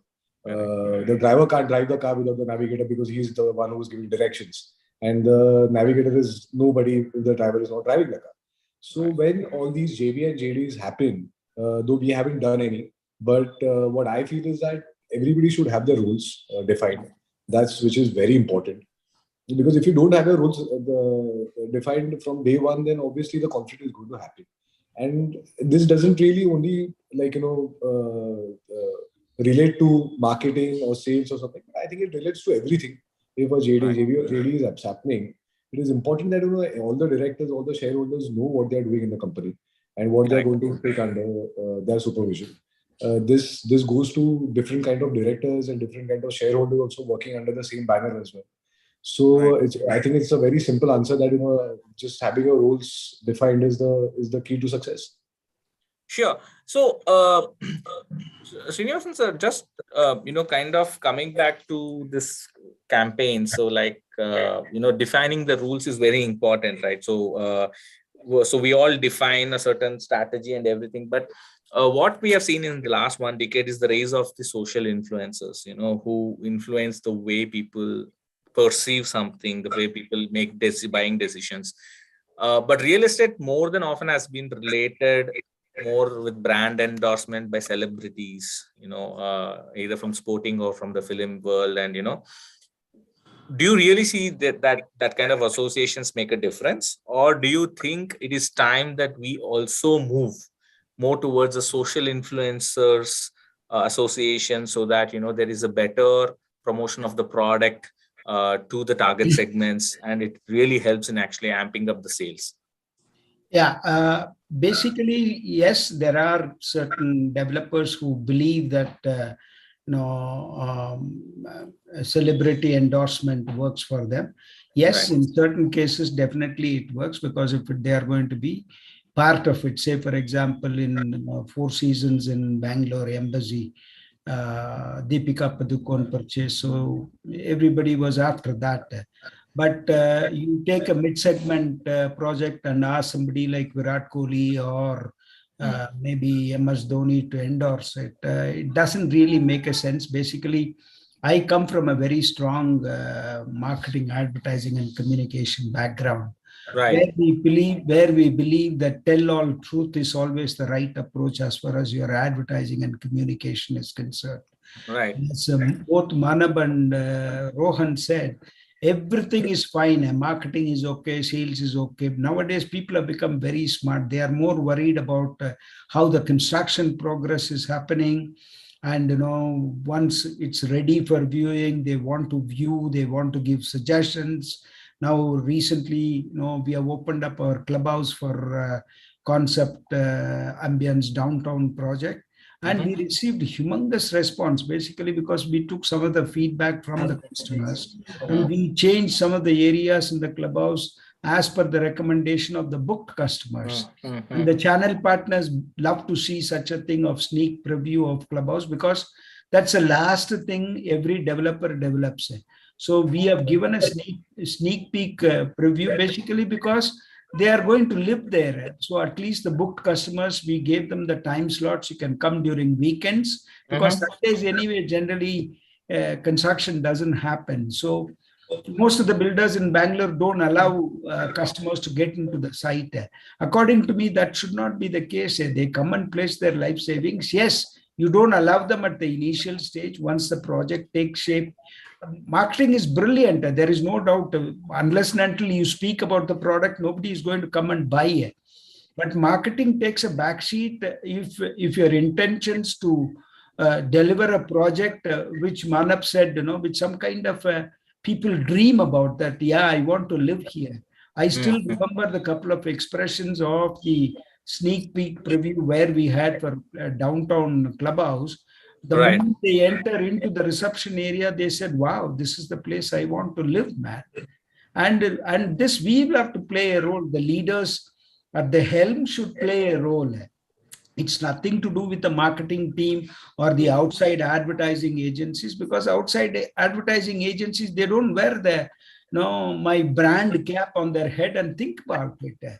Yes, based on your brief, they develop creatives. Yes, because since I come from TVWA, where we believe disruption is all about identifying conventions, and then you come up with a different vision, and the product should speak for it. Maybe it could be a thematic, maybe it could be a amenity which is not there with rest others fraternity. These are the things which should speak for themselves. And both are right. Rohan and Manab absolutely bang on in saying that yes, marketing, sales, all are there.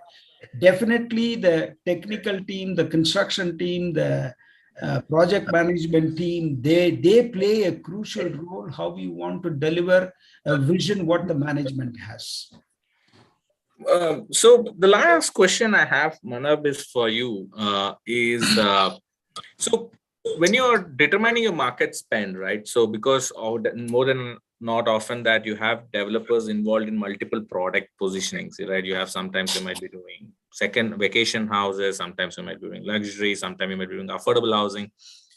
So does that positioning of the product determine how much you actually spend for marketing for that particular product? Is that the basis, or is it more important that you want to see the scale and size of the project and how much you actually want to achieve in terms of sales, because the hard target number is there? Does that drive that budgeting there? And secondly is how much obviously we have heard, and what I also hear from Srinivasan sir is that the word of mouth is extremely important in selling, the future selling.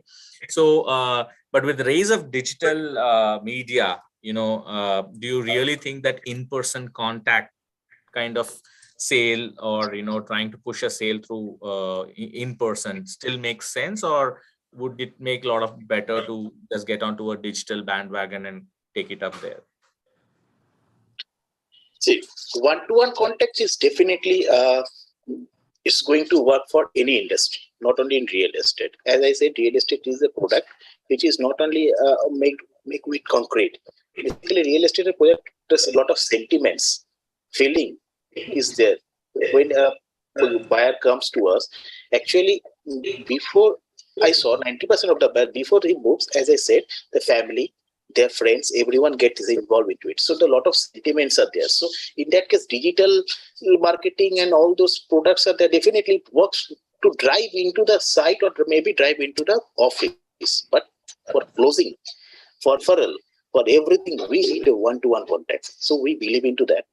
So along with marketing, I'm coming to budget in next part. Along with marketing, what we do in person, one-to-one context, we organize small events throughout the year.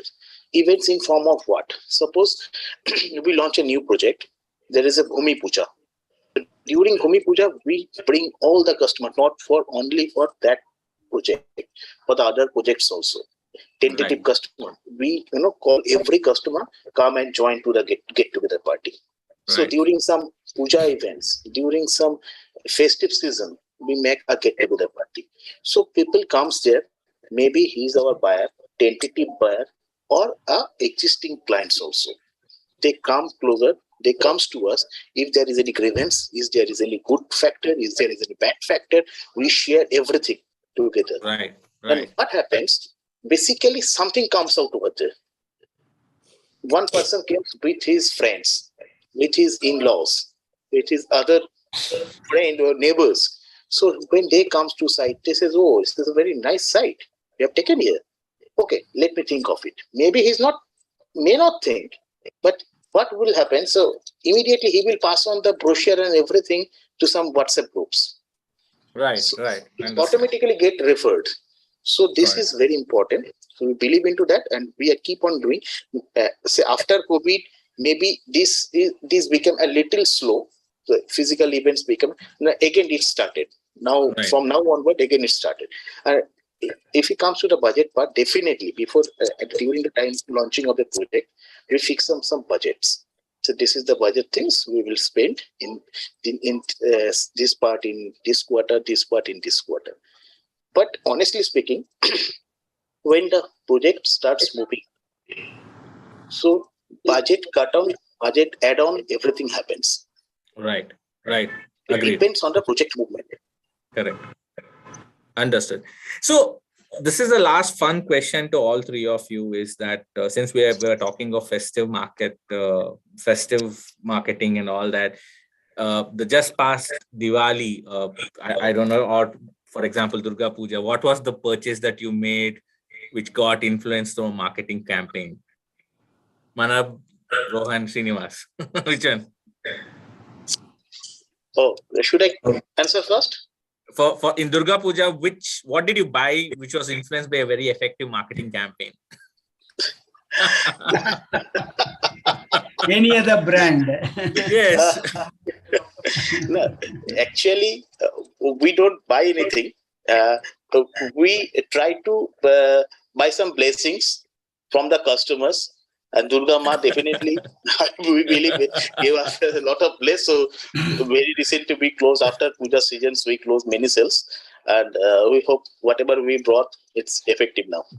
What about you, Rohan? What did you buy? I kind of held myself back from buying the iPhone, honestly. To be really honest, Apple is a marketing guru of the world. You know, whether it is Durga Puja or Diwali, you know, every year they find a way of like, you know, pushing that new iPhone into your pocket. So I decided this time that I'm not going to buy an new iPhone. But you were tempted. You are tempted. I was somewhere.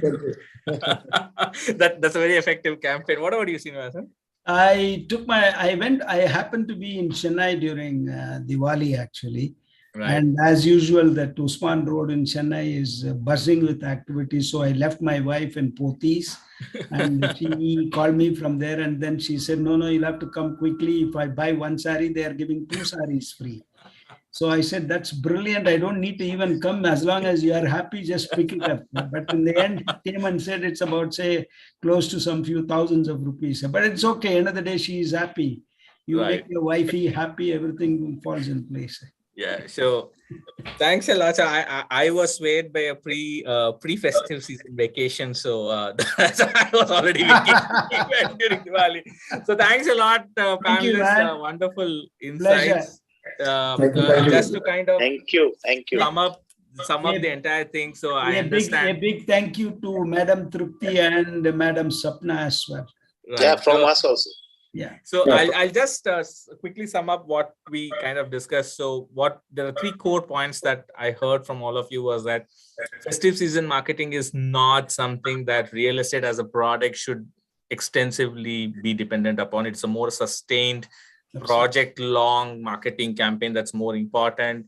What we also heard from Rohan was that it is the best of both worlds. You need to integrate both in-house and our external experts. You need to get that insights as well and try to do the best for your project. And like Manav was saying that the most important point is this particular product buying is about the families and the decision making together because of the kind of budgets and aspirations that are involved. And therefore, this is not an impulsive buying. And thereby what requires a lot is a personal touch from the top, the promoter to the marketing and sales agent who's actually trying to push the product in the market. So thanks again, everyone. Sapna, over to you. Well, that was one interesting conversation. Yes, marketing is marketing, as everyone said, but during festival, everyone gets into the mood of, the hype of buying and selling.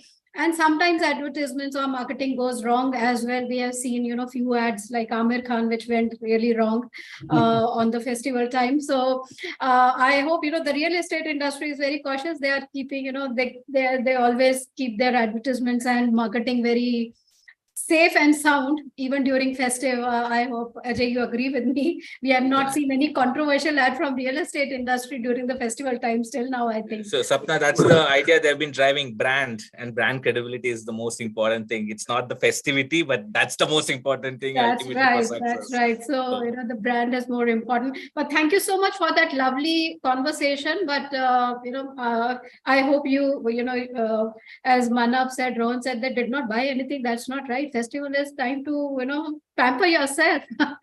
So, and Srinivas ji, that's a good thing you did for the ladies of the home. Thank you so much. And Ajay, I hope you enjoyed your holidays. Yes, that's for sure. Thank you. Thanks a lot. But thank you very much for that wonderful conversation. I think there were a lot of valuable takeaways from there, that how marketing, during festive time is also important. Developers do care. And in fact, this year we saw record sales happening during the festivals. After 2 years, everyone was really in the mood of enjoying and celebrating the festivals and buying for themselves and their families.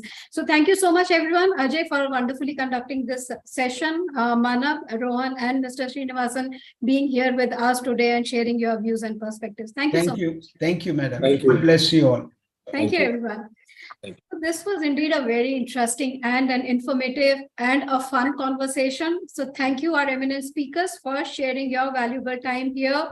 With that, we come to the end of this wonderful conclave. Thanks to all our speakers for making this edition of Realty Plus Top 50 Marketing Minds Conclave 2022 so informative, interesting, and not to mention thought-provoking. And thanks to the awesome audience as well for being here with us today and sharing your queries.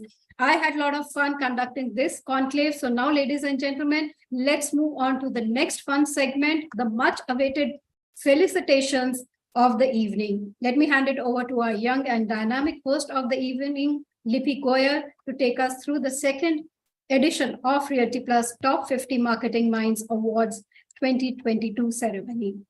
Lipi, over to you now.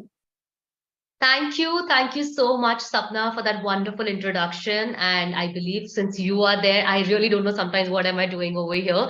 But let's have a virtual applause for Sapna as well for conducting the conclave so well. And I was just hearing the last segment of panelists. It was indeed so wonderful to hear and understand how they celebrated Diwali. Even I kind of shopped a lot. All right, with those interesting conversations, we will move ahead, and a warm welcome to the second edition of Realty Plus Top 50 Marketing Mind Awards 2022. The Realty Plus Top 50 Marketing Minds has a very simple mission: shine a light on exceptional marketing communication professionals who have demonstrated excellent planning, execution, creativity, and innovation. Well, I am your host, Lipi Goyal, and I welcome you all to the dazzling evening of felicitations and acknowledgements.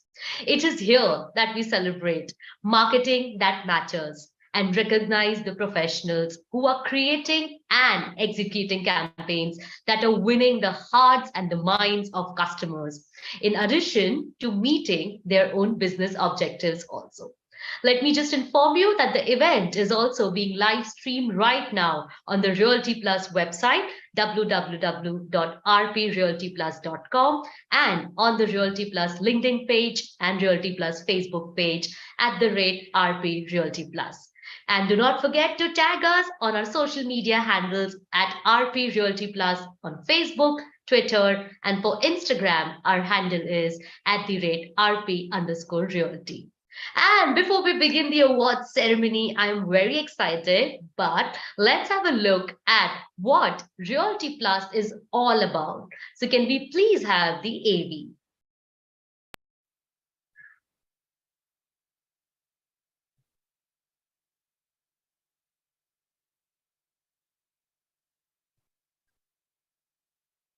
Path to choose in a crisis. Some brands are born to do the same. And during the times of challenge, the stalwarts of Indian real estate industry have chosen to do just that by showing others the way to finding opportunities even amidst a crisis. By showing the world how to go about delivering on promises even amidst adversity. Success doesn't just happen, it happens by design, by pushing the boundaries, by raising the bar. It's days of creating a vision and nights of bringing it to life. Knowing that pictures are worth 1,000 words and every word makes a difference. It's doing the research, trusting your instinct and finishing what you started. For the past 17 years, Realty Plus has been turning obstacles into opportunities, keeping the industry informed on the latest developments.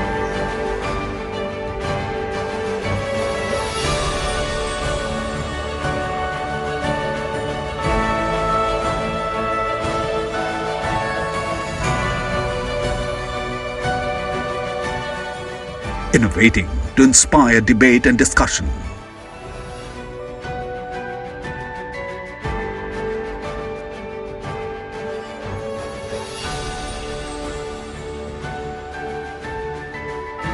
Bringing forth the perspectives of industry leaders.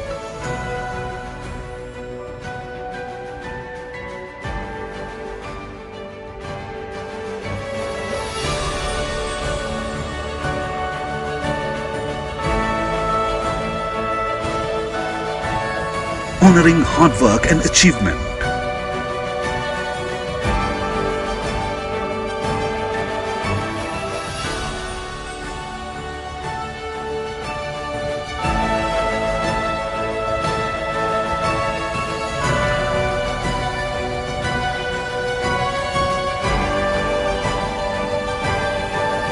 Keeping the industry connected.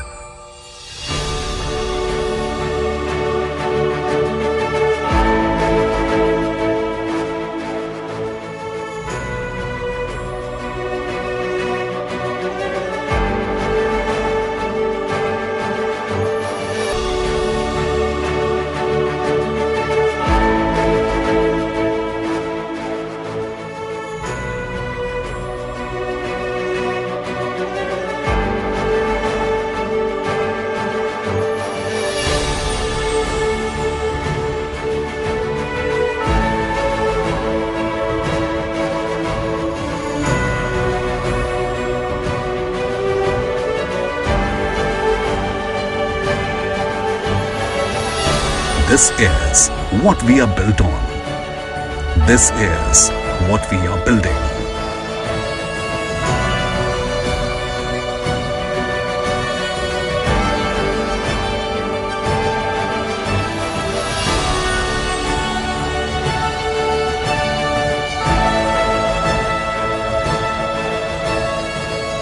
We are Realty Plus, and we lead the way.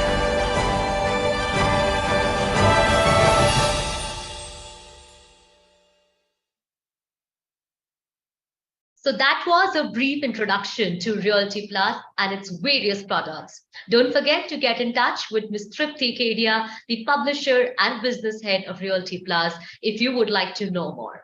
We would also like to take this opportunity and thank our organization for its support. We would like to thank the business media partner, Business World Media Group, our online media partner, exchangeformedia.com, and this event, the virtual event, has been organized by Team Realty Plus, of course. So huge round of applause for everybody, like we can see on the screen. Thank you so much once again to our partners. With that, friends, let's begin the red carpet walk of our winners of the day. But first, let's just hear from the eminent jury members about the selection process and the winners and what went through in selecting our winners, who are very excited to be part over here. So can we please have a look at the jury AV?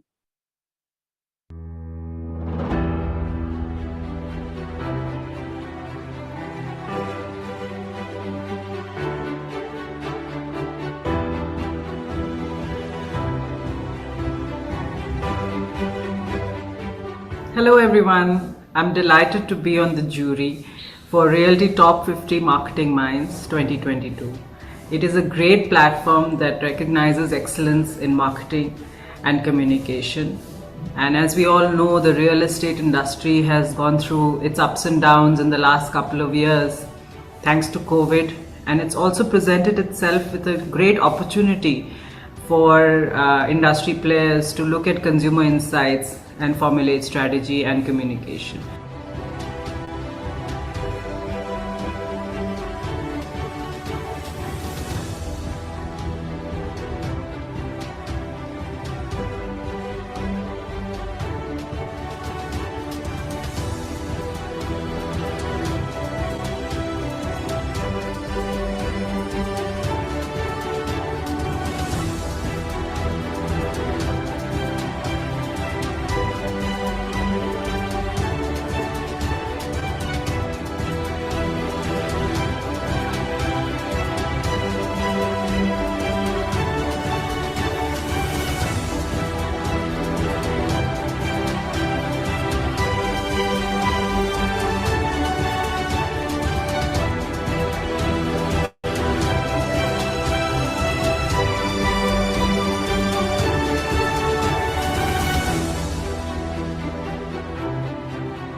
So this is what our esteemed jury had to say, and it was indeed a tough job that these esteemed leaders had on their hands to select the best of the best.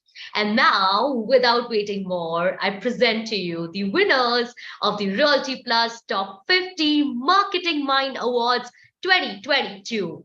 We request all the winners and jury members to please remain live with us till the end of the ceremony, as we would like to have a lovely group photo of all of you together.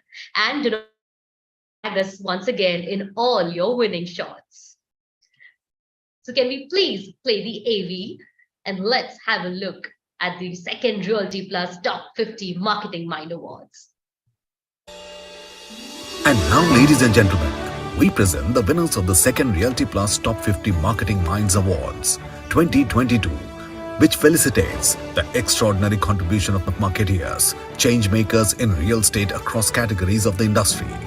The mission is to recognize the marketing talent of Indian real estate for their merit, expertise, and experience, and spotlight their meaningful contribution to the sector. Ladies and gentlemen, we begin with our first category of the evening, Residential Realty makes home buying dreams come true.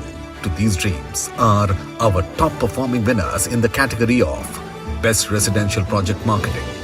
And the award goes to Beyond Walls for Runwal Sunflower.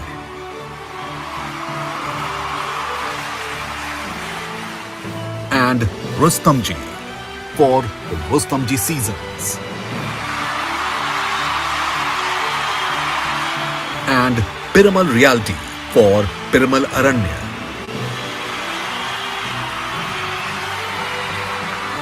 And Tata Realty for Eureka Park.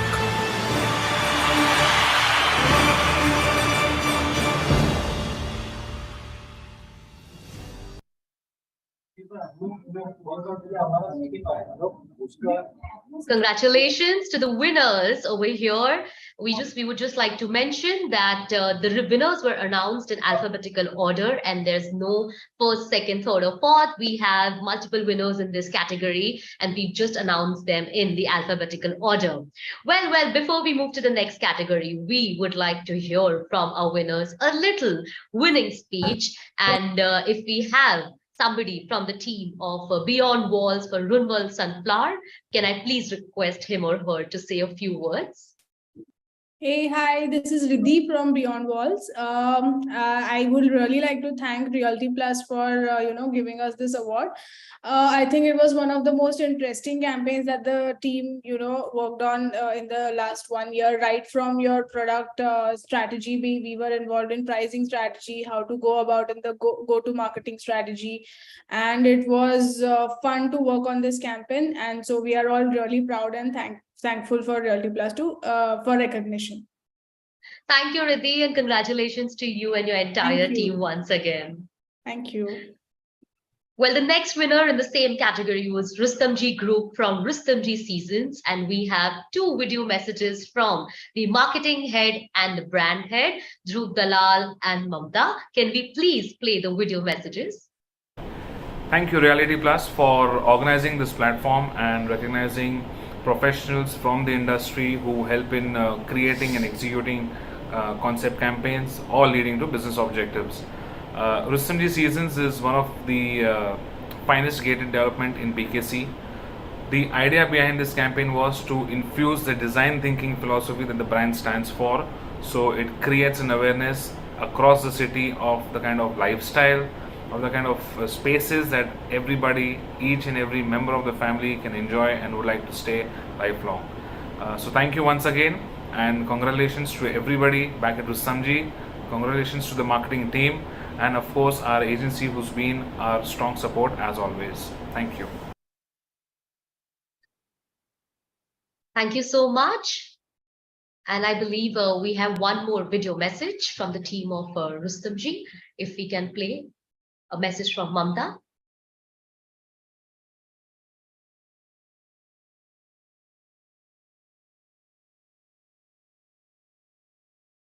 Okay, we'll just wait for some time. Meanwhile, if we have our next winner is Piramal Realty for Piramal Aranya, and if we have a representative from the Piramal Realty, and if we can hear the winning speech from him or her. Hello. Hi, Rishi. Congratulations to you and your team. Thanks a lot, Lippy.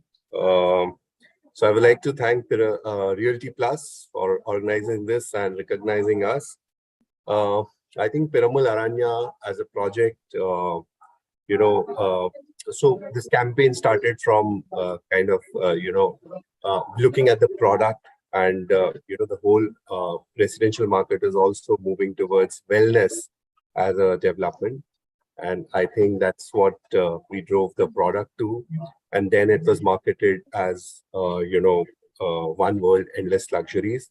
And I think it did well. And also as an industry, it's been a really interesting times to be in this industry. Thank you. I'm very excited. And I think we'll see a lot of interesting marketing work from Piramal Realty going forward. Thank you. Thank you. Thank you so much for those words, and congratulations to you and your entire team. Thank you. Thank you. All right, moving ahead, we also have the winner as Tata Realty for Eureka Park. And if we have a representative from Tata Realty, may I request him or her to please present his winning speech to us. We are very excited to hear it out.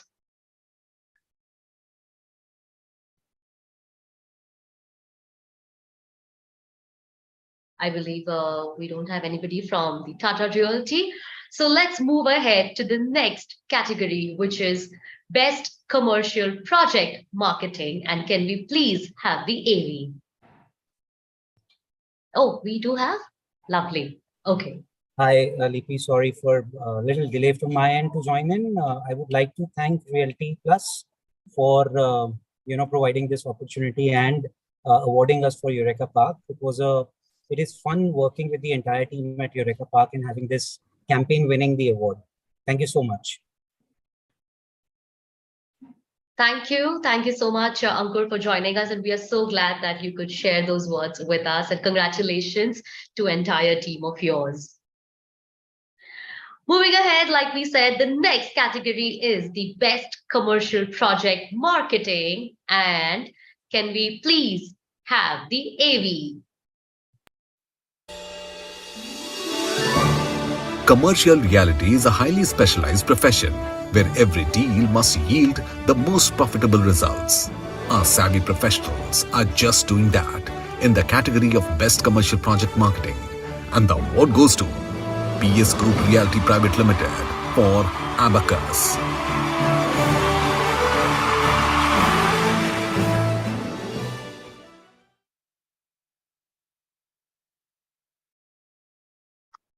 Congratulations to the PS Group Realty Private Limited for Abacus. And can we please have the winner over here, if we have from the team somebody who can share their joy with us? Hi, this is Abhishek here from PS Group. Hi, Abhishek. Congratulations. We would like Thank to you hear so much. a little winning speech, please. Thank you, Realty Plus, for this award. We have been successfully, we have communicated the core concept for Abacus, and we're really happy that people have accepted the campaign the way we want to put it through. Thank you so much, Realty Plus, for giving us this award. Thank you so much. Thank you for joining once again, and congratulations to the entire team.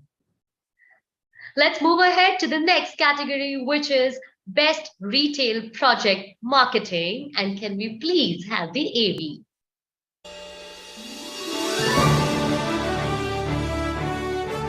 Moving on to our next category is the Best Retail Project Marketing. And the award goes to 4 AM Worldwide for our city, Runwal.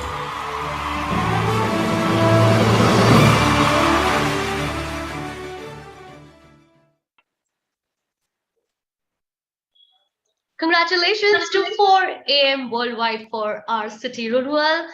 Heartiest congratulations. And I hope that we have from the winning team somebody coming over here and sharing their joy with us.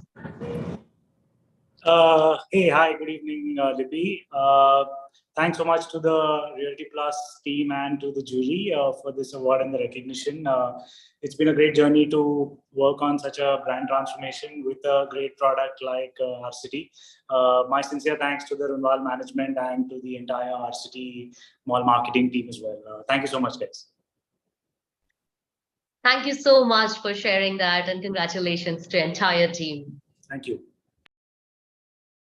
Well, I'm so happy to see all the winners over here sharing their joy with us. It's the hard work of months and years that is coming together. And like I said, the red carpet is here for you all. With that, let's move ahead to the next category, which is the Best Product Launch. And can we please have the AV? Next, we have the deserving winners in the category of Best Product Launch. And the award goes to Lingle Windows and Doors Technologies Private Limited for Lingle Panzer Glazing and Lingle Safety Box.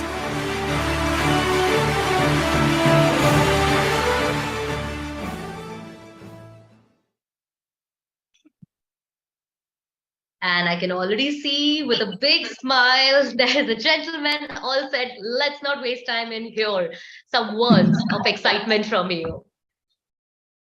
Thank you so much to the jury member. Thank you so much to all the team. And innovation, it means there's a problem and we have to resolve the problem. And for our particular product, glass innovation, LSB and LPG, linear pumps or glazing, we took the European norms as the base. And on this, we developed the final product at a similar price what it would have cost if it would have fabricated in the old way. We are super happy that our hard work got recognized, and thank you so much to the Realty team. Thank you. Thank you so much and congratulations once again. All right, let's move ahead to our next category, which is the best product launch. The best project launch, and can we please have the AV?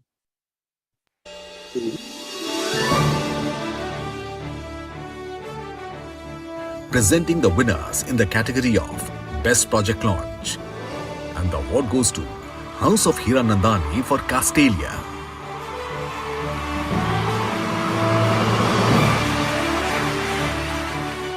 And Merlin Projects for Rise Marketing Campaign.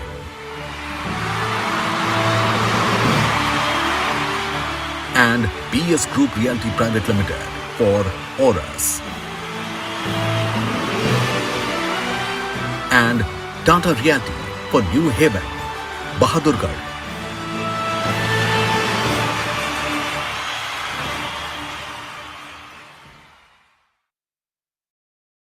Wow, the category of best project launch has 4 winners. And I could hear the applause in the AV, and I'm sure that everybody who's sitting here is also equally applauding.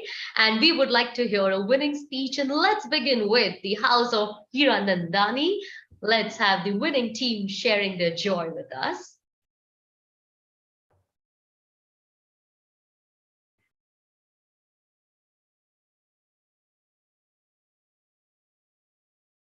Like we mentioned that if we have more than one winner, it's in alphabetical order, and there's no first, second, or third for the winners. Everybody is a winner. And in this category, we have 4 winners. Hey, hi, Lippy. My name is Samrat. Okay, cool. Now. Hi, Samrat. Yeah, hi. So we represent an agency. We are a part of an agency, and we are working with House of Hiranandani. They couldn't make it because they were occupied for certain events otherwise. But thank you very much for honoring us with such a it's such an prize, or you can say an award, because it has been a very tough challenge. It was a challenge that for us, because we've been already into South market very aggressively doing market launching our projects, but in Mumbai it was a bit challenge that was put in to us, and then we were able to justify that challenge and sail across with our numbers. And thank you very much the team and everyone at Realty Plus for honoring us with this award. Thank you, Samrat. Thank you so much for sharing that. Virtual applause. Moving ahead, like I said, we have 4 winners, and we have Merlin Projects for Rising Marketing Campaign as the winner in the best project launch. And can we please have from the winning team a member to share this beautiful moment, the joy that they are feeling at this moment right now with us? Hi, Lippy. Anirban this side. Hi, Anirban. Congratulations. Hi. Thank you so much. First of all, it's a privilege, and we are really very happy to just receive this award. Merlin Rise happens to be the one of our dream project, I must say. That it itself is a self-sufficient project, and we have launched it last year by November. And this particular project has more than 10,000 flats. We have an exclusive, since it is a self-sufficient, as I mentioned, that this particular project actually has garnered more than 1,000 bookings in only 40 days. That's a big thing for us, and we have expected and have faced so many challenges, but with that kind of trigger which we have created within 40 days, and getting responses like this from so many people. It's really amazing, and we are really very happy with this. Just return what we have got from RISE. Specifically, I must say that this is a one of a kind of a project, not only in Eastern India, but across India, because this particular project not only has residentials, but it also has 4 academies from Ronaldinho, Yuvraj Singh, Michael Phillip, and Tiger Shroff. We have 2 big grounds, and we are having English medium school, a big mall, a big multiplex, even hospitals. Now, with all these things, this happens to a game changer for us, because East is always a competitive market. There are so many developers, so many brands are available over here. Among them, creating a differential factor along with a challenging market share. It's really very challenge for us, but we have made it possible with all our aspirations and all the love from our customer as well as the entire team. And thanks for making it appreciated through all. Thank you again. Thank you so much, and congratulations on such huge number of bookings, as well as having such a successful tenure over here. It's been a journey, and I'm sure it's going to be a fruitful journey in future as well. Thank you so much, Lippy. Thank you. Let's move ahead, and I would like to invite and request the team, the winning team of PS Group Realty Private Limited, to please share their happiness with us. Hi, this is Abhijit from PS Group. Hi. Thank you, Realty Plus. Thank you very much. I would love to accept this award. I accept this award on behalf of every single person who has put in their great and effort to make it a successful campaign. And recognition of this stature always inspire us to do our best. Thank you. Thank you very much. Thank you so much. Thank you for sharing that with us. Moving ahead, in the category of Best Project Launch, we have one more winner, and that's Tata Realty. And let's have somebody from the winning team to please share their joy with us over here from the Tata Realty team.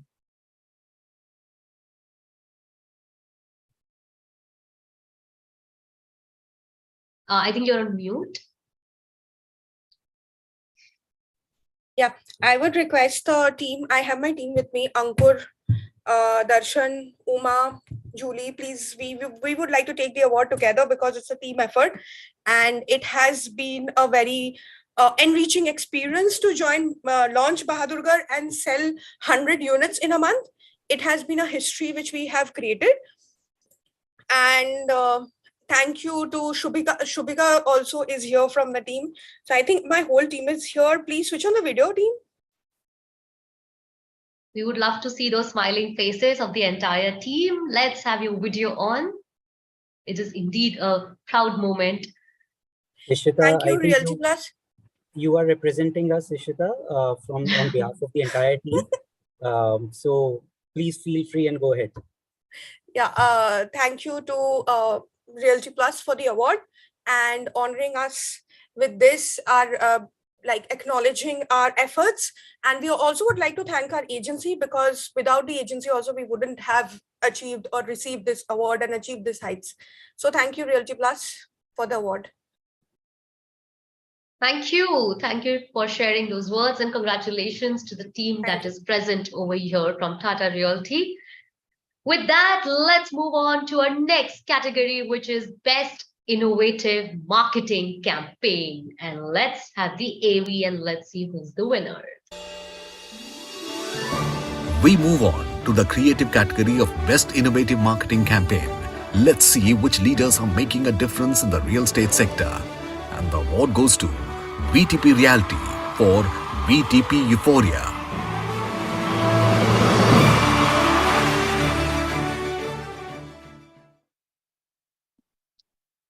Virtual applause again. That's the VTP Realty for VTP Euphoria, the Best Innovative Marketing Campaign. And let's have the winning team over here. Let's hear their joy and happiness. Hi, Lippy. Good evening. Thank you to the entire team of Realty Plus, the eminent jury. Thank you very much, Sapna and Tripti. It's such a joy to receive this award. So this campaign is truly clutter-breaking, in my opinion, because we've attempted as a marketing team, we've attempted to put forth the journey that a family undertakes, the very emotional journey that the family undertakes when zeroing down on a property or a home, especially because a new home can potentially be one of the biggest decisions that a family makes together, right? So we actually we shot a film. We created an entire 12-minute film with some very well-known faces from the TV and the film industry. But importantly, I believe we were able to touch a chord with our audiences, bring a tiny little tear maybe to their eye. And that's how we've attempted to do something different in terms of storytelling about the product, about the brand, BTP Realty, and about how we believe that a home buying journey is way beyond the normal boundaries of marketing and sales. It is more about the emotional connect that the brand is able to make with the audience. So thank you so much for this honor. I'm delighted to be here this evening. Thank you so much for sharing that with all of us. Heartiest congratulations to your entire team. And the Realty Plus team also mentioned to me while we were working on it that your campaign indeed was really, really very beautiful. Of course, my entire team has a massive role to play. I am just here to pick the award. I think they're the ones who really put in the work. Congratulations once again to your entire team over here. Thank you for joining us and making it over here. Thank you so much. Thank you. It's so happy. It feels so good to see smiling faces over here, accepting their awards and sharing their joy with us. And let's continue this joy and let's move on to the next category, which is the best ATL. And can we please have the AV?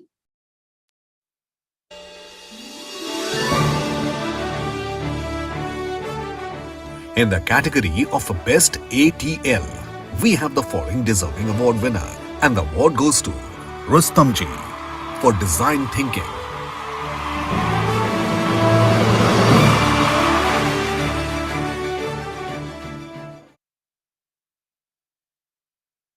Congratulations to Rustamji Group for design thinking, and I believe we have a video message over here from Dhruv Dalal, the marketing head. And can we please play the message? Thank you, Realty Plus, for acknowledging and awarding our brand campaign Design Thinking under the category Best ATL Marketing. This campaign is very close to everyone's heart here at Rustamji. This campaign helped us bring the brand ethos out to a larger audience, and this was possible with the support of a very strong ATL strategy. Dhruv, would you like to add to it?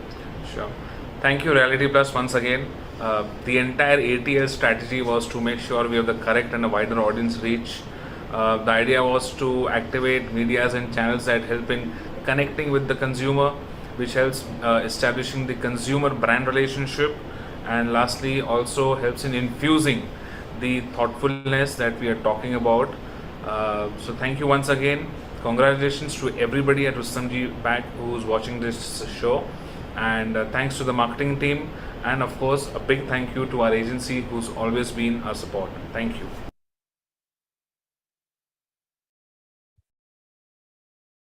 Thank you so much, and congratulations once again, and thank you for sharing that video message with us. All right, with that, we're going to move to the next category. And we all know that marketing campaign, the TVC plays such an important role. And that is our next category, the best TVC marketing campaign. And can we please have the AV? Our winner in the next category of Best TVC Marketing Campaign is turning visions into reality every day. And the award goes to PS Group Realty Private Limited for corporate.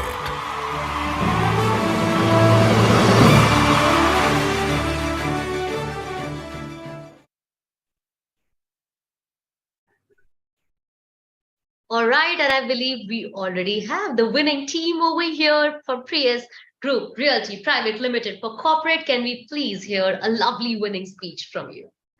Thank you, Lippy. Thank you, Realty Plus, for this wonderful recognition. It's such an honor. A lot of heart, mind, and soul had gone into making of this commercial because it essentially talks about what PS Group really stands for. That is to amplify family time with each and every development. That is what we aspire to do every time. And I also want to thank everybody associated with this campaign.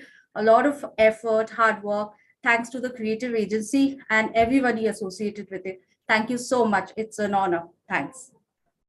Thank you so much. Thank you for being present over here and sharing that joy with us over here. Thank you once again, and congratulations to your entire team. All right. So while TVC is indoors, the next thing important in marketing is outdoor. And that is our next category, the best outdoor marketing campaign. And can we please have the AV? Ladies and gentlemen, our next winner has emerged as the top performer in the category of Best Outdoor Marketing Campaign. And the award goes to PS Group Realty Private Limited for 110.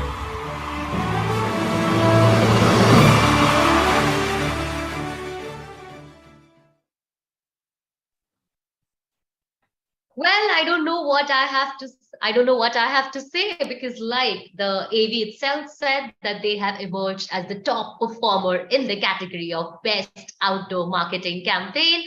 And can we please hear a winning speech? Thank you. It's another feather to the cap for 110. Now, this project has been a real success for us. And in this digital era, the conventional marketing method doing really good and bringing us success has been the key for 110. So we have communicated the core message out loudly across Kolkata for this project. And we are really happy today to receive this honor from Realty Plus. Thank you to the team. Thank you so much. Thank you so much for sharing that with us, and we're so glad that everything was loved in Kolkata so much, the city of joy. Let's move ahead to the next category, which is an important category in the times that we are living in, which is the best YouTube campaign. And can we please have the AV?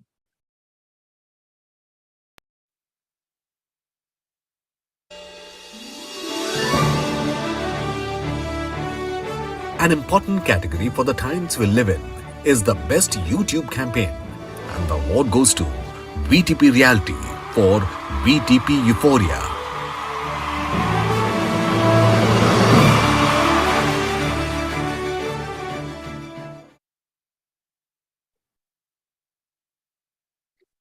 Congratulations to VTP Realty for VTP Euphoria. And okay, we have the lovely lady again over here with a big smile. And I'm excited to hear your winning speech again. Thank you so much for this one again. And this is the same film that I spoke about a while back.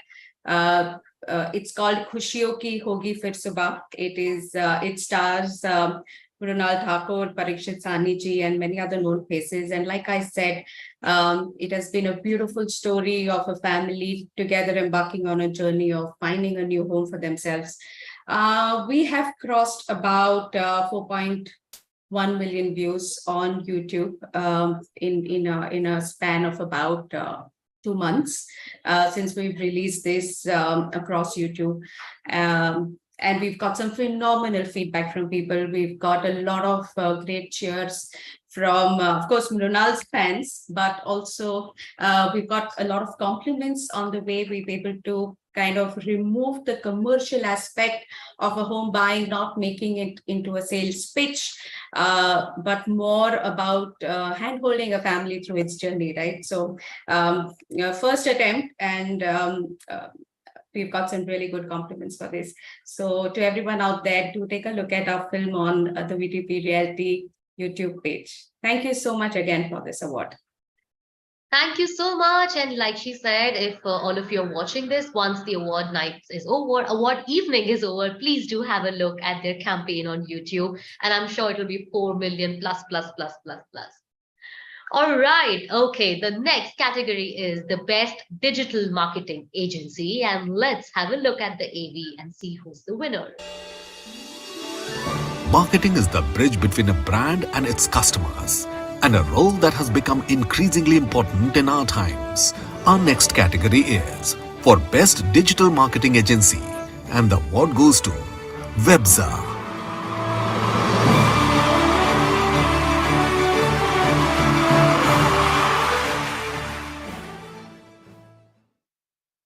All right, well, that was the award for the best digital marketing agency, Webza, and we have Samrat over here. Let's hear the winning speech from you.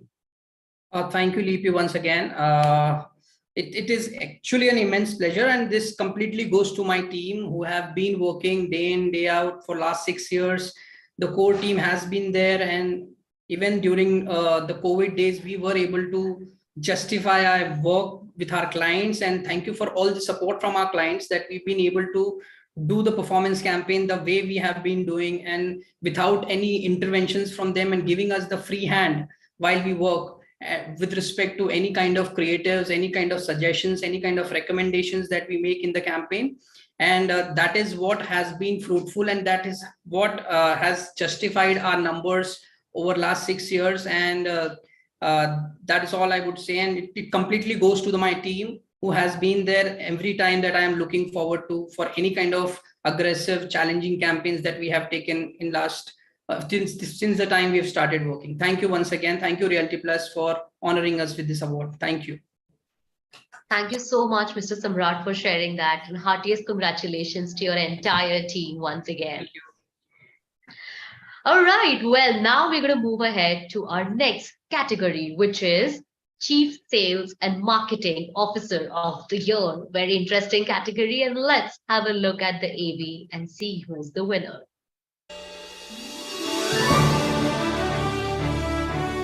Next up is the category of Chief Sales and Marketing Officer of the Year. And the award goes to Mohit Ram Singh Hania, Chief Sales Officer, Luxury, Shapoorji Pallonji Real Estate.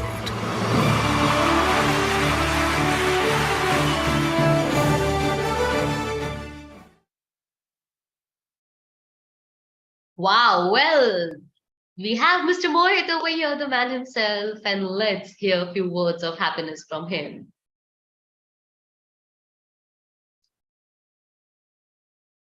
Hi, Lipi. Thank you, jury and Team Realty Plus, to consider me for this award. Very happy. And I will keep on contributing towards sales and marketing. It's fun. So thank you. Thank you so much for that, and congratulations to you once again. Thank you. Okay, so with that, we move on to our next category, which is Marketing Influencer of the Year. And let's have a look at the AV. Sending the right messages to the right places and the right people is crucial for the success of any business. Next up is the key category of Marketing Influencer of the Year. And the award goes to Rajiv Dash, Head, Sales and Marketing, Adani Realty. And Dr. H.C. Mario Schmidt, Managing Director, Lingle Windows and Doors Technologies Private Limited.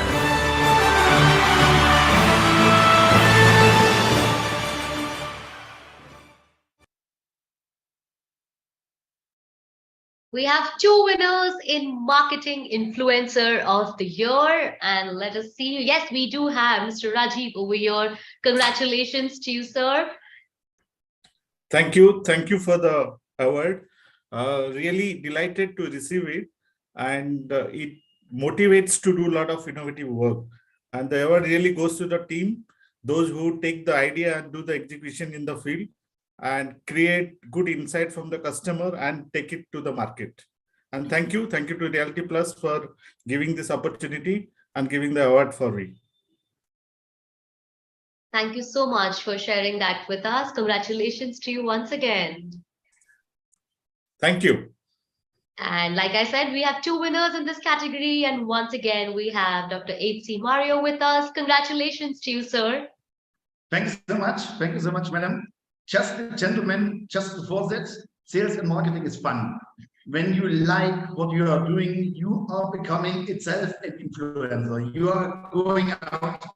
Important is in all our business, define your reach, define your audience, and know what you have to share. For me, open innovation, most of the knowledge here, you share with the team, you share outside that it is getting adopted, and do whatever you can, whatever gift you got, try to give as much as possible back to all the people around. And that's what it means for me, influencing and receiving the award, such an honor. I'm happy that I'm on the right way. And what the gentleman before also just said, it is the team which is super important. And without the team, we would not be here today. Thank you so much. Also, I just like to add one thing. Real estate has always been a critical or important category for any customer. And we rightly say that it's a roti, kapda, makan. And makan is a basic needs. And somewhere we as a marketer and a sales executive at the site, we need to make sure that we are delivering a good dream to the customer. So a home buying has always been a dream home buying.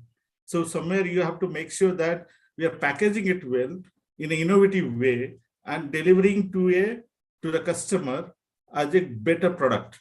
I think that's always been there. The category is so critical in consumer life. You need to evolve the category. And today, marketing in real estate is done in a very interesting and innovative way. Whether it's a digital marketing or an offline marketing, it has evolved a lot in terms of getting closer to the customer expectation, packaging the product in a better way, getting to the expectation in terms of delivery of the project, also make sure that sales and after sales and experience is better. I think in that way, I think it has evolved a lot, and marketing is supporting that piece of it. Well, we truly agree to that, and thank you so much for sharing that. I believe roti, kapda, or makan, like you said, are the essentials for any human being, and buying a home is actually very close to everyone's heart. So thank you so much, and congratulations on winning the Marketing Influencer of the Year to both of you. A virtual applause for both of you.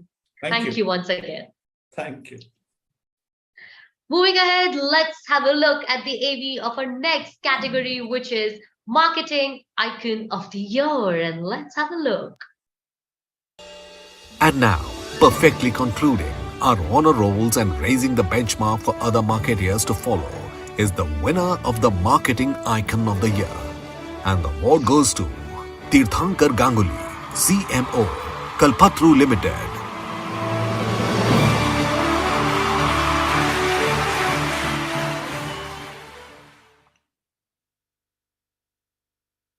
Congratulations to Mr. Ganguly over here on winning the Marketing Icon of the Year. And let's hear from you how you're feeling right now at this moment. Thank you so much, Lippy. It's really a great honor. I would certainly like to thank the team at Realty Plus and the esteemed jury members who thought me worthy of this particular award. I certainly receive it on behalf of the iconic superstar team of marketeers at Kalpatru.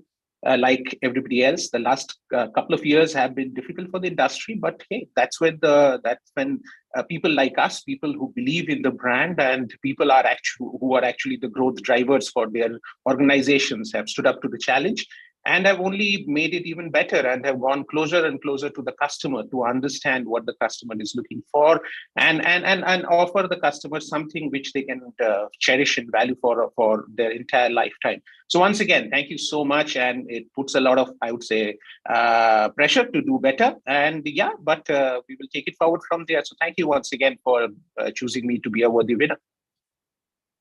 Thank you, Mr. Ganguly. Thank you so much. And more success to you and your entire team.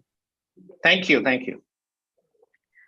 Wow, with that, we've almost come to the fantastic close of the Realty Plus Top 50 Marketing Minds Awards 2022. Let's have a virtual applause for everyone. But before we conclude the awards evening, may I request all the winners to please switch on their videos, as we would like to make this achievement absolutely memorable and take a lovely group picture. So everyone, now is your chance. Let's have that big smile. And I request everyone to please switch on your videos. We're gonna take 10 to 15 seconds while everyone is just switching on their videos.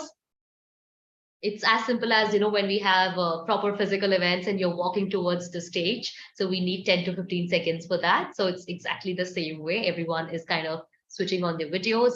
So happy to see smiling faces, achievers over here, everybody together, coming together. Let's take 5 to 7 seconds more. May I request everyone, please? I would request a humble request, switch on your video. We would like to take a lovely group photograph with all of you over here. And I'm sure my technical team is going to help me with the picture.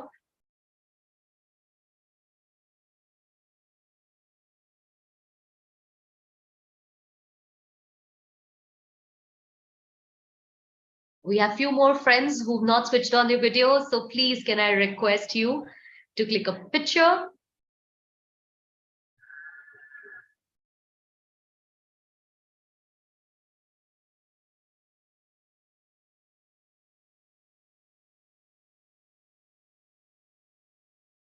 A humble request to all the winners to please click the picture.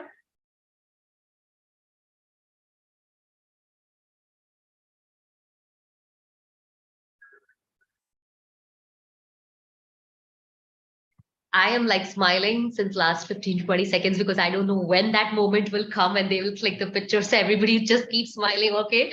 And I would request Ishita Bhattacharya as well to switch on the video. Everybody else who's there with us. Okay, so let's make a post so that we know that when the picture is being clicked. So let's, okay, anybody wants to recommend? I know like a peace sign, we could do that.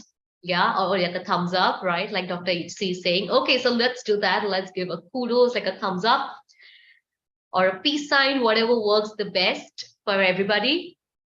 And on the count of 5, I'm going to do that because it's a technical photo. So a 5, 4, 3, 2, 1. Let's have a big smile.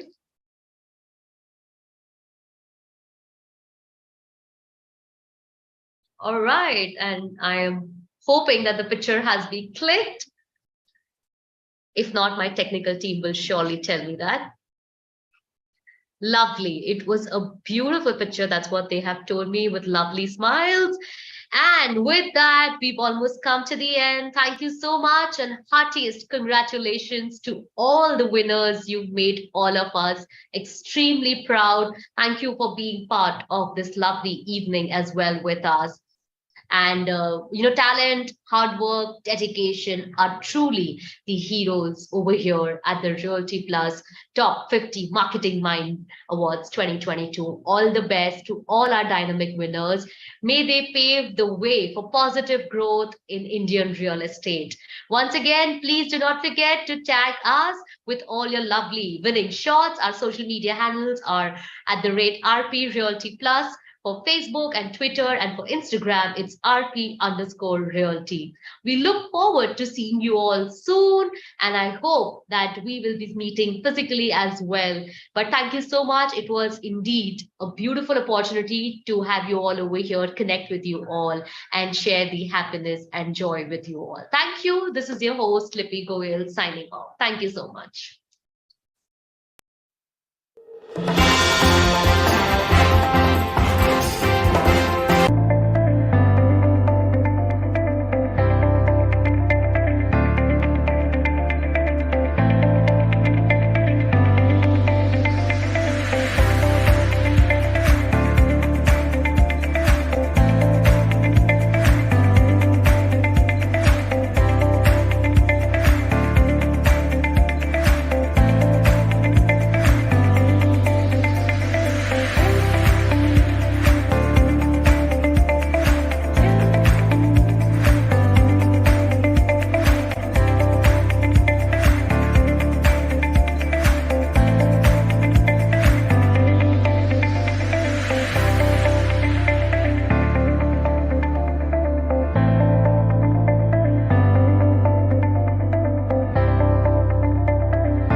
Thank you, everyone. Please have a good evening. Take care.